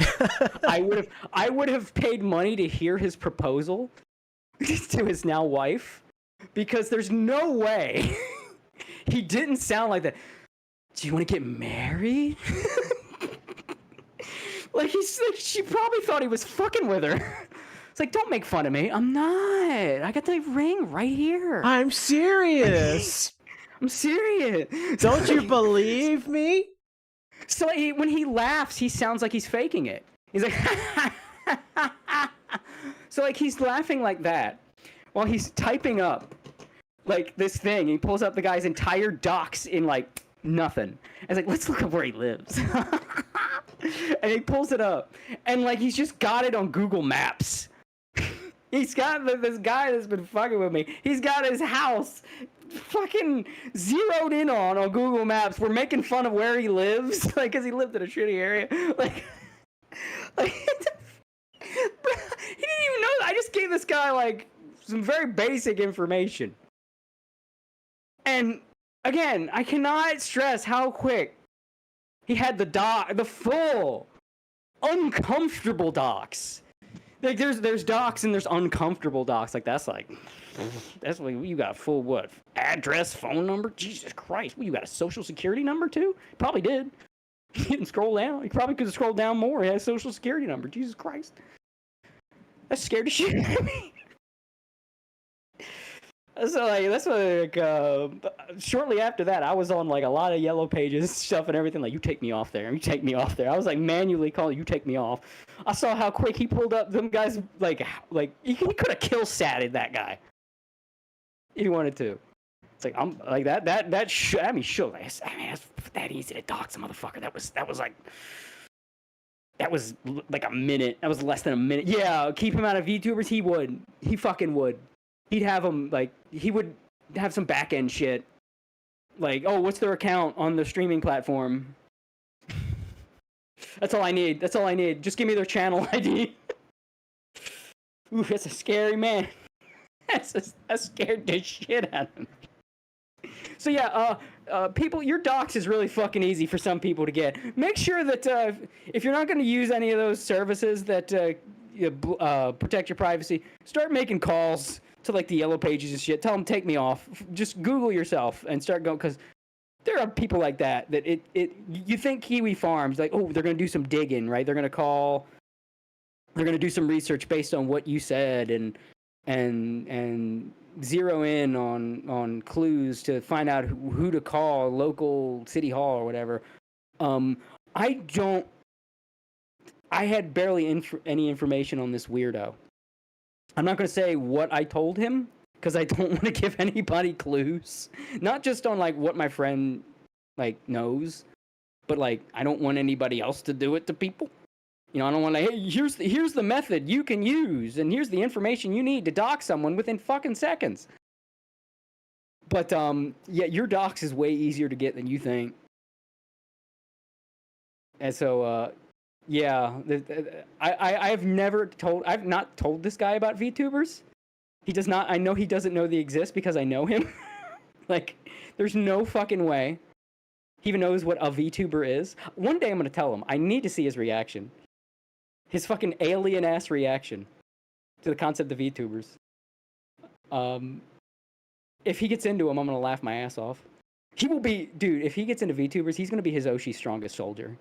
I was about to say, like, he's gonna be like eating Mike Tyson's ass, or gonna be like Super Iron Bob and just like dropping the like hundos like it's raining. He gonna be dropping Akasup as number 1, and number 2, if he finds there's like an anti to his Oshi, he's gonna be he's gonna be sending them photos on their front porch. Cody, how do we get him to become Samiko Saba's #1 fan? Because I have an idea. I'm just saying. I'm joking, but also, how do we do this? I don't want to send my friend after that section of the internet. You want to talk about total retard war? Look, you told me you had an autism laser, and I'm just like, cool. I just as a joke, I want to point it at that guy's house because it would be funny. I'll send you a DM of why that idea terrifies me. Saba's #1 is like, he just puts on his armor. He's just like, don't worry, fish girl, I got you. He wouldn't even like make a declaration. He'd just call me like, hey Cody, It's Guess what I done. It's done. He would just say, What did you do? Oh my, oh dude, he would. Oh my god, he would just call me and just say, it's done. Wait, And I just, what's done? What are you It's talking done. about? It's done. It's done. He would just say it's done for a while. What are you talking about? It's like, okay, have you heard? He would just keep being cryptic more and more, just to be weird and fuck with me. Like, did you hear? Hey, did you hear? You've heard the news. Like, what news? I'll be shaking it out of him 10 minutes later. It's like, remember those people that were talking about Saba? I've taken care of it. What the fuck did you do? I've taken care of it. I've taken care of it, Cody. So I'm taking care of it. Okay? We're good. We're good. Don't That's worry all about you- it. Don't worry about it. But hey, if somebody asks where I was on November 27th or whatever, just say I was out. I was out getting milk. What did you do? What did you fucking do, Don't man? worry about it. It's not your problem. It's like he's never done anything really bad, but he's got the kind of temperament where I feel like he might one day someone will cross his family and then he'll like escalate. Like he's never again, he's crazy, but he's never like threatened anybody with a knife or like just snapped and flipped out on somebody. Nothing like that. But it just feels like one day someone might cross him wrong, and he'll just like he'll do some like unseen hand shit. I don't know. Like you find out your bank accounts have been frozen and you're on a terrorist watch list, or like what did you fucking set them up with or something like that. Like he'll just some fucking scheme in the shadows that he's fucking done because you called his wife a slut or something.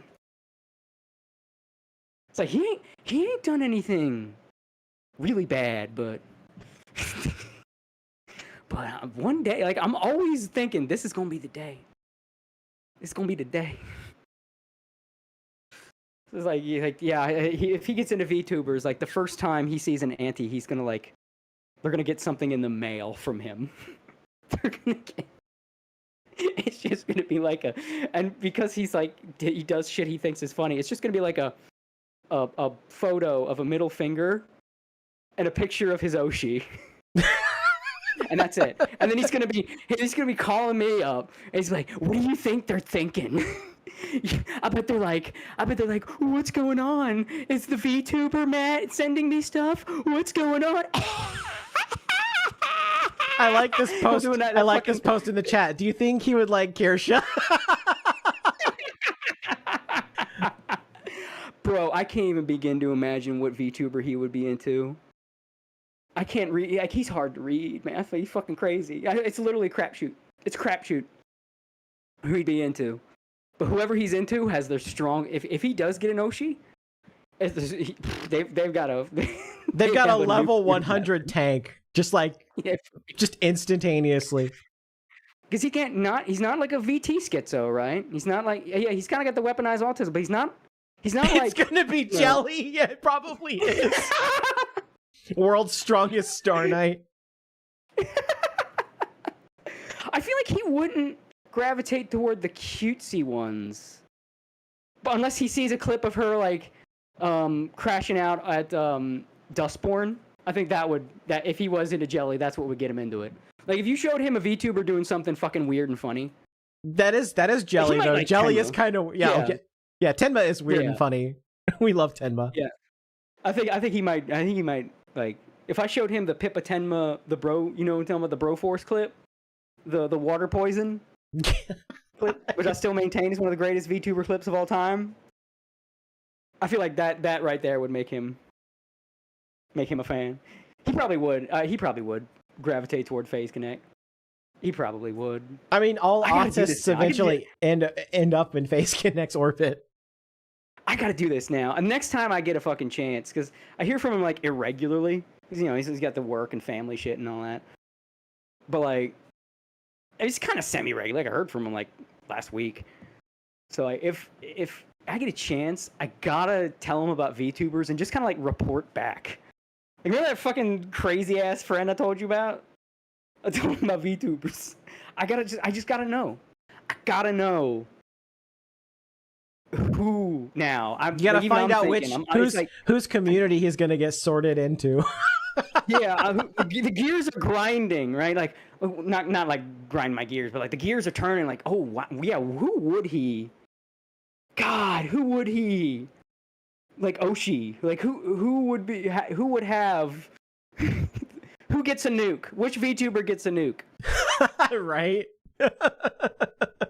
Because like, he'd be the type like he would be enjoying the streams, not knowing there was drama around the VTuber, and then like I would tell him, yeah, didn't you hear about like these people that are like absolutely just saying all this crazy shit about your VTuber? Like I know it's not true, but like they hate her. Like he'd be like, who's saying it? Who's saying it? And I'll be like, oh shit, now I'm gonna tell him, and I'm about to kill him, man. If I name names, like someone's life is in my hands. If I name names, go on, Cody. Who's saying it? Who's saying it? Because he that's how he does too. He's not like who's saying it. No, he's saying like no, we're just you know what it is? He's the Peter meme. I just want to talk to him. I just want to talk to him. That's what I say. Who is it? Who's saying it? If I was like, yeah, it's this guy on Twitter over here. It's this guy. I was like, okay. Oh yeah. Oh yeah. I see it. Yeah. Yeah. Fuck. I can see it all in my head. Oh my god. Because I've known this guy for like 20 years. Oh my god, like all of his mannerisms, like I can fucking see him playing out. Oh god, like I'm like this this hypothetical auntie. I'm like my heart is dropping into my stomach for this hypothetical auntie. Just the idea of him going, yeah, I see it. Yeah. Okay. Oh fuck. And all of a sudden, the count just disappears. Should we give Kirsha that power? Just message Kirsha. Hey, Kirsha, we've just given you a nuclear weapon. Who's to say he wouldn't become a VTuber himself? Knowing this guy, I don't think he would, but if he did, it'd be some weird shit. He wouldn't get like an anime character. He'd get like he'd get some free like esoteric shit. He'd be the kind of person that would be like a tomato, like Toki was. He'd be like a 3D tomato and call himself like I'm the devil. Yeah. No, I decided to VTube. Did you not know the devil was a tomato? Yeah. No, it's true. Yeah, I'm a tomato the whole time. That's why like hell's always red and stuff. It's all tomatoes. Everything down hell's just tomatoes. In hell, all we have is desk ketchup. He's playing his favorite licensed songs as BGM, just completely unaware of the Digital Millennium Copyright Act. I guarantee you he doesn't know DMCA even exists. And like he's just playing his favorite copyright. Yeah, man. So we're gonna play Legend of Zelda. I really like Zelda. It's gonna be really cool. I haven't got to finish this one.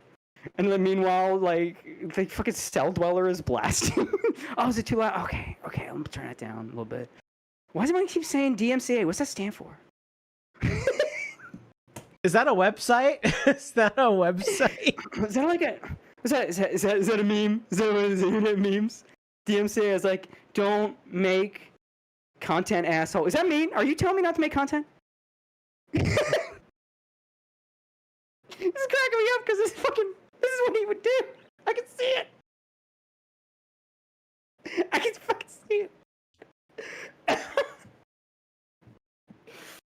Oh, if I have advice for any of you, is befriend crazy people. Not the violently crazy ones. Just if someone's just fucking weird but harmless, befriend that guy. I did it. You'll get some great stories out of it for sure. Oh my god, you have no idea. I got like 1 million from this guy alone. He's the fucking quiet kid we bonded over. And now... now I got this fucking nuke in my pocket. Hey, this nuclear weapon. Name and general location of a unpleasant person. It's like, you wanna kill him? I still can't get over like imagining Sleepy doing this. Dude, he really does talk like you say it, and now it's like a revelation in my head. Like, yeah, he talks like male Sleepy. He really does fucking have that same kind of cadence, except like, I don't know, he's maybe a little spacier. No, he's not really spacey. He can be spacey, but he's not like, yeah, he does kind of talk like male Sleepy. It makes Like, me straight up. It makes me think of when someone called Pippa male gator, which is simultaneously the biggest compliment I've ever received and the biggest insult she's ever received. It's like I'm honored to be compared to Pippa, but damn, that was mean. Friend seen a friend and Sleepy in the same room. No, well, see, for him to be Sleepy, he had to like talk to people. He's very insular. Like, it's weird. Like he doesn't talk to people. He has friends, but not by reaching out. You know what I mean? He just guys like me have just sort of tripped into his life. He's a very like he rarely talks to people. Like the amount of times he talks to me, I know is like, yeah, that's how I know that we're close. That I hear from him like a couple times a month. He's just like in his zone, man.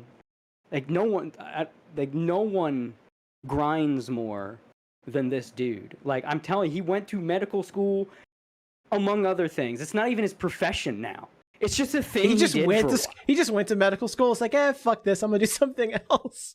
Literally. And I kept getting like, dude, this is why like no one ever hears from you. You keep going off into these crazy studies that people devote their lives to. And he like hyper grinds it.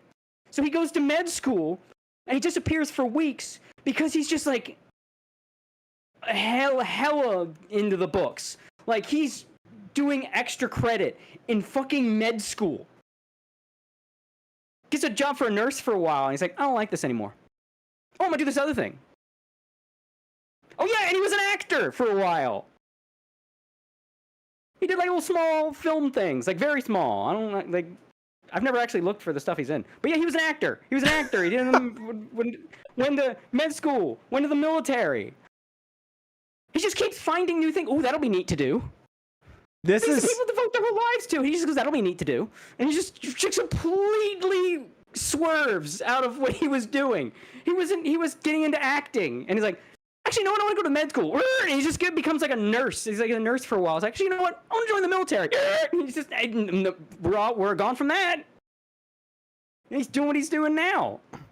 That's crazy. Are you sure you're not friends with the most interesting man in the world? Because that's kind of that's the vibe I'm getting from this. He's not. It's not far off. Like I've got a Rolodex of stories of this guy. A Rolodex of fucking stories. And then again, he's just it's not even just the things he done, but his eccentric personality. Again, I'm just floored when I talked about the guy ripping us off and obsessively hating over Anime Outsiders and everything, and just his response was just like, you want to kill him? Completely. It really was like Sleepy, just like completely flat affect. You want to kill him? Go find where he's not gonna. It's like I can find where he lives. You're gonna do something. It's like I can find where he lives in 5 seconds. See, there it is. Yeah, pulls up his laptop. Watch this. He said he pulled up this guy's full fucking government docs with the same kind of candor that you would say to pull up when you're gonna pull up for somebody a mildly amusing YouTube clip. Hey man, check this out. Watch this. Look at it. Oh, Look at it. Justin, she. Oh, there we go. I have to play the clip now because we've talked about it like 50 billion times. This Sleepy teaches Pippa how to dox and harass her viewers. This is the clip. This is beautiful. This is what I've been referencing the whole time. Oh, Justin, thank you for the $5. OG Peppa supremacy. That's what I'm saying. Make the poll sleep, kid. Ban that man. Make the poll sleep, kid. Let's see what the people have to say. My self-esteem can't take it. Well, I hope your chat would like you better. I don't. Well, if they vote no, you should set up like an IP grabber. Make them go vote on another website and then set up an IP grabber on that website. So then if they vote no, you can IP ban them. And then you can also find out where they live. And you can order 30 pizzas to their house, and then when they get it, they have to stand there awkwardly and either pay for it or say to the person that they didn't order it. And then you can put a link on Craigslist and tell people to call their phone number because they have a free goat they want to give away. And then you tell them to leave a voicemail of like why they would take good care of the goat, and then they'll get like 30 voicemails talking about like why these random people want to take care of their goat. Have you ever done this before? No, I don't believe you. I called someone's mom before. Is this the person I might you're have done the talking goat about? thing before. Okay, The it was in what? high school. What? What do you mean? What do you mean you might have? I think you did or you didn't. Explain, goddammit! I will neither confirm nor deny. No! Explain. What caused this? What triggered this? What Twitch streamer left their Alexa on? What? No, this is a little tomfoolery. A little tomfoolery to A little who? tomfoolery. A classmate, my friend.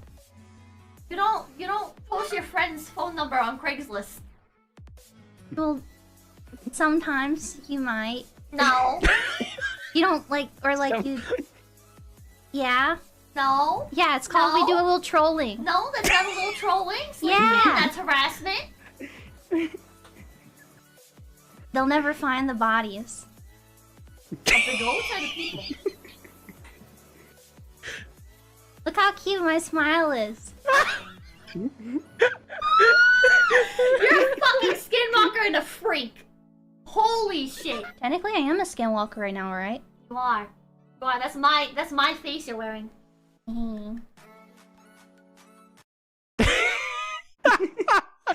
I love that watching that clip so much. And this It's is why I so- love so Sleepy. This is why I love Sleepy. Watching that clip, yeah, you're right. Like if you take out like the high feminine affectations, like that's my buddy, that's my friend. Like he offered, I don't even remember what he offered to like do something with that guy I was talking about after you pull up the docs.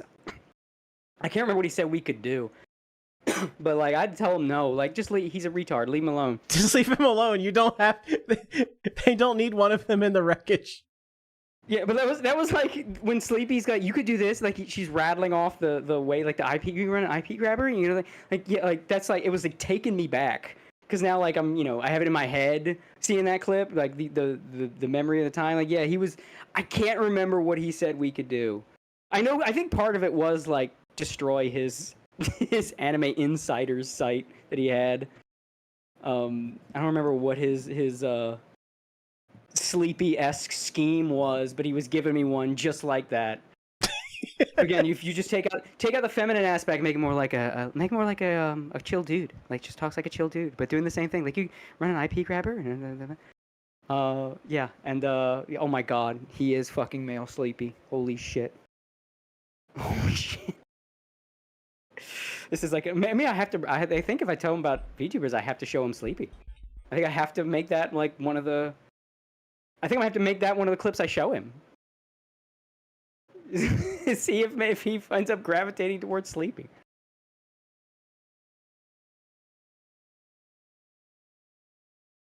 I feel like he's peak VTuber audience material too, because he works from home and all that shit and does all that shit. So, like, he absolutely could just have a fucking VTuber stream playing while he's doing all this shit. But again, if he does get into VTubers, whoever he picks as his Oshi is set. It's set. Pretty much. I mean, like I said, you have a tactical nuclear device just like sitting there waiting. Yeah, I'll tell you why. I'll tell you the details I can't share after the stream. Okay, that sounds good. Sleepy becomes his Oshi. Oh no, that's like giving a nuke another nuke. That's like you have two nukes now. Gee, Tommy, why does your mom let you have two nukes?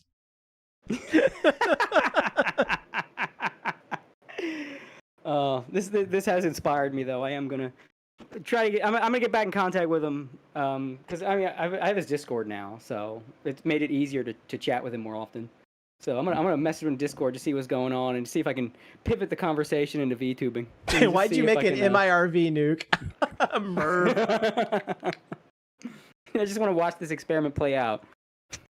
How does he react if he gets into it? Who does he gravitate to? Who's gonna be this madman, this fucking madman Zoshi? I need to know now. But this discussion is like, it's all I can think of now. I need to know. I should read the super chat because it's been sitting up here for like ever from our last conversation. This is Tomahawk for $20 says, I got no reason to get a Switch too. The reason I got a Wii U and a Switch was there was a Platinum game I needed the systems for, and now Platinum is collapsing in on itself. Well, there you go. It makes a nice, pretty paperweight, though. Well, I must once again re-recommend Bonanza, if only for the climax. Again, the whole reason I want to get it is that climax sold me. I was sold on a spoiler. Invite him as a guest on Anime Boomers. Nah. I probably won't do that because that's too like IRL stuffy. Like he doesn't do internet. He doesn't really do internet content, so it's not. It's usually also not good to invite like IRL people onto like internet shows and stuff. Yeah, and also he's so alien. Let's say, I don't know what he would know is appropriate. Like he's so out of touch with everything. I don't even know if he understands that like things you could say would get you in trouble on YouTube or something like that. I was surprised that like we had a conversation and he brought up like, you know, a lot of the cancel culture shit that was going on. I was surprised he even knew that this shit was happening in the world, but I guess he, you know, found a little more about some world happenings once he had kids and had to interact with the outside world more. Like he was telling me when he had to put his oldest in a kindergarten, they fucking asked him what the kids' preferred pronouns were. Oh my god, what the fuck? Like they're kids. Yeah, why? Yeah, they gave him a form to fill out, and it was like a lot of that gender identity stuff on there. It was pronouns, and it was something else. I can't remember, but he was ranting, and he was like, you know, he's 5 years old. Why is he gonna have this? Why would anybody ever need this for a 5-year-old? I'd be pissed too. Like what the fuck? Like they're kids. They're kids. They don't like. What are their pronouns? Well, what are they? Is it a boy? Is it a girl? Well, then you know what their pronouns are. They're kids. They don't have this stupid gender identity bullshit. He kept saying, like, repeating himself a lot. It's kids. Why are they asking me this? It's kids. Why are they asking me this? It's like well, he crashed face first into the world around him in that one.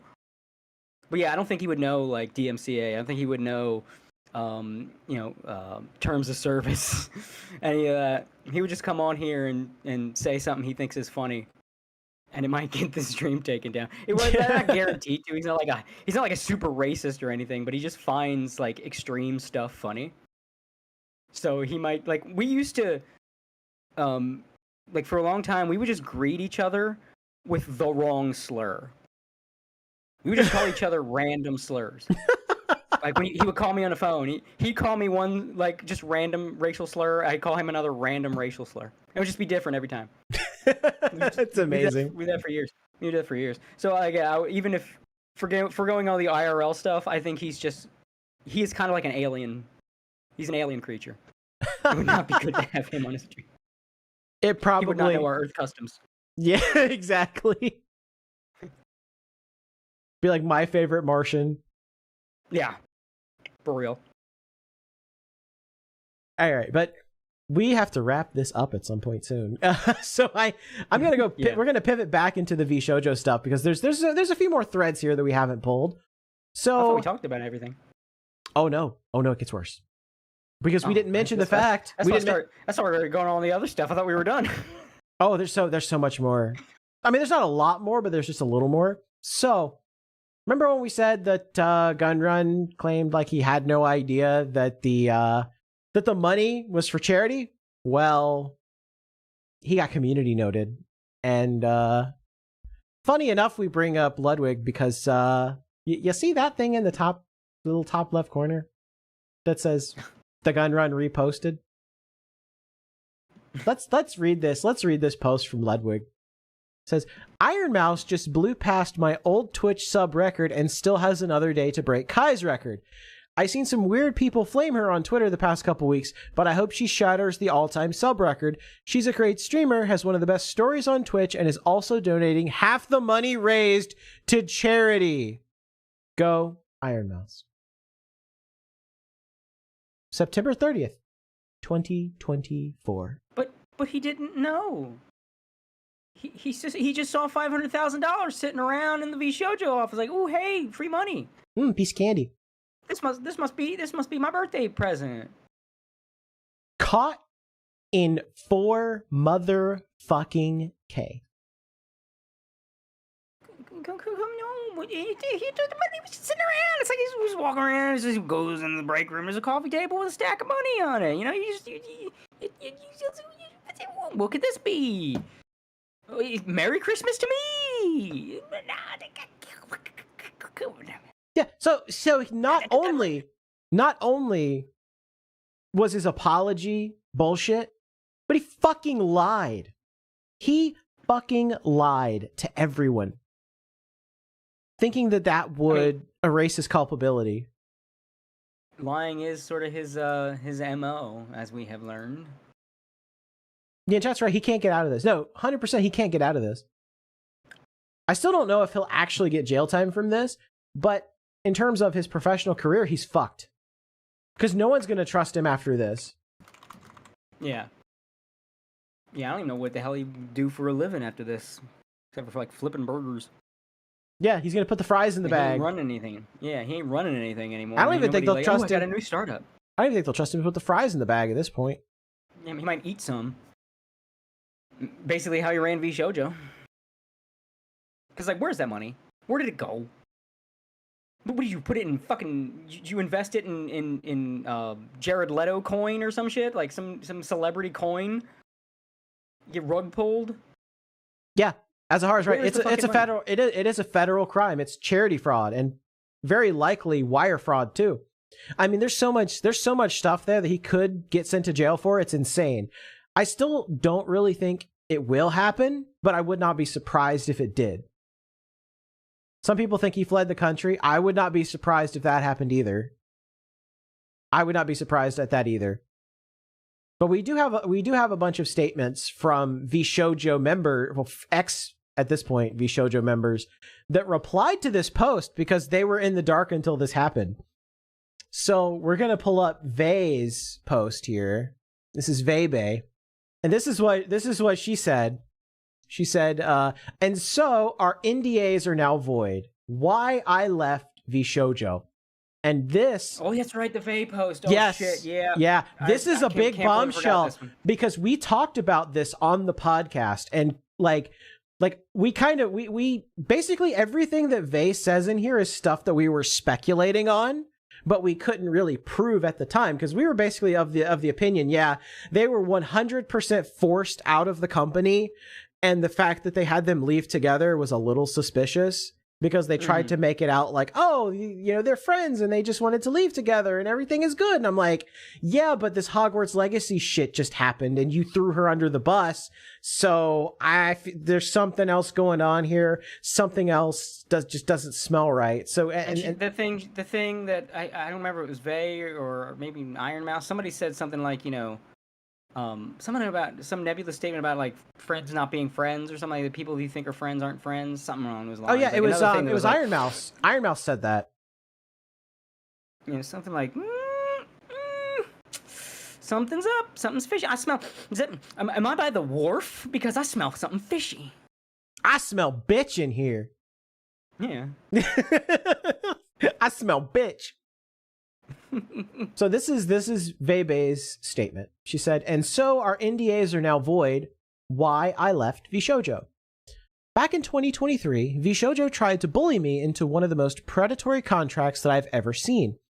When I tried to... the Silver Veil that said it. Silver Veil said it, yeah.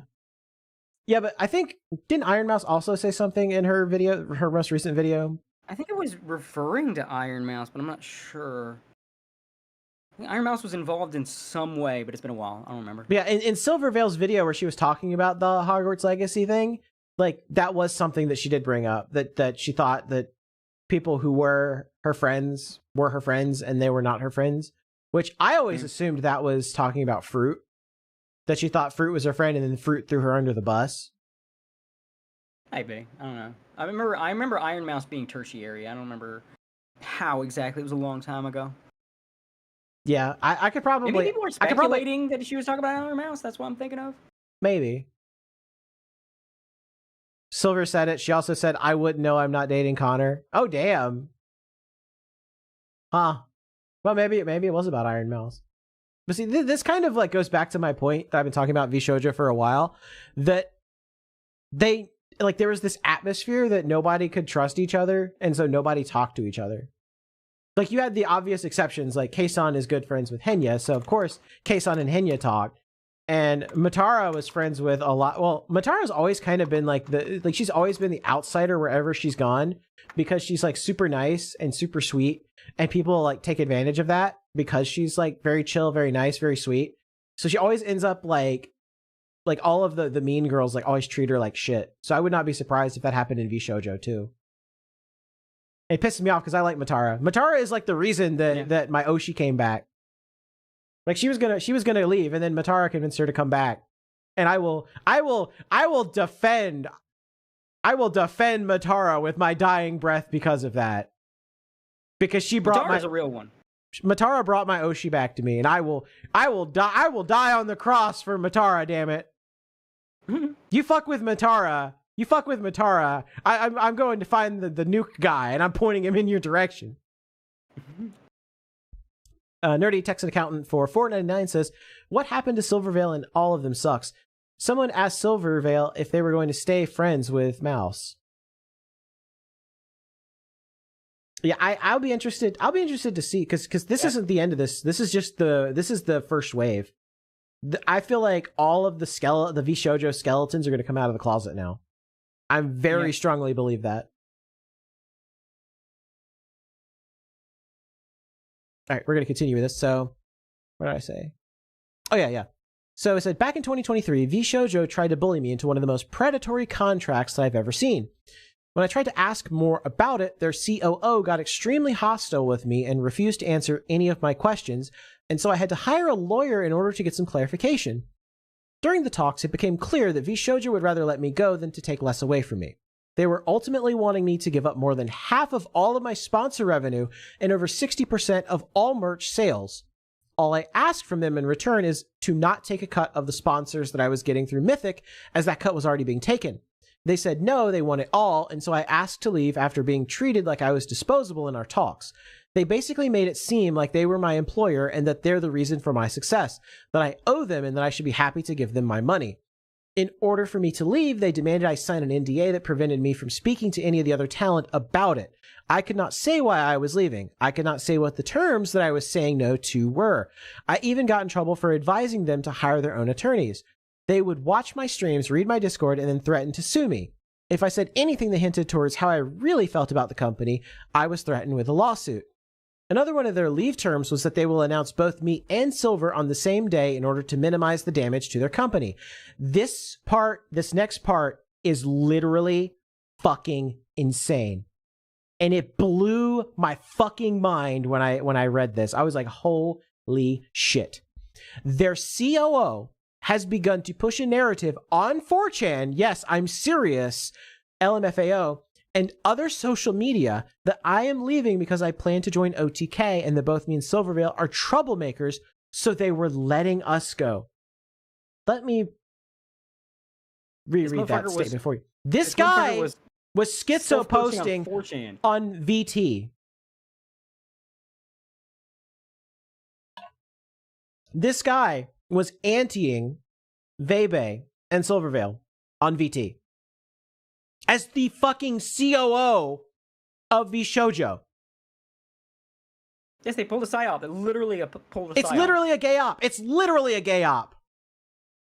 It's literally what it is. He's literally psyoping and gay-opping Vebe and Silvervale on VT. Sorry, bro. I missed out on a good paycheck. Yeah. Azahar in chat says, I was not paid by Vshojo to shitpost about Vey and Yanners. I did that for free. Bro, I missed out on a good paycheck. I don't know. They probably wouldn't have paid you anyway, considering. He was doing this while sleeping with Melody. Yeah, allegedly sleeping with Melody. I don't know that for a fact. That's a rat. A rat. We have heard word that the COO was Melody's boyfriend. Apparently, before Vshojo, he was the one that was fucking her on her pre-Melody porn days. But it was like I would need to see like names and stuff, like full verified. Again, we don't know if that's the guy. I mean, we know, but we don't like. That's what they're saying. But I'm waiting for like the full confirmation. Yeah, I haven't seen any actual proof of that yet, but if I do, At then least like the name, and like what was the name of the guy in Melody's videos? What's the name of the COO on their records? That kind of thing. yeah, it's like I said, I don't like. I'm just telling you what other people have said. I have no information that would lean one way or the other. Yeah. Allegedly, he is Melody's boyfriend, even pre-Melody. Like he is the guy that was boning her in her cam girl videos before she was Melody. Because she'd been doing porn for a long time. That is an experienced whore. That's definitely a take it with a grain of salt because there's like I said, there's a lot of information coming out, and until people parse through it, we probably won't get to the bottom of all of this. It's just like, this is what I heard. I don't know if it's true. It's just I try not to indulge in too much speculation and too many rats. Yep. Yeah, it was made by the guy that made her first model, which, I mean, there's some salty sort of, he's salty about the way that things went with that. And so you kind of have to take what he said with a grain of salt because, I mean, he's butthurt. So, again, he might be telling the truth. He might just be butthurt. Until more information comes out, we don't know. Yeah. Yeah, and some people are saying like there's some corroborating evidence. I don't know. I have not looked into that, so I can't say myself. It could be true, but I have to see more. I need more. Yeah. More deets. I need more evidence. Yeah, I would need to see more evidence before I'm like willing to to put it all on the table and be like, yeah, this is 100% or whatever. But yeah, I mean, there's hints that maybe this is happening. Maybe this explains some things. I'm gonna go continue here from the COO was literally anteing on fucking 4chan.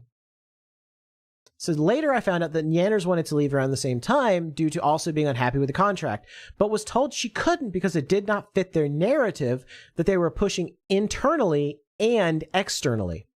The amount of hate we've gotten over leaving, from fans calling us greedy bitches to people saying we're abandoning our friends and tossing aside the company because we're successful enough, shit was fucking painful. Not being able to say anything sucked. I only found out I didn't get paid for any of my sponsors after I'd already signed the NDA. After 2 years, I still have not been paid back fully. To add insult to injury, they also demanded I had to pay them back $10K for some of the anniversary assets, which when they sent me back months later were half finished. Despite all of that, I've had immense faith that the company has gotten better over the past 2 years. I assumed they rewrote their contracts after losing 3 people due to them and seeing all the new talent join. Clearly, this was not the case.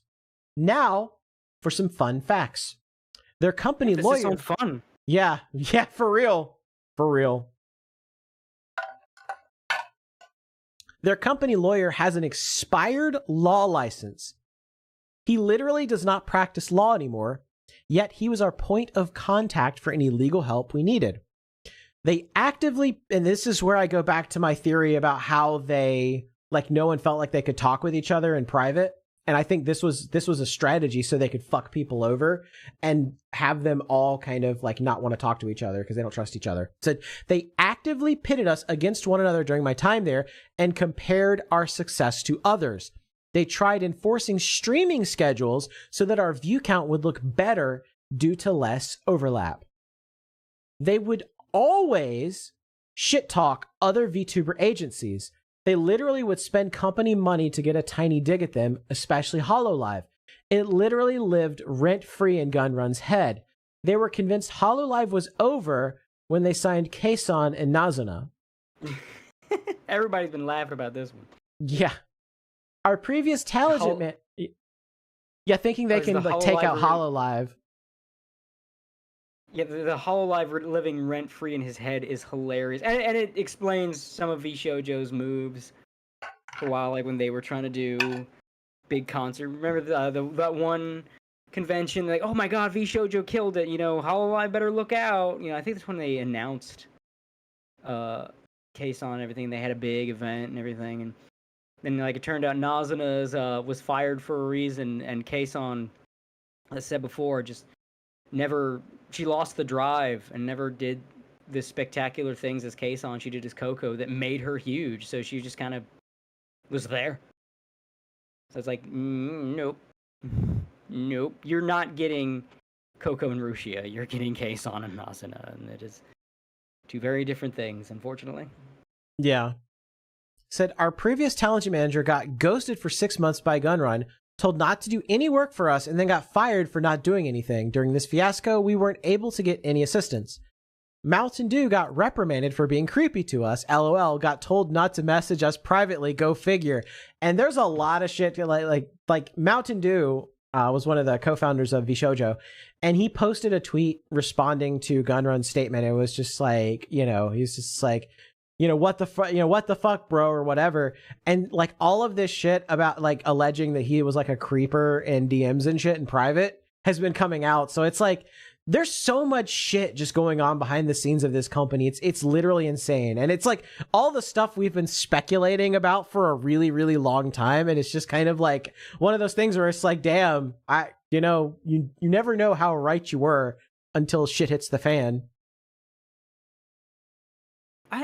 Mountain Dew, I don't remember which band. I can't remember why he got big before Vshojo for something. He was like beloved for something. I don't remember what it was. I just remember like I didn't like the cut of his jib. Like there's something about some of these people that get too revered and beloved in like fan circles, and like don't feel like they have a real personality behind them. Where it's like you're playing it too safe, and I never trust those people. It was his MLG edits, yeah. But yeah, he knew what was happening. That's why he jumped before imploding. Yeah, I do 100% think that a lot of the people, because they had a ton of staff jumping ship before this all came out, and I 100% believe that they knew a lot of this stuff, and they were like, yeah, I'm getting out of here because this shit's about to get bad. Yeah. Yeah, like he's like, bro, what? What did you do? Like you weren't there. Like you didn't know. Like you weren't a part of it. That's something that we're gonna listen to a little bit of the legal. We're gonna listen to Asmongold listening to Legal Mindset because I think it's funny. Man, 2 months. What? When I was there 2 months ago, it was running fantastically. As Kason says, she hasn't been paid in 8 months. Yeah, this has been almost like a year's worth of shit happening. Yeah. Since the fucking Vebe shit happened. Yeah, Nerdy Texan accountant in the chat's right. Vshojo speed ran the Niji style, mistreated talents, bad management, money problems, and protected a sex pest. Yeah. I mean, if the allegations are in fact true, then yeah, they went full Niji. They went full rainbow. Speed run 100% category. Yeah. For real. Here we go. So this is her story about this. She says, I have proof from other streamers attending their IRL parties that Mountain Dew would actively shit talk me after I left the company to paint me in the worst light imaginable. Don't know why you're acting innocent on Twitter pretending you weren't aware of anything. Can't wait to see all the shit that comes out about you because there's loads, but those aren't my stories to tell. Thanks for reading, and thanks to those who stuck around between then and now. Thank you for giving me, Silver, and Nyanners the benefit of the doubt when we needed it the most. But that's not the only one. That's not the not the only statement. I don't like Nyanners at all for the obvious reasons that everybody talks about. I am of those people that, say like, people don't like her because of this. I am people. She still got treated dirty. Like, just because she's, not trustworthy doesn't mean she should be screwed out of money and fucked with by management and all that crap. Oh, hey, look at this. Yes, it's pretty hard to renew a law license when you're busy shit posting 24/7 in VT. So true. So true. So true, Oomphy. And there's so many of the homies in the replies to this. Like there's Legal Mindset said absolutely insane, and so many lessons, particularly legal tips that can help VTubers from ever putting themselves in this position again. Parrot 4chan, Straub, We think he can't get any worse. He keeps getting worse. I'm so sorry you had to go through this and couldn't even say anything. That would be so hard. I'm so glad you're able to speak up now. Sayu, like Sayu has, and this is the crazy part, right? Like, we're going to get into it in a little bit because I still have to read some of the other statements, but the entire idea behind Vshojo kind of being a retirement home for ex-Niji Sanji and ex-Hololive VTubers, Sayu is the one that came up with that idea and pitched it to Gunrun. I did not know that. Yes, I'm gonna read her post too. Yeah, this whole thing, like Vshojo was poisoned from the start. And the worst part is, and this is the part that really pisses me off, is that it was Sayu's entire idea to have the ex-Niji Sanji talent, have a soft landing spot in Vshojo. And Gunrun not only stole the idea, but because the heat on Sayu was so intense, didn't even have the balls to stand up for Sayu and have her join the company. In a time when, it seemed like the entire world was against her. And there's no real reason for there to be, Yeah, because Niji Sanji can't do shit. And you want to be... What did she even supposedly do that would make her a brand risk for you? I mean, it's not like she said half the shit that Twisty said. Yeah. Was it Twisty? I think it's Twisty, right? Twisty was the one, who had the leaks come out. Yeah, and got fired for it. She didn't even have that shit. So, what exactly made her such a fucking brand risk? You oh my god, we might lose the Chinese housewife demographic. Yeah, but who cares? Literally who cares at that point? It's just and it always pissed me off how they just threw Sayu out and just went and just not only unpersoned her, but just harassed the shit out of her forever and treated her like dog shit, and then went around to all these other people and tried to make sure that she was blacklisted from the industry. That has always pissed me off.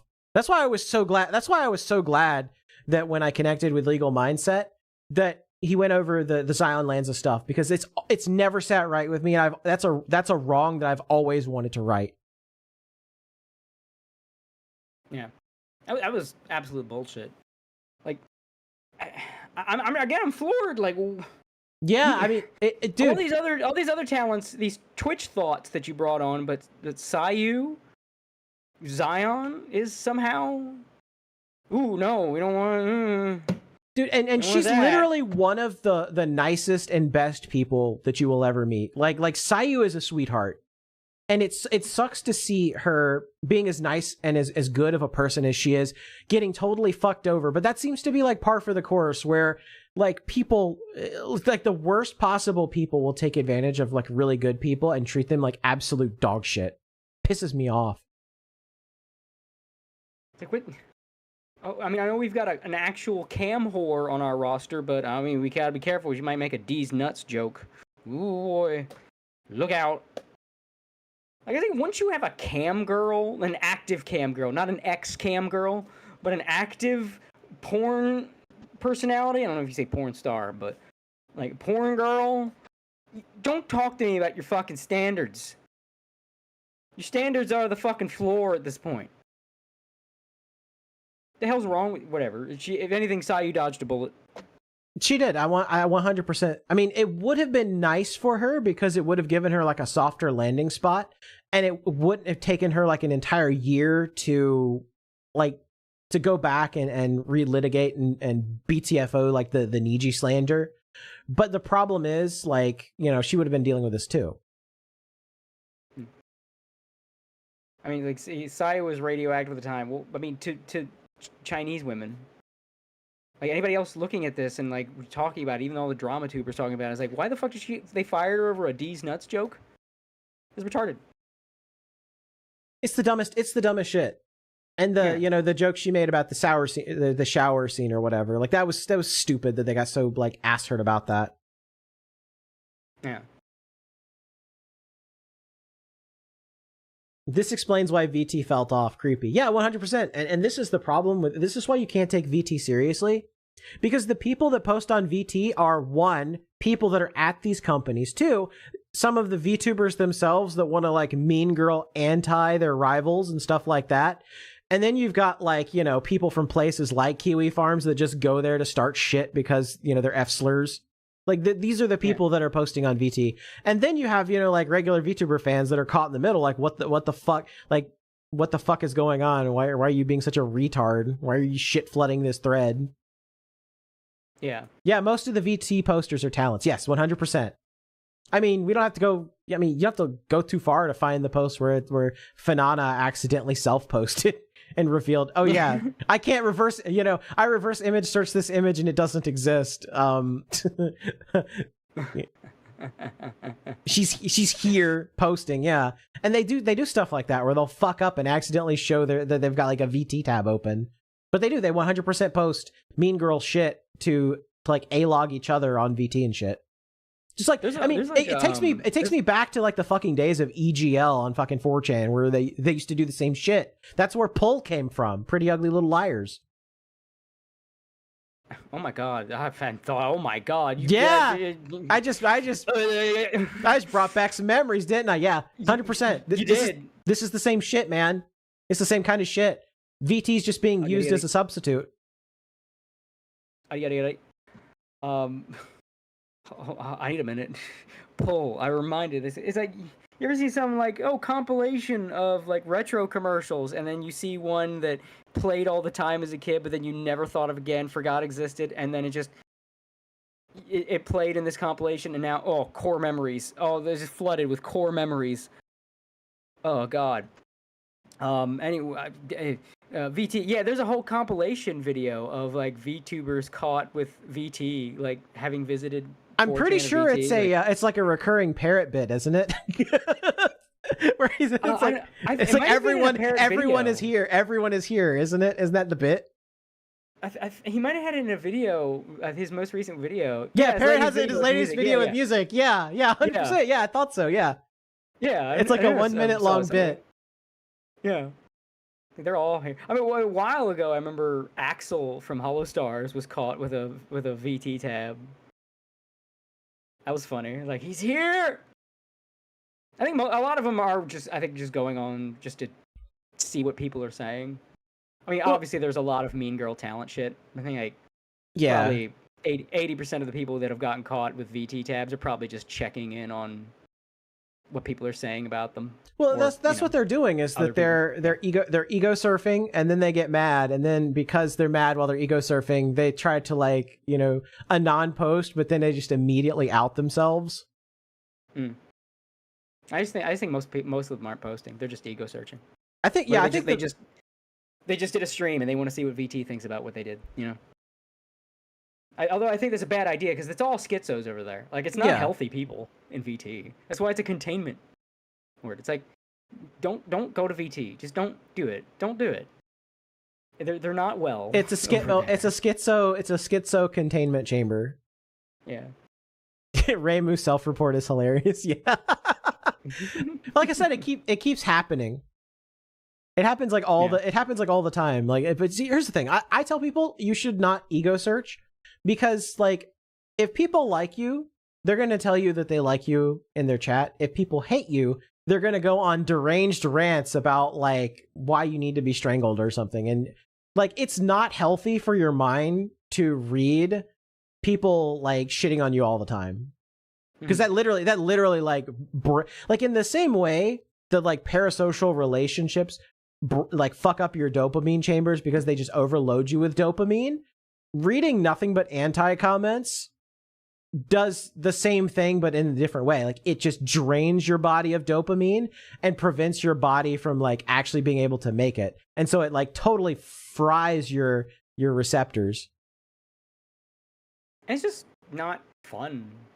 I mean, it's why a lot of mentally ill lolcows will, hover their Kiwi Farms threads or Encyclopedia Dramatica pages. Yeah, or like 8chan back in the day, right? Like they would like literally sit and live on there, and what would happen is people would eventually just get in their heads and live there rent free.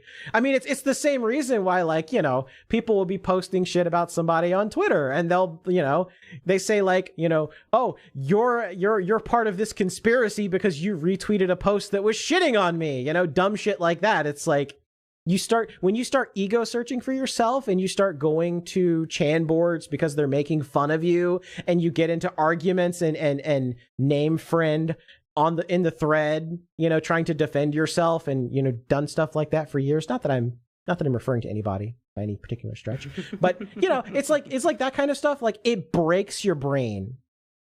Yeah. It totally fucks up your brain, and then you're like, you get to the point where you're just not able to handle any criticism because you take that shit way too personally. And that's what's happening to a lot of these VTubers, is that they're taking this shit to heart too hard, and it's just breaking their brains. I mean, we all saw the Oshinoko episode about ego surfing. Don't do it. Don't do it. Unless you're like me and you run a comic. Yeah, unless you're like me and you run a comic and you just got to check on your how your SEO is doing or something. I missed your likes are public days. Yeah, those I gotta admit, those Rev videos were hilarious. We see people talking shit, and it's just like, hey, by the way, your likes are public. I do understand I saw why that. they're not now. I see that. I see that. Jesus likes. Saw that. Don't act like you don't know. I miss public likes, but I do get why you did it. Because, like, a lot of controversial stuff, more people are more comfortable liking it if it's not public. And you can have, like, you know, I guess more honest discourse if you give people a little more anonymity to their likes. But at the same time, it's like a great example. It's like a great example where, like, sometimes, like you would be surprised at the people that will like my posts and my tweets that you would not expect to like my posts and my tweets. And I'm not going to... wouldn't, yeah. Yeah, like they probably wouldn't if people could see that they liked it. Yeah. Because I'm a little bit of a controversial figure myself, but there's a lot of people that you would, a lot of VTubers and industry people you would not expect to like my tweets that do. So I think I miss it, but I think the good outweighs the bad on the likes thing. Like, now enough time has passed. I was very against it when it first happened. Yeah, I was too, because I was like, oh, this is just, you know, all these people are getting BTFO'd for their likes, you know, like Ted Cruz liking prawn and shit, and you know, getting BTFO'd on that, and so they had to hide it. All the people screaming, she's a minor, and then meanwhile they're liking My Hero Academia yaoi. Yeah, they're retweeting photos of Deku's asshole and shit, and it's just like, bro, people can see your likes. It's like, you know, the whole premise of the series is that they're in school. You're over here talking about the age on the wiki for the big-breasted woman. Meanwhile, Deku, the whole premise of the show is he is a schoolboy. So yeah, I do miss that, but I get it. Is that all the Vshojo stuff? Oh no, there's more. Or is there more. Yet another thing I'm forgetting? There's yet another thing. Oh my god. Oh, there shall be no end to the horror. Continues.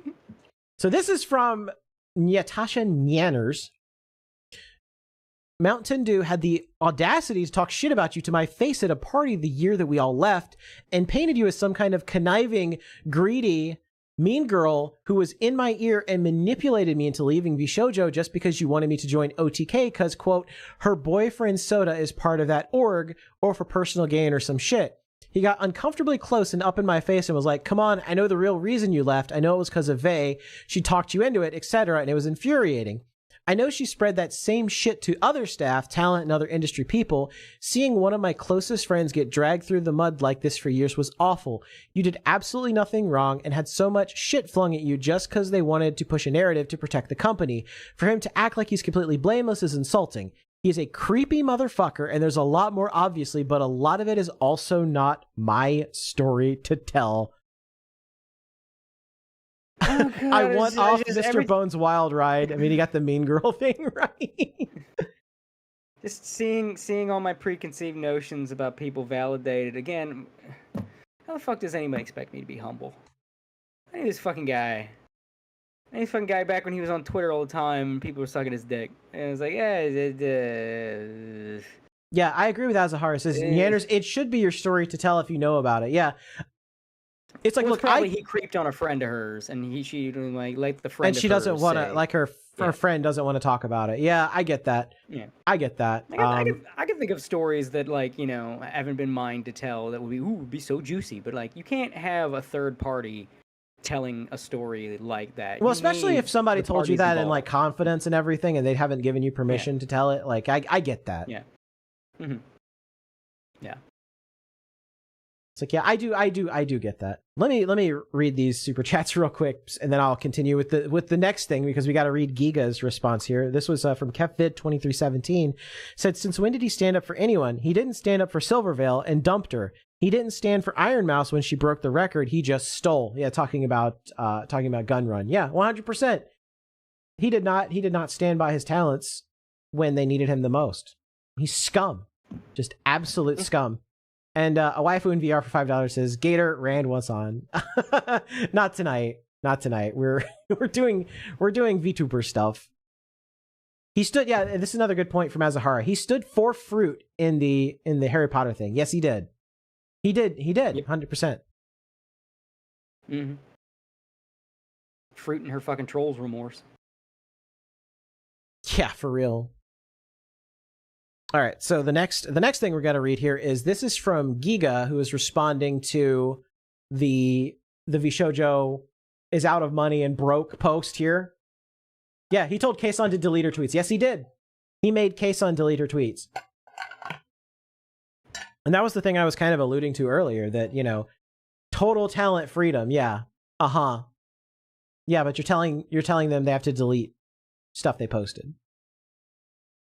So this is from @GeneralGiga on X. Said, Vshojo didn't just fail, many staff and leadership failed Vshojo. Instead of using talent money on operating costs, the company should have shut down or at least informed us, but you used us as cash cows to keep things afloat while keeping us in the dark. You chose to keep the expensive sinking ship going and felt that it was fine to keep paying out to staff you were friends with instead of putting talent first. Now, there's one thing I will say is that they had a legal obligation to do that, because if they didn't, he could seriously also go to jail for that, for violating labor laws. You made it abundantly clear that you are okay with not prioritizing the debts owed to the talent who made this company what it is. While saying you'll take full responsibility is the correct thing to do, I also think that there are many others in the company without the same positive intent as conveyed in this message. In every leadership or staff call I had, you sat back and didn't say much, while you had other staff members that were clearly the ones doing the actual work be the ones to speak. We know which leadership worked on our contracts. We know which leadership constantly sat in VC playing games with staff instead of working on time-sensitive tasks for our events and debuts. We know which staff consistently leaked information about talent. As the CEO, you are the final check, yes, but this means that all checks before you failed too.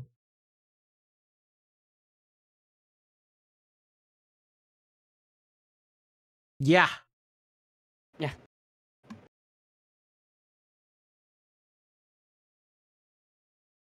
And so, also, Azahara, is Giga the pirate software of VTubing? Because I don't know the lore. this I is don't know something much about that this Giga. is something that was talked about last night in Armchair Expert stream. They kind of compared it because Giga has like a history, has a background in like corporate work. And that was part of one of the reasons why she was hired to join Vshojo, is because, yeah, they get a talent, but they also get somebody that's like actually worked in like corporate stuff before. Like, we don't know what Giga was doing for Vshojo, but it was one of those things where it was like, you know, she had an extra talent. And so a lot of people are like speculating that maybe she knows more than she's letting on or whatever. I don't know about. Yeah, says, I work in corporate is the line she says every single time she talks about Vshojo. Yeah, Yeah, so I don't know what she would have known, but a lot of people, especially with this post, and I'm gonna bring it up real quick because Legal Mindset called this post out in particular. Yeah, here we go. Yeah, it's right here. Let me pull this up.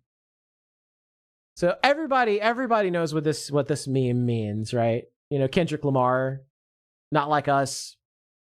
Yeah, everybody knows what she's referencing there. And the problem with this tweet, and you know, smarter people than me have kind of like waxed poetic about this, so I'll just give you like the TLDR on it.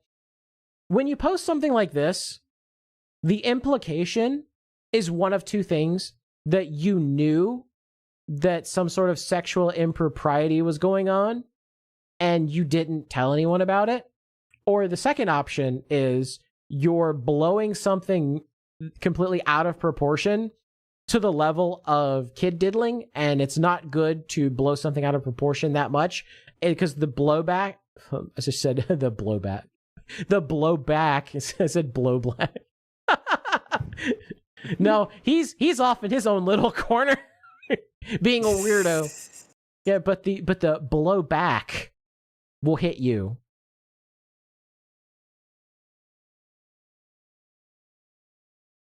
So Yeah. this was very ill advised. Like, I get you want to dunk on your bosses, ex bosses for the meme, but yeah, this was not smart to do. It increases Giga's liability exponentially.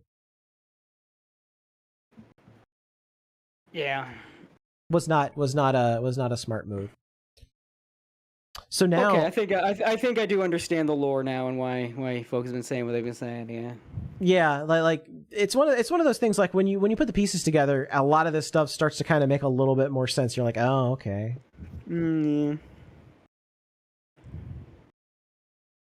All right, now we got Sayu's statement. So one of the other things that came out of this was that there were a lot of talents that had sort of like a connection with Vshojo. Either they pitched an idea or they were lined up to actually become a Vshojo talent and things kind of fell through. So this is Sayu's story. This is what she posted on X. She said, I know I may get crap for saying this, but there's no time like right now to be honest about it. I know people would often name drop Vshojo when I said I wanted a home, especially after I had the hardest experience of my life 2.5 years ago. And I never shared the real reason I was more aggressive towards them / shutting down that idea. 2 years ago, on the 7th of February, 2023, a kind friend helped me through the insane turmoil and panic I was feeling from being locked out of the accounts I had at the time. They knew Gunrun personally and offered to connect us because he also thought that he could help me. As desperate and determined as I was to find a solution that would help not just me, but others who were still in Niji too, I jumped at this chance. The three of us talked in person, and I told Gunrun about everything that one girl had experienced. That's a reference to one girl's story, for those that didn't pick up on that. I wouldn't say it's required reading, but you might understand why she uses that vernacular here. You know, she still believes very strongly in the old ways. Said one girl had experienced and seen while in Niji. Everything from the unfairness of staff, the small percentage from merch, how trapped and hopeless it felt for her to fight back, or just exist there though she tried so hard. And then I pitched my idea. What if that girl and several others left, and they made a gen of ex-Nijis in Vshojo? Would he be willing to help them create a better future together? To my surprise, he said he liked the idea and asked me who else did she think would be interested in leaving with her to do so. She honestly didn't know too many of the people there that well in her short time, but she named a few who had been friends to her and that she knew in private. She really wanted to help those there, and we spent the night brainstorming and talking about this. After showing some considerable interest to my surprise, Gunrun then introduced me to one of the managers at the time so I could tell them the same story. Gunrun told me that he wanted to help and that this sounded like a plan and simply had to wait for Niji and I to part ways. I remember having so many feelings of relief and confidence, I felt like I'd found my hope. Of course, the one girl was terminated, doxxed, and no help was offered. Even months later, I would reach out to him again, and like we never had spoken, he gave me a surface level response. I want to apologize to anyone who asked in the past about this for being angrier than I would have been if this hadn't been the case.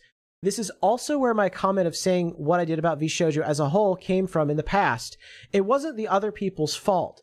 Unfortunately, I really just felt trapped and abandoned all those years ago, and even now I remember how it felt. I hope this explains why for so long I felt like I wasn't worth saving. I felt like I had no value. I felt like, why just me? Left out. I know I dodged a bullet, but part of me still wish I could have suffered together with others that I wanted to be with as allies instead of being a reject. To protect the privacy of those involved, I will not share names of anyone. But after that, we only corresponded through an app called Signal that erases the logs of chats after a certain period of time, so I do not have any logs of this nor the contacts due to this being several phones ago. And this is her posting her proof, yeah. That these conversations happened in February, just like she said. And this is, yeah. I mean, I'd vote for you to join. Yep. Yeah, so there you have it right there. So Sayu basically pitched the idea that of it being like the Niji Sanji retirement home.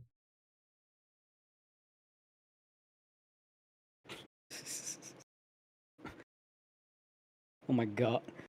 You know what? Karma comes for you, man. Karma comes for you, and it hit Gun Run in his little fucking whack pack like a freight train. And I don't think Gun Run's going to jail, but some of these, he would deserve it, absolutely. Some of these girls I think could get their money back. Sue his ass. I hope so, but I just feel like there's gonna be nothing left. They're gonna declare bankruptcy, and that's pretty much gonna be it. All of that is basically unsecured debt. There's nothing, no collateral. They're just gonna be like sucks to suck. They have to pay back. They'll pay back some of the loans, and that's gonna be it. There'll be nothing left for them.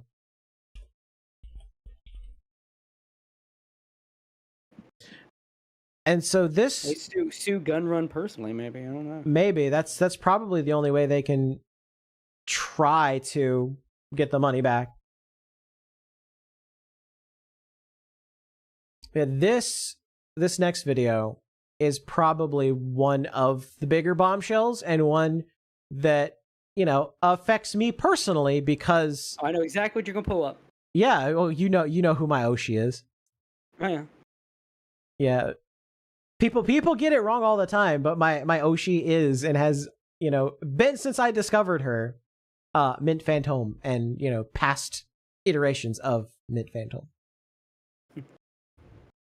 Yeah, she dropped the bombshell, and I wondered, and a lot of people wondered if this was the case. And it's interesting to see it confirmed.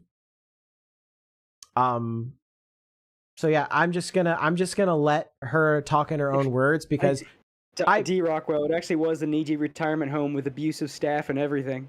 Yeah, literally.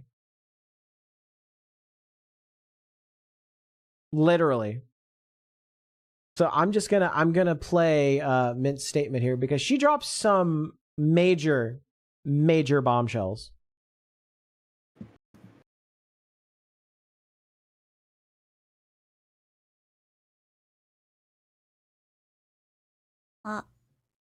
Is it live? I can't tell. I wanted to break shit after this. I think so. Sorry. I'm not gonna lie, I was very pissed off. Hello, everybody. Hi. Oh gosh.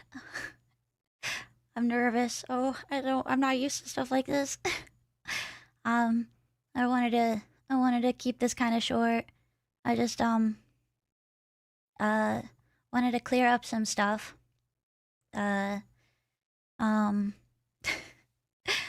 Things that I could tell you guys, kind of giving you a little more context.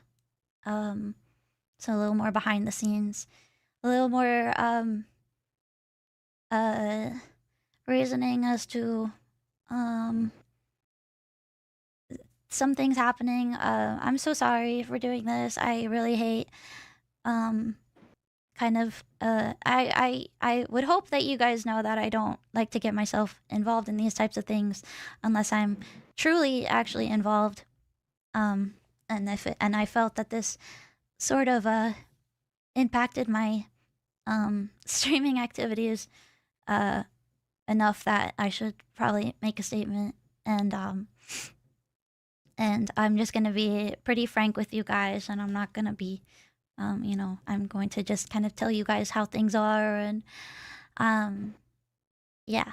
So first, I kind of want to give you guys a bit of a timeline of how things were with me and my relationship with Vshojo, because I don't make this stream lightly. So last year I did the podcast with Matara, and at that time I was not I was only working with Vshojo. I was not in Vshojo as a member. And we released merch and things like that. I do want to mention I did not receive money for that from any of the merch drop. But I it wasn't really about that for me, so I just kind of wrote it off. And Matara and I, we did we have the money from the Patreon itself, so it was just the merchandise that we did not get paid for. But I've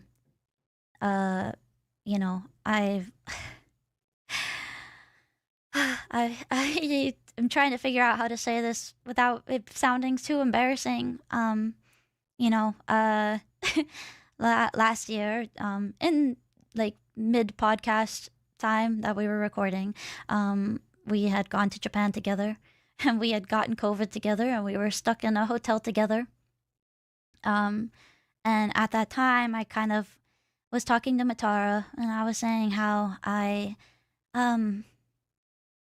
was sorry, how I was just feeling pretty lonely, and how I sorry, was feeling how I was really wanting to join a group or a company. And how Vshojo would be good, but it wasn't exactly goal oriented towards the things I wanted to do. And on that trip, we had the idea, or we came up with the idea where potentially I could pitch an idol group gen to Vshojo. Oh my gosh, it's so weird saying this out loud to you guys right now, because I've haven't really told anybody this entire time. And so I pitched that to them, and actually Gunrun and I knew each other even before I became a VTuber. We connected through idols, and so he seemed very keen about the idea. Just don't talk to Gunrun. That's what we're learning tonight. From then, I had signed on as a member. Avoid him. Technically. And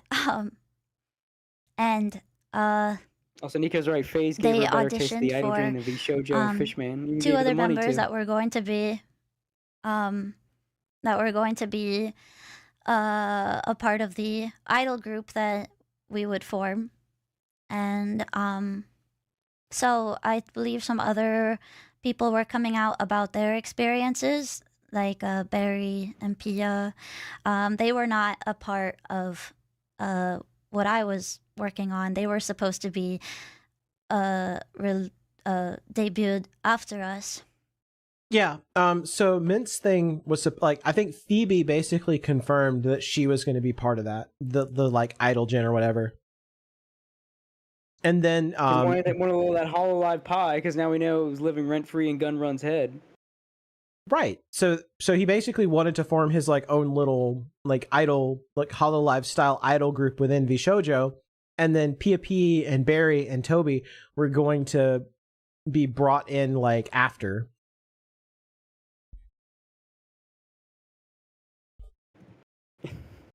Yeah, just don't talk to Gunrun. Just don't. And don't get involved with that guy. one thing that I felt very confident in was who we were working with in Vshojo. Our group actually worked mostly with the JP side of Vshojo, and things were, albeit a bit slow. Things were not bad. And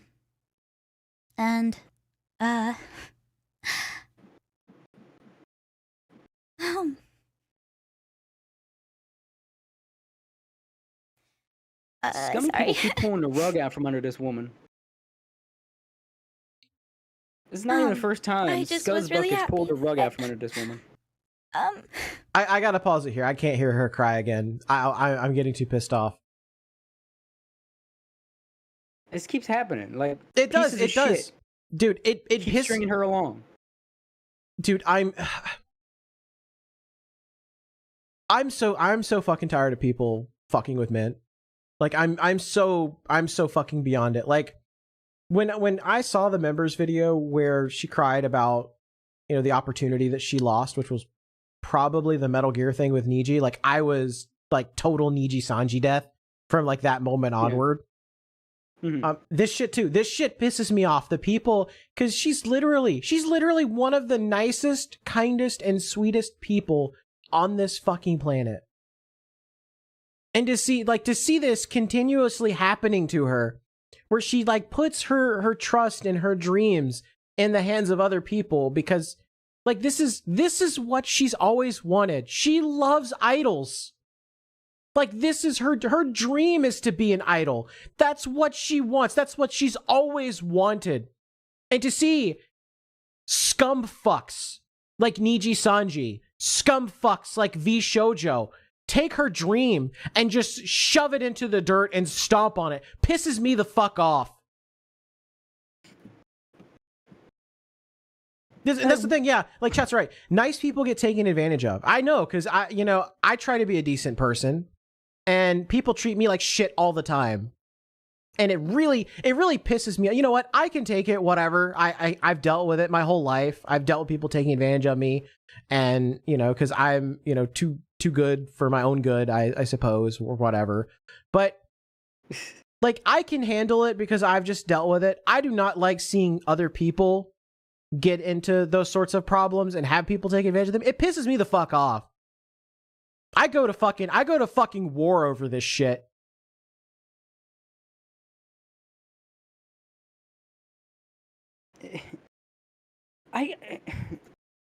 It boggles my mind because like there's nothing to be gained. Like usually you see people getting fucked with because someone else is trying to take advantage of them for one reason or another. But like the way she's been fucked with, the people fucking with her don't even gain from it. It's just like, no, they don't. A little evil hobby. You just fuck with the nice maid girl. Like what was the point, like Niji, of fumbling like the once in a lifetime opportunity for her? What was the point if you're not going to do the idol thing? Like what was the point of even? What was the point of even like Vshojo? getting her hopes up, having her meet her kohai, right? And like sort of integrating her with like the other Vshojo girls. Like, what was the point of even doing any of this shit if you weren't going to see it through?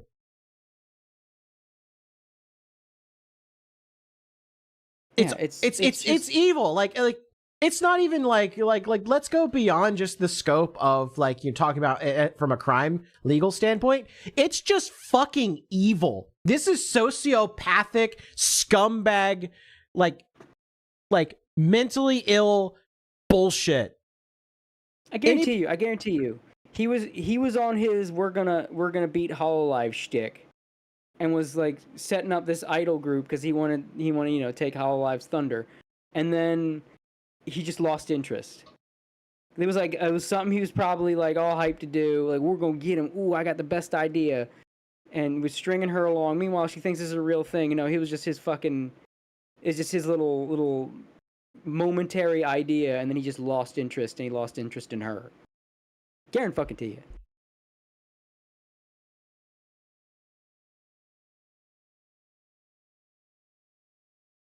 Yeah, so taking advantage of her reputation to make money, discarding ones that probably wouldn't work. I think it's something like that, but I think it was also like you know, somebody, the kind of person that picks up a new interest and then just drops it. I think that's what this was. I think like he's Hololive living rent free in his brain. Is, ooh, this is how I'm gonna beat Hololive, and then he had some other idea to beat Hololive, and like, ooh, that idle gen, like I've lost interest in that. Just leave her unread. That's yesterday. Today is a new idea. Attention span of a corn chip. Yeah, something like that. Something like that. I don't know if it's short attention span, but it's just like can't see it through because he's like, oh no, wait, this will be better. And he's probably jumping to ideas more because the company's doing so poorly that it's adding a tinge of desperation to it. You know, Azahara in the chat's totally right here. He said, "What also bothers me is he strung these people along for 7 to 8 months.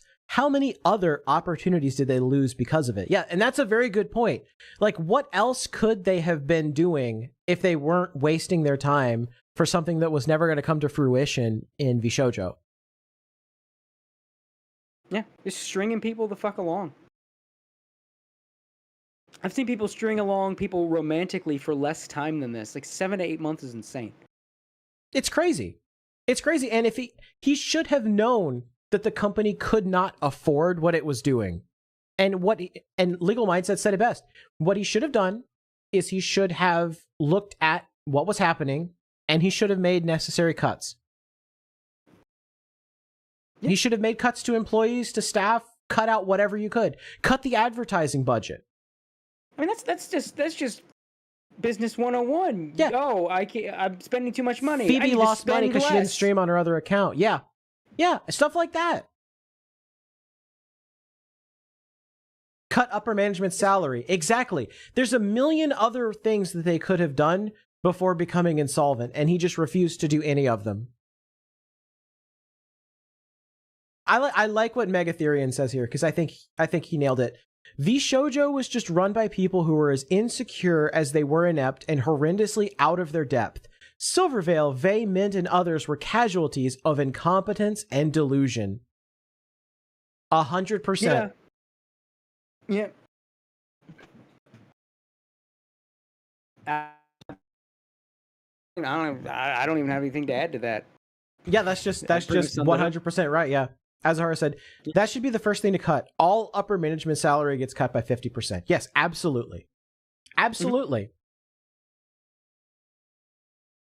And you know what? It just seems like such a fucking obvious thing. Yeah, if they had cut the salary and done all of this other stuff and been honest with the talents, there's a very good chance Vshojo would probably have survived.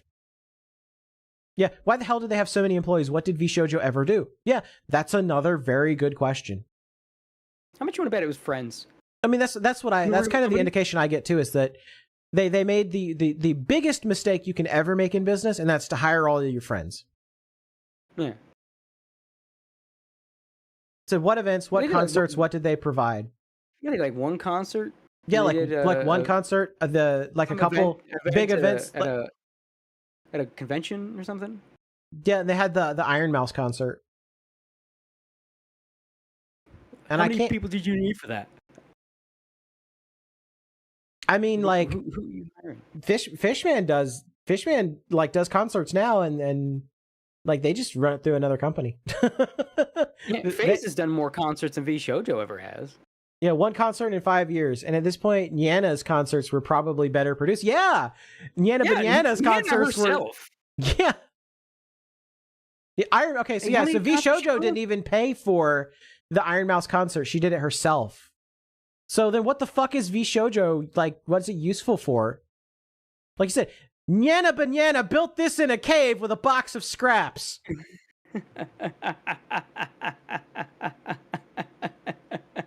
Clip that. It's like, what are you... This feels like VTuber USAID. Like, who are these people? Where is this money going? Who's being paid what for why? Whose pocket is this going into? Because we know that's what it's really for. This is VTuber USAID. That's all Vshojo is. Pretty much. This is money into friends' pockets. Yeah. A company whose gimmick is having mentally ill girls has its shit together at the moment. Yeah.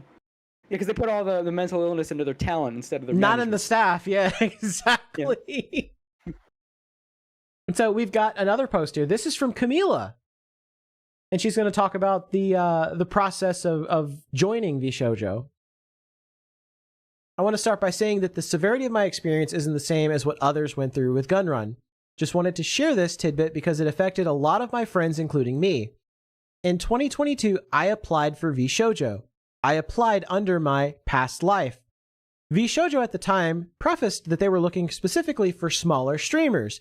I thought I'd give it a chance because I was very small at the time. I auditioned, I passed.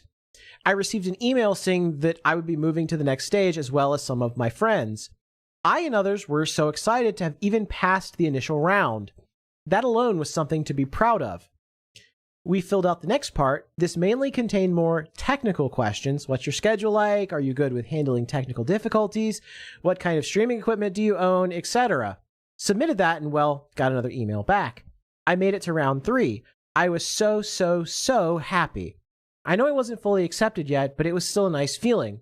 So I waited a few days for the next step. A few days turned into weeks. A few weeks turned into a few months. Nothing. I would frantically check my email almost every single day, waiting for something. Eventually, I let it go. They moved on without a word. I was sad, sure, but more confused by the sudden disappearance. A year later, I started growing as a streamer. I met so many other VTubers and learned a lot by being around them. One day I was chatting with a bigger VTuber and eventually the topic of Vshojo came up. They told me they auditioned the same time I did. She made it to the final round, but they rejected her and the finalists last minute. Brace yourself. To hire someone they already knew. And these VTubers were given hush money not to tell anyone about it. All right. Like we all knew about the Nepo shit. Rewind back to the episode. Coming. Rewind to the episode where we talked about when Amelie joined, right? Because this was something we talked about on this show. Was like, what is going on with the Vshojo auditions, right? So they said, Amelie, you know, this has been planned forever. She was going to join forever. But it sounds like that's not actually true.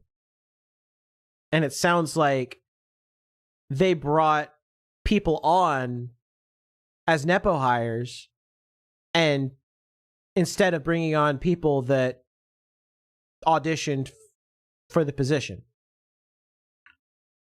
I think we were joking about that. People were joking about that, like what a joke, like Vshojo's auditions were. Like, it's don't bother, you know, don't bother with their auditions. They're just gonna hire people they know. They literally did that. We just didn't know there was hush money involved, but everything else was pretty much what we were saying. Yeah, 100%. Yeah, the hush money. The hush money makes it so much worse. Yeah. Explains why Haruka has imposter syndrome. Yeah, because she's like the only person that actually like, applied as essentially like a nobody and got the position. Everybody else was... Haruka was established, but when she got picked up... Well, I mean, like, compared to the other ones that had, like, these, like, you know, the Niji Sanji and all these other places. Yeah, but she had a big following on Twitch, yeah. So even then. I mean, and that was the thing. It's like, you know, don't bother applying to Vshojo unless you're, like, already connected or already huge on... Yeah. And now we know why that's the case, because Gunrun was trying to fix his company from being insolvent. And he's giving out hush money that they don't even have. It's probably where half that fucking charity money is gone. Repaying for the hush money debt. So the girls were devastated, just like the rest of us who got dropped without warning. So yeah, thank you for wasting everyone's time. Oh, and one more thing before I forget. You have this is crazy, by the way, right here. You have no idea how many times your talents called me in tears, suffering due to your neglect and the way you constantly mistreated them. They weren't getting paid. They weren't getting responses from you for over 6 months. And other heart-shattering moments I can't share yet. Is this the treatment you give to those who contributed to your success? No one as sweet and hardworking as them should have been treated like that and stolen from. And with that being said, I dedicate this to you. And Camila wrote a song. Well, we won't play it here, but you can go check it out on her channel.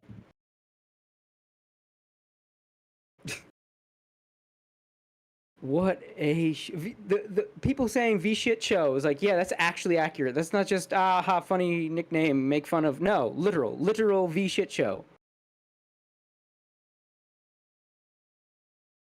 It is a VTuber shit show. And We so, don't know if anything about not getting paid. We just mistreated. That could be any number of things. yeah, I'm not 100% sure. I'm sure people smarter than me will like piece together the dots and figure out like who knew what, when, and where. But you know, I like this is an evolving situation. This is just the stuff that we know. Oh, and Tomox sent $5 and said, "Okay, Gator, I clipped it. Sent it to you. The cycle is complete.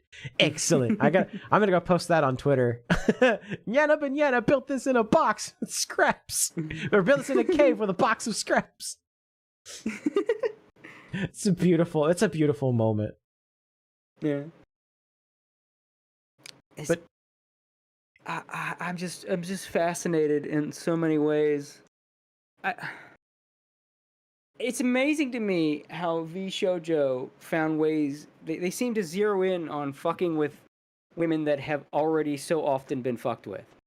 Yeah, it's like how an abuser. It's like how women like are with an abuser and then they get away from them and then they immediately get with another abuser because like the people that are like Gunrun. They just like they see an easy mark when they see one and they just like move in and try to exploit them. Like Min, you had everybody that was at the deal with Niji, even Camilla, you know, all the shit she's put up with. And just like they just keep being that little extra bit of awful in someone's life when they've already put up with enough awful. It's like, hey, now you can go for one more. Oh, one more. I'll be that one more piece of shit for the road. Holy fuck, man. Yeah, just no one ever talked to Gunrun. No one talked to Gunrun. Don't even, if you're a cashier and you recognize him coming up to your line, just don't talk to him. Just silently scan his items and move on. Speaking to him might cause some kind of curse if you exchange words. So yeah, for real. Just don't risk it. I agree with Shiryuki in the chat. Says they can't keep getting away with this. Can't keep getting away with it.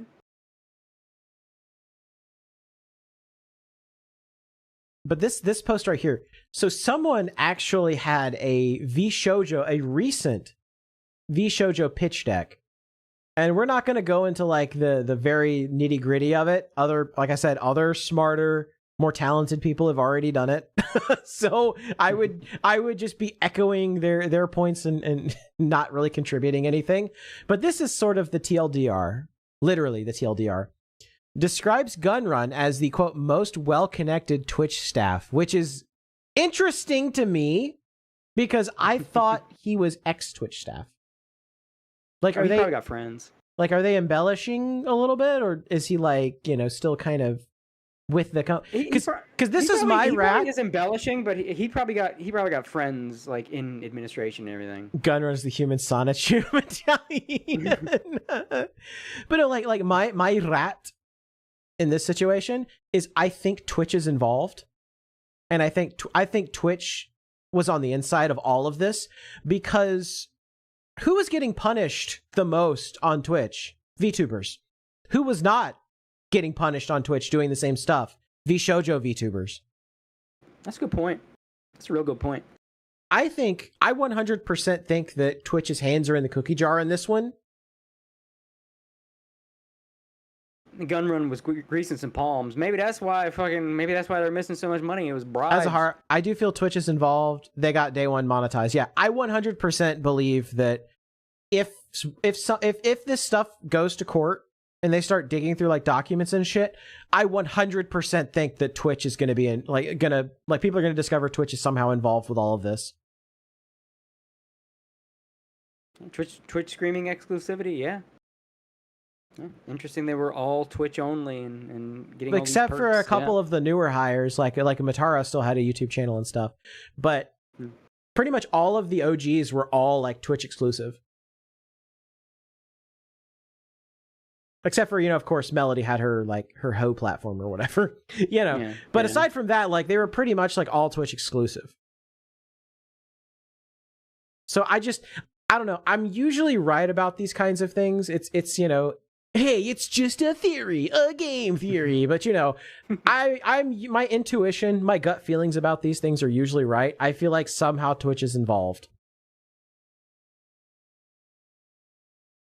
Everyone is pretending that they don't know what was going on. There are some people I think that as time goes on and we learn more, there's going to be a lot. Like Mountain Dew is a great example, right? He's like, oh, what the fuck, bro? What's going on? I think there's going to be a lot of people that are trying to play it off as being totally clueless that are going to get exposed as actually knowing what was going on. Especially if there's legal ramifications, they're really going to want to pretend I didn't have anything to do with that. Yeah. It wasn't me. Yeah, that's the cover your ass part of it, is that they're going to try to pretend oh, well, I had no idea this was going on. And that's why discovery is a beautiful thing, because you can find out yeah, actually no, you did know. Yeah, time will tell which talents were involved with the cover up. Yeah, 100%. Some talents will probably get in that. Yeah, 100%. I think there's at least one or two that I'm pretty sure had knowledge of what was going on and just chose not to say anything, just hoping that it would go away and things would improve so they would never have to deal with it. And that didn't happen. You can't bury your head in the sand. Things don't get better on their own. No, they don't. Yeah, 500k doesn't just disappear overnight. Yes, exactly. Yeah, Azahara said, hold on, I pulled up the wrong one there. Azahara said, 2 I'm somewhat sure, 2 more I think know more than they are saying. Shiryuki said, not sure if mentioned earlier in stream, but maybe why Matara was selling merch on the side. If I remember, that's what got her terminated. Yes, actually, yes. Matara did that. Yeah, that's a good point. Yeah, because Matara did that whole contest, right? And to design her, trying to actually get her money. Yeah, It might have been stiffing her. She's trying to get some actual fucking. Well, they're not gonna pay me. Sell my own merch. I 100% that. I 100% agree with that theory. That's why Vshojo was so pissed and terminated her, because Matara was trying to she's basically trying to recoup the money they refused to pay her, because Mint pointed out there, all of the merchandise for Mint and Matara's summer podcast, none of that went to them. None of the money that Matara made that went through Vshojo ever made it to her. So this was obviously an attempt by her to make up the difference from the money that she lost from Vshojo, and they fired her for it. Yeah. Holy crap! I didn't even think about that. Was Mint ever officially Vshojo? Yes. Not publicly, but privately. She joined Vshojo. She was going to be part of an idol gen with Phoebe and one other person that hasn't come out yet. Yeah. And then this 7 happened. Yeah, Azahara's right. For 7 months, Mint was secretly a member of Vshojo. Strung along for 7 fucking Strung months. along for 7 months.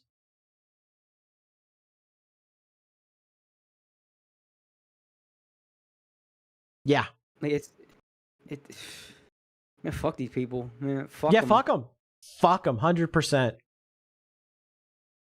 Now, congratulations, Niji. You're not the bottom. Niji, yeah, it's like when Legal Mindset almost said Niji on his stream. I thought of the Simpsons meme where it's like, Niji, what? Oh, sorry, it's just force of habit. Force of habit, yeah.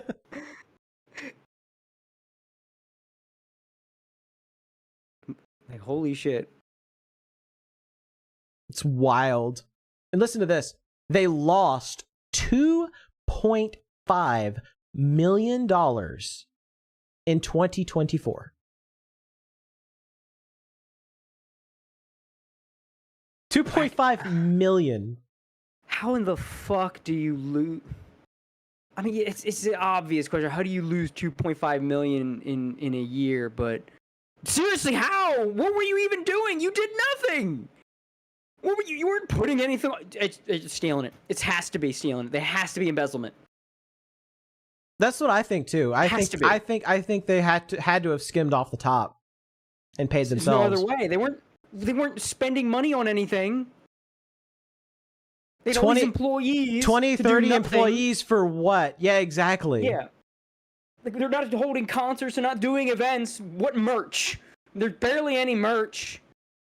You could make Most more of the merch is fucking... being made by like third parties like Luwood and people like that.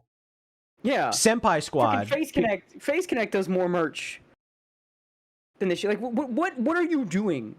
How are you losing this money? What are you even spending the money on? It has to be stolen. Has to be. Like, there's just like the accounting doesn't make any sense. The IRS are just rubbing their hands to this. Yeah, for real. Listen to this. Even with aggressive growth, they'd still not turn a profit. This includes plans to license out IP. I really want to know what they mean by licensing out IP. Because I think what they wanted to do is I think they wanted to have the girls and Kuro sign over the rights to their characters so they could like market them and like do like other stuff with them. That's what I think. That's kind of like my schizo theory, but I 100% believe they were going to try to trick them into signing over their character IPs. Yeah, Azahara says someone else implied they spent over 100K throwing expensive parties. I would not be surprised if it's like I know they threw parties. I would not be surprised by the expense. I don't know what the number is, but I do know they threw parties. 100%. Like, wouldn't be surprised if Vshojo was like a fucking a Klaus Schwab thing where he was like using the WEF as his own personal piggy bank. Yeah, none of that would surprise me in the least bit. Yeah, it's just like, what was that Vshojo company expense? Oh, Gunrun's new house. Oh, he's got a new boat. For the company, it's the company boat. A yacht. Yeah. He's the one with the yacht the whole time. That's the plot twist. Yeah, we thought Riku Tazumi was the final boss. It was Gunrun the entire time. You know, he kicks Riku Tazumi off the mountain. He's just like, nah, I'm the boss. He fucking Kafka's him. Uppercuts Riku Tazumi off in the distance and takes his role as the final boss. Yeah, for real.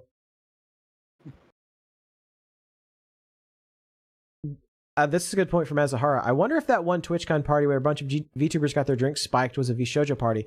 I think it was like it was like one of those like third party super chat-esque services that does like, I can't remember. It started with a B. I think I was talking about. I don't remember it either, but it wasn't Vshojo. It was like something Twitch is affiliated with. Weren't Vshojo talents like there or something? I don't remember. But I know it wasn't sponsored by Vshojo as far as I knew. It was that whatever third party service that does like the super chat funny voices thing. I think that's what it was, the funny voices thing. Yeah. Nico says Evanito knows something pretty damning and he hasn't said anything. Well, and that reflects poorly on him if he knows like damning information is teasing it, but won't just outright come out and say it. This is important information. This isn't the plot of your upcoming movie. You don't do teasers with shit like this. Yeah, exactly. I get tired of people that like try to feign that they have some like insider access and then just like, oh, I could tell you this and this, but the things I could tell you. Well, then say it. Well, then say shut it. The fuck up. Say it, or stop trying to like tease your insider access or whatever. That he's like, oh, I was at these, I know about these parties. Okay, great. Tell us.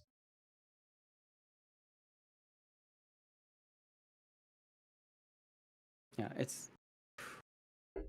has to be. There has to be some embezzling going on here. There's no other explanation for these losses. Yeah. So let's listen to this. VTuber company, just provide management for the streamers. What are you spending 2.5 million on? Exactly. Check this out.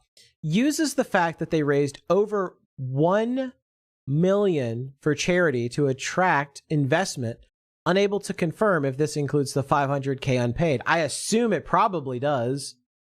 They had 20 to 30 employees, claims IP licensing will bring in 2.1 million with nothing to back up the number.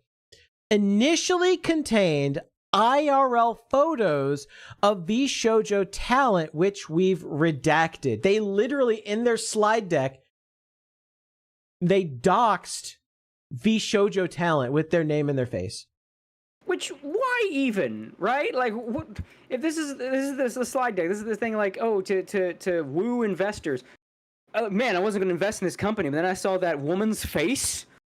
Well, I mean, that's literally probably what he was $1,000,000. thinking. That's literally probably what Gunrun was thinking. Like, oh, these girls are pretty, so if I put their faces and their names in here, I mean, it feels like human trafficking, kind of, you know, like instead of, you know, putting names of people in like, you know, like furniture names or whatever that schizo theory was, it's like he's just like literally like it feels very skeevy.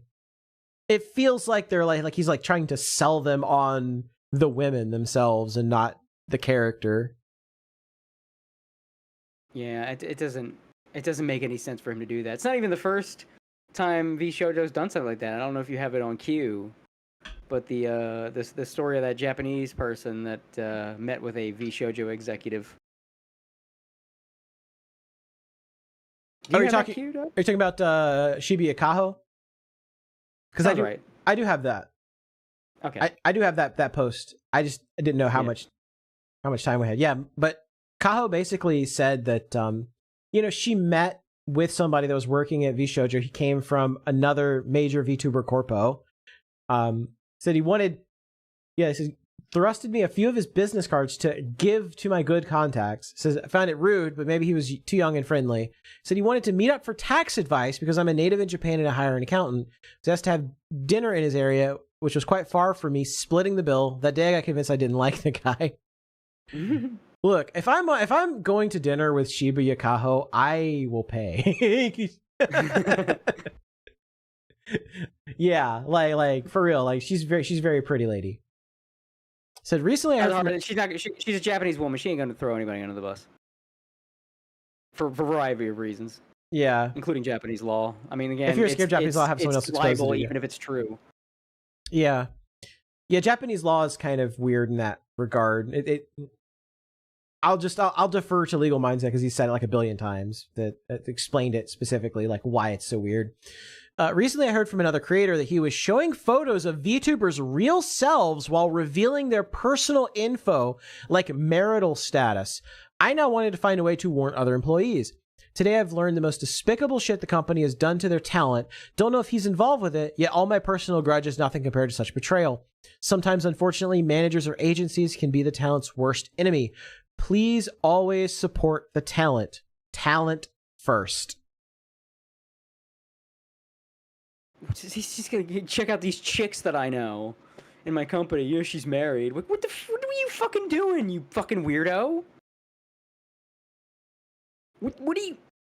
Oh my god! It's just a bunch of idiots with no social skills over there. Jesus Christ, they really are from like Twitch. Yeah, nerdy text and accountant pointed out, says Fruit and her mom copyright struck Aunt Hime's video on her. Yeah, we talked about that on this show. Yeah, that her mom was like doing weird. That her mom was like doing weird shit. Kind of see how Fruit turned out the way she did. Yeah, for real. Apple did not fall. The fruit did not fall far from the tree. Mm-hmm. Apricot. Mm-hmm.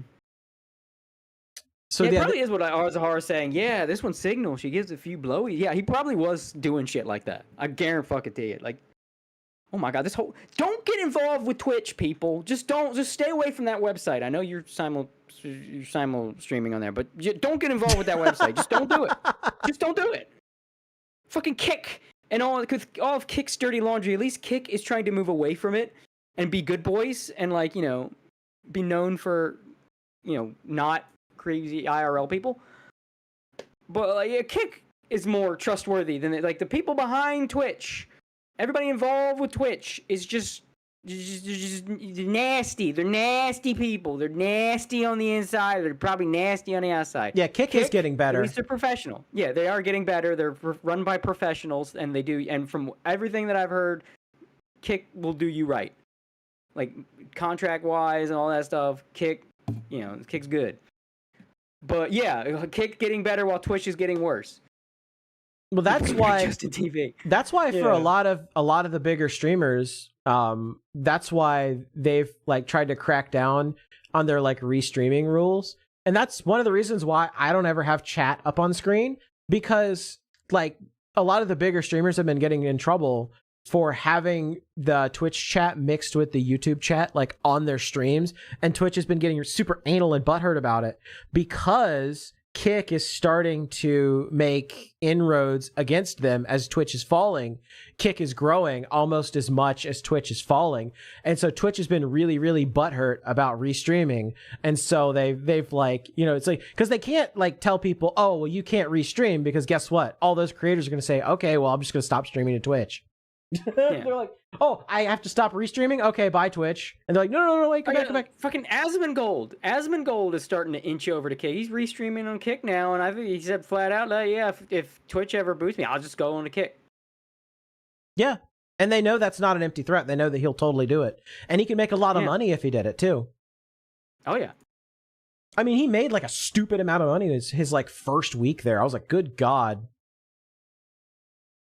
Yeah, as Hard points out, you don't get the disgusting ads. You get paid per viewer. You don't have to deal with weird moderation. Exactly, 100%. It's just better. It's just the only real downside to Kick is the reputation it had because it built its name off of psychos. If anything, though, it's brilliant. It's fucking brilliant. They became infamous, and are smart enough to parlay that infamy into regular fame. I mean, sort of like the story. It's sort of like the story of Phase Connect, right? Where, you know, it started off as like the Minhera, you know, Pippa crashing out, saying she's gonna shoot a Walmart, and then it veered into the you know, the funny coffee company that it is today. Yeah, Kicked like they got their initial boost from crazy IRL streamers. And it's like, okay, we've got a foothold. Now get rid of the crazy IRL streamers and start getting regular streamers in here. Like they shortcutted past like that initial hurdle to get up to Twitch's level, and like once they took that shortcut, it's like a rocket ship, you know, detaching the engines as it leaves the atmosphere. That's what Kick is doing. It's kind of brilliant. It's like, bro, I'm mad I didn't think of it. Yeah, for real. It's genius. And as Ahara brings up a really good point, says Kick has a bad reputation. It's not as big as Twitch, so their population's not as big, but discoverability in Twitch is overblown and overplayed. Yeah, like if you're somebody that's trying to get like any sort of following on Twitch, like you're literally just wasting your time. Unless you can monopolize like all of your friends to watch your streams all of the time, and then have their friends bring in their friends, and then, or maybe you have like some sort of connection, like you're never going to grow on Twitch. It's just, it's nearly an impossibility. The best thing to do is use Twitch as another platform and put all of your effort into something like YouTube or Kick. Yeah.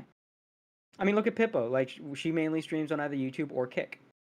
Yeah. She said flat out, she once in a while, Kick better. Yeah, like once in a while she'll like stream to Twitch or whatever, but most of the time I think she don't even stream Twitch anymore once she started doing the Kick streams. No, I think she does flat out. Kick's better. I think she does still stream to Twitch every now and then, but I think it's like restreams. I think it's like restream to. Oh no, you're right. She restreams. Yeah. Yeah, but she doesn't like do like just Twitch anymore. Yeah. If she's gonna do like a just if she's just gonna do a stream like a gorilla stream, she's gonna do it on like Kick. Yeah. Yeah, she'll do like Kick, like do like watch-alongs and stuff. Because I remember she was doing like the Christmas watch-alongs on Kick like once a week. I mean, once a week, yeah.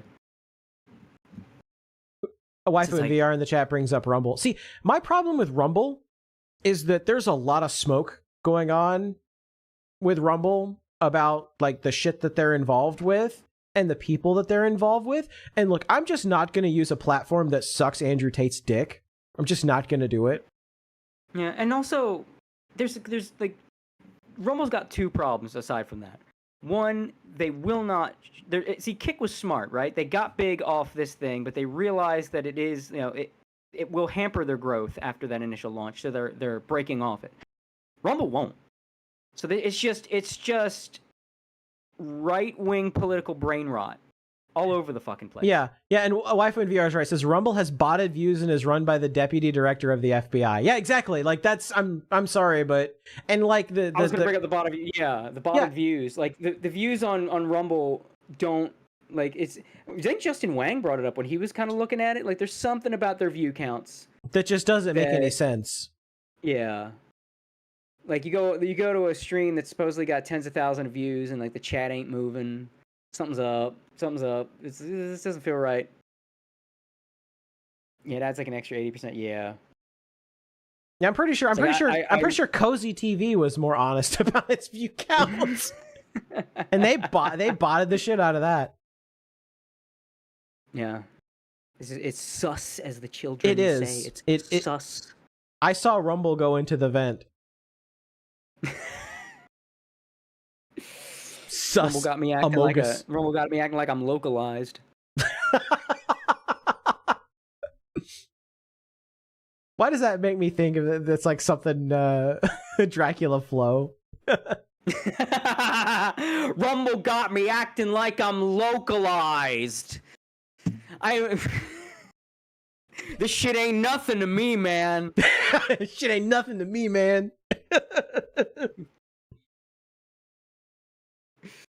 I snort manic pixie dream girls at the Kroger by the dozens.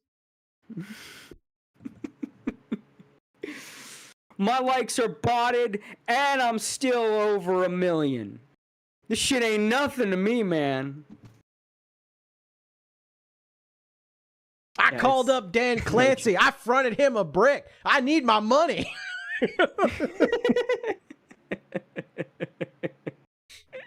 I need to kill. I need to kill. I love that. I love Dracula Flow so much. Shout out to fucking Joji, Filthy Frank. How many times has that man just broke the internet? I know. You know he's behind Dracula Flow, right? Oh yeah, I know, 100%. Yeah. So this guy just knows the internet. This guy has the internet on lock.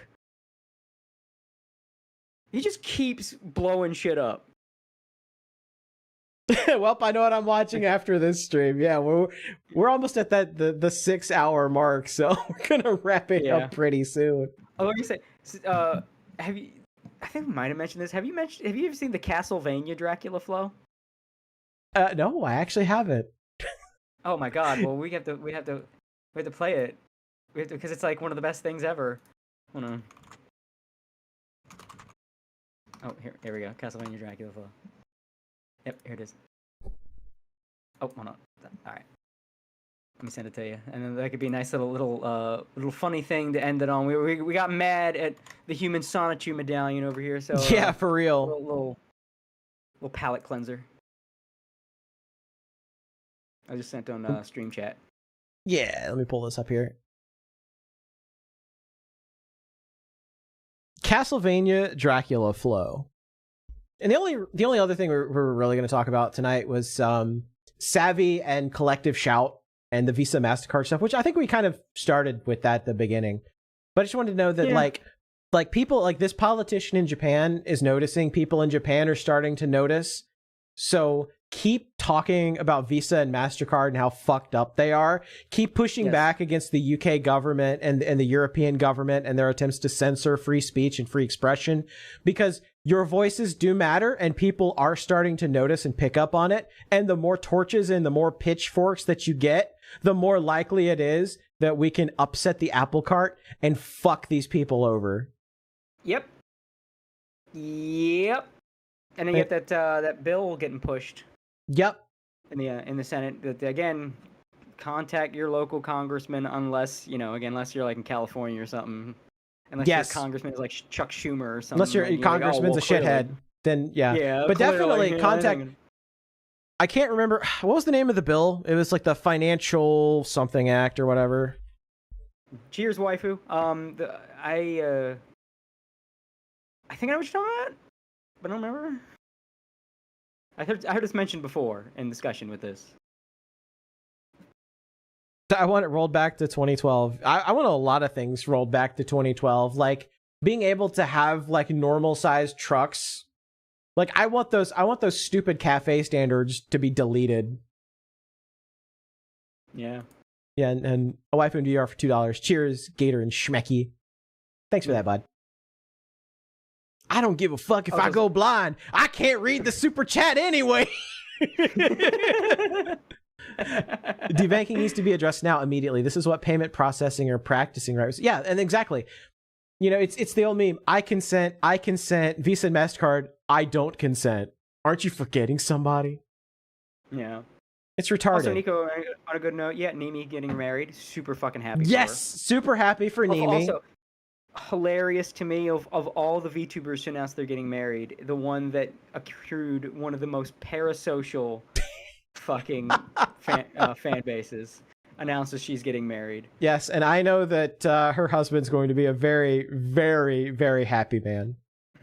Especially because you know, they were together during the peak era of ooh, I miss Fauna. Ooh. I had a conspiracy theory. I was wondering because like she left like with all these little differences with management, and I wonder if this is if this was the straw that broke the camel's back, where they were like, no, you can't get married or whatever. I mean, it's no, very you can't get married, but like I think of like my own relationship, right? I'm in a very happy relationship, so because she and I are like together all the time and all stuff, it would be very, very difficult for me to tell stories of my life without involving her. Right, because she's just there, or she's involved in the story so often. So I wonder if she wanted to bring up, let's say, Father Nature. You know what I mean? She's Mother Nature, and like they're like, no, you can't allude to having a boyfriend. You can't allude to there being this man in your life. It's like, well, this man is like a big part of my life. It's like almost like it's super difficult to share stories. Like it's like you're racking your brain, twisting the story into knots just to avoid this guy who's ever present. Was that like did that add, like, obviously not the main reason, right? But was that another thing on the pile where it's like you're telling me I'm not allowed to acknowledge this very special person in my life who is like a big part of my life? Like, it's like I'm lying to my fans. It's like, you know, every anecdote I share is twisted and it's lessened, you know. And they're like, no, you can. It's the image or maybe the idol. I think people maybe overestimate the idol thing in Hololive today. They do it, right? But I mean, they've always kind of, it's been more of a meme now than anything else. So I wonder, was that a part? Because like shortly after becoming Nimi Nightmare, she gets married. Like clearly they were together for a while. Oh yeah, 100%. And a lot of these VTubers are in relationships, and people would be very shocked to find out like who's actually in a relationship. I mean, you can kind of tell who's single too. Yeah. Oh yeah, you can tell the ones that are especially thirsty. Yeah. Well, and there's the Face adage. Oh yeah. But there's the old adage of like, I think it was Sawa that said it. It was either Sawa or it was Shondo that said if an indie female VTuber has a manager, it's her boyfriend. Yep. Oh, Shondo. Shondo said that. Oh, Shondo. Okay, yeah. It's one of the crazy girls with an S name. But, I'll tell her you said that. Hey Sawa, check this out. I mean, crazy in a good way. Look, I went in a whole thing about my fucking batshit insane friend. Clearly, I like crazy people. This is true. But I do too. It was. It really feels like, to me, this is a little thing in the back of my head. Like, I feel like that was a chip on the pile. Like, I have to pretend that this person that I love doesn't exist, and that does not sit well with me. Again, do not believe whatsoever it was the main reason, not even a big reason. But I feel like, you know, it's like someone's already pissing you off in one way, and then they just like brought up something you really didn't want to hear right now, and ooh, that didn't help. You know, I was already in a bad mood, and then you brought it here, and it's not the main reason I was in a bad mood, but that was not the thing to bring up while I'm in this mood. That kind of thing. That's how I feel it was. I just, it smells to me like, this contributed. I feel like this contributed to her decision to leave. And now you're seeing all the ex-Hollow people plus Mint all just gal-palling around as this like indie friend group. I know, it's wonderful. I'm really glad that they're able to like go out there and be happy and like hang out with each other and do all this fun stuff now, because like the secret behind a lot of the like corpo warfare is it's all fan oriented. Behind the scenes, a lot of these VTubers are friends with each other, and it's all like the you know, Hollow versus FaZe, or you know, Niji versus Hollow, or Vshojo versus Niji versus Hollow. Like all of that is totally like fan driven and like schizo theoried. A lot of these VTubers are friends behind the scenes. And I would think you'd want that to be the case. Like, I was very much, before Niji became, you know, Niji and became what it is today, I was very much a Unity friend. You know, I was like, yeah, let's all get along. It's a cross-company collabs. Let's do it. Everyone should be friends, because then you get more fun collabs. You get more good chemistry. Just, it's better for everyone to get along in this industry. Yeah, Kiara hung out with Panko. That warmed my heart. I was like, yes. Yes. Panko coming out of her shell. With, like, multiple FaZe girls. Yes, she is. And a lot of them, Kiara's their Oshi. The whiplash when Kiara collabed with Leah. Was it Kiara? I think it was Kiara collabed with Leah. Was it Kiara or was it did Pomu collab with her? No, Pomu did. I think Pomu did collab with Kiara. And Pomu collabed with Kiara, but yeah. Okay, so I think it was Leah and Kiara. Pomu collab with Leah. Okay, see, it's late. My brain is frying. I remember it was something in that little like circle of idol girls. You know what I mean? Like in the idol scene in real life kind of groups. Like, yeah. It was Kiara and Pomu, and it was Pomu and Leah. Yeah, that I did again another uddy. Like what? Like I didn't know you knew each other. They're all like buddy and shit. Like. Yeah, the Pomu Leo collab. Holy shit. Kefvid 2317. For real, FaZe coin to the moon. Kefvid 2317 said, "Who would have thought the best business model for a Western VTuber company is to have padded cells in your headquarters and to scout the psych wards for your talents for $10?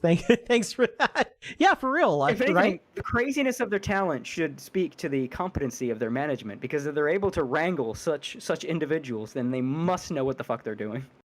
You gotta be professionals. You gotta be pros to handle that fucking crowd. For real, exactly.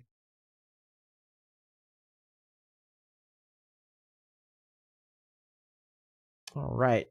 Yeah. So let's go to the now that we kind of covered the collective shout stuff just briefly. I mean, that's a topic that's gonna evolve, and I'm sure we're gonna be talking a lot more about it on the next episode. So let me pull up this Castlevania Dracula flow. I love this. This is one of my favorite videos. This is gonna be something. Let me start it and pause it real quick. It's especially funny if you're a Castlevania fan at the very end. If you're a fan of Castlevania, the end is the best.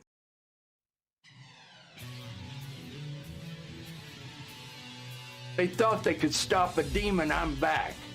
I have no sympathy. I live for this shit. You can't trust me. I don't even trust myself. I don't know who I am anymore. I'm getting too much money. You see it? I really did this. I'm really him. Flipped a whole brick into an empire. Stop playing with me. I'm not loyal to anybody. I'm a demon. I have no loyalty for anyone. Never did, never will. Shorty chose to be with a demon. Sounds like her problem to me. Ha ha. On and off the court, straight fundamentals. No funny business. I'm him. I've been him. I will continue to be him.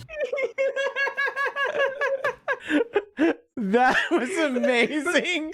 For those who don't get the ending, the "I've been him" was Dracula's first canonical appearance. I will continue to be him as a character that's the reincarnation of Dracula. So, as the little joke explanation for people that lack my autism, I will continue to be him. That was amazing. I love the basketball jersey with Hungary on it.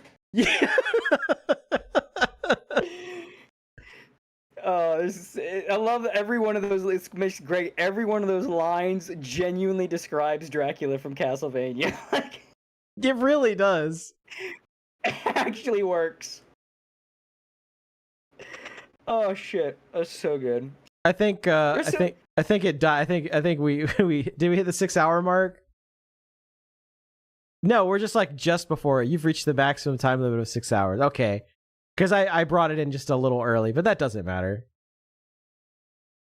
We gotta stop going 6 hours long. We fucking do.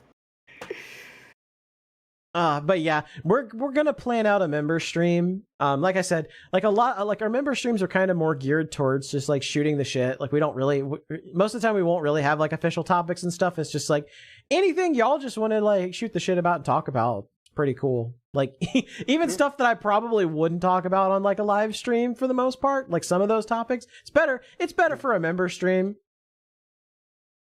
Yeah.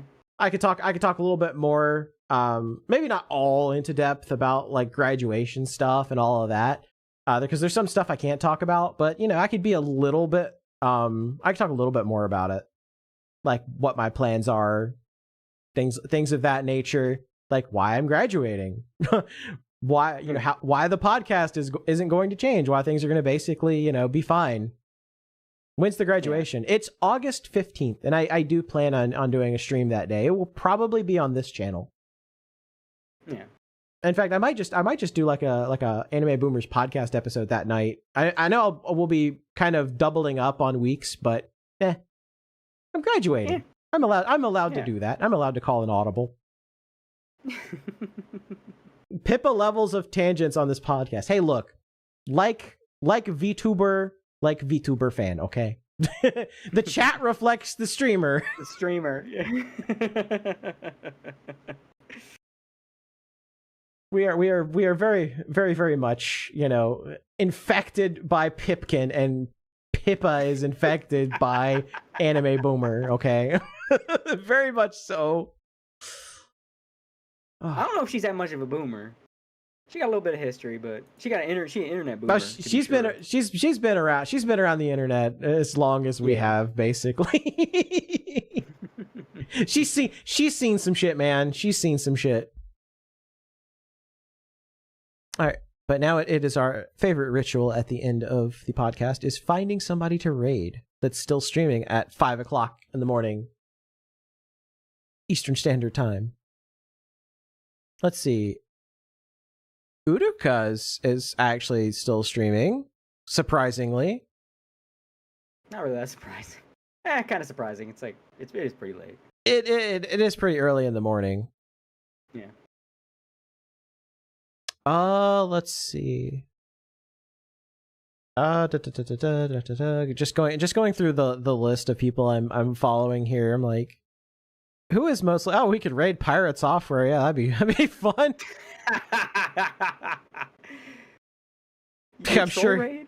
I'm sure. No, I don't do that. Let's see. I probably just send everybody over to Uruka. Just remember, that's Fujikura Uruka. That's Uruka to you. I still remember the double take I had when I first heard her singing voice. F you. People like it's funny because people double take her voice because she sings so deep. People double take my singing voice because I sing so high. It kind of it's funny. It's funny how things work out. I vote for Thor. LOL. I did not expect the funny bear girl to have like that level of pipes on her. Jesus Christ! Oh yeah, she can kill it. Violin VTuber stops your scrolling now. Oh yeah, she's playing her violin too, so she literally is singing. Oh, hell yeah! All right, well I think if we can raid, I'm going to. Let's do it. Because we love Treasure Bear. See, she's not Trash Bear anymore. Now she's Treasure Bear.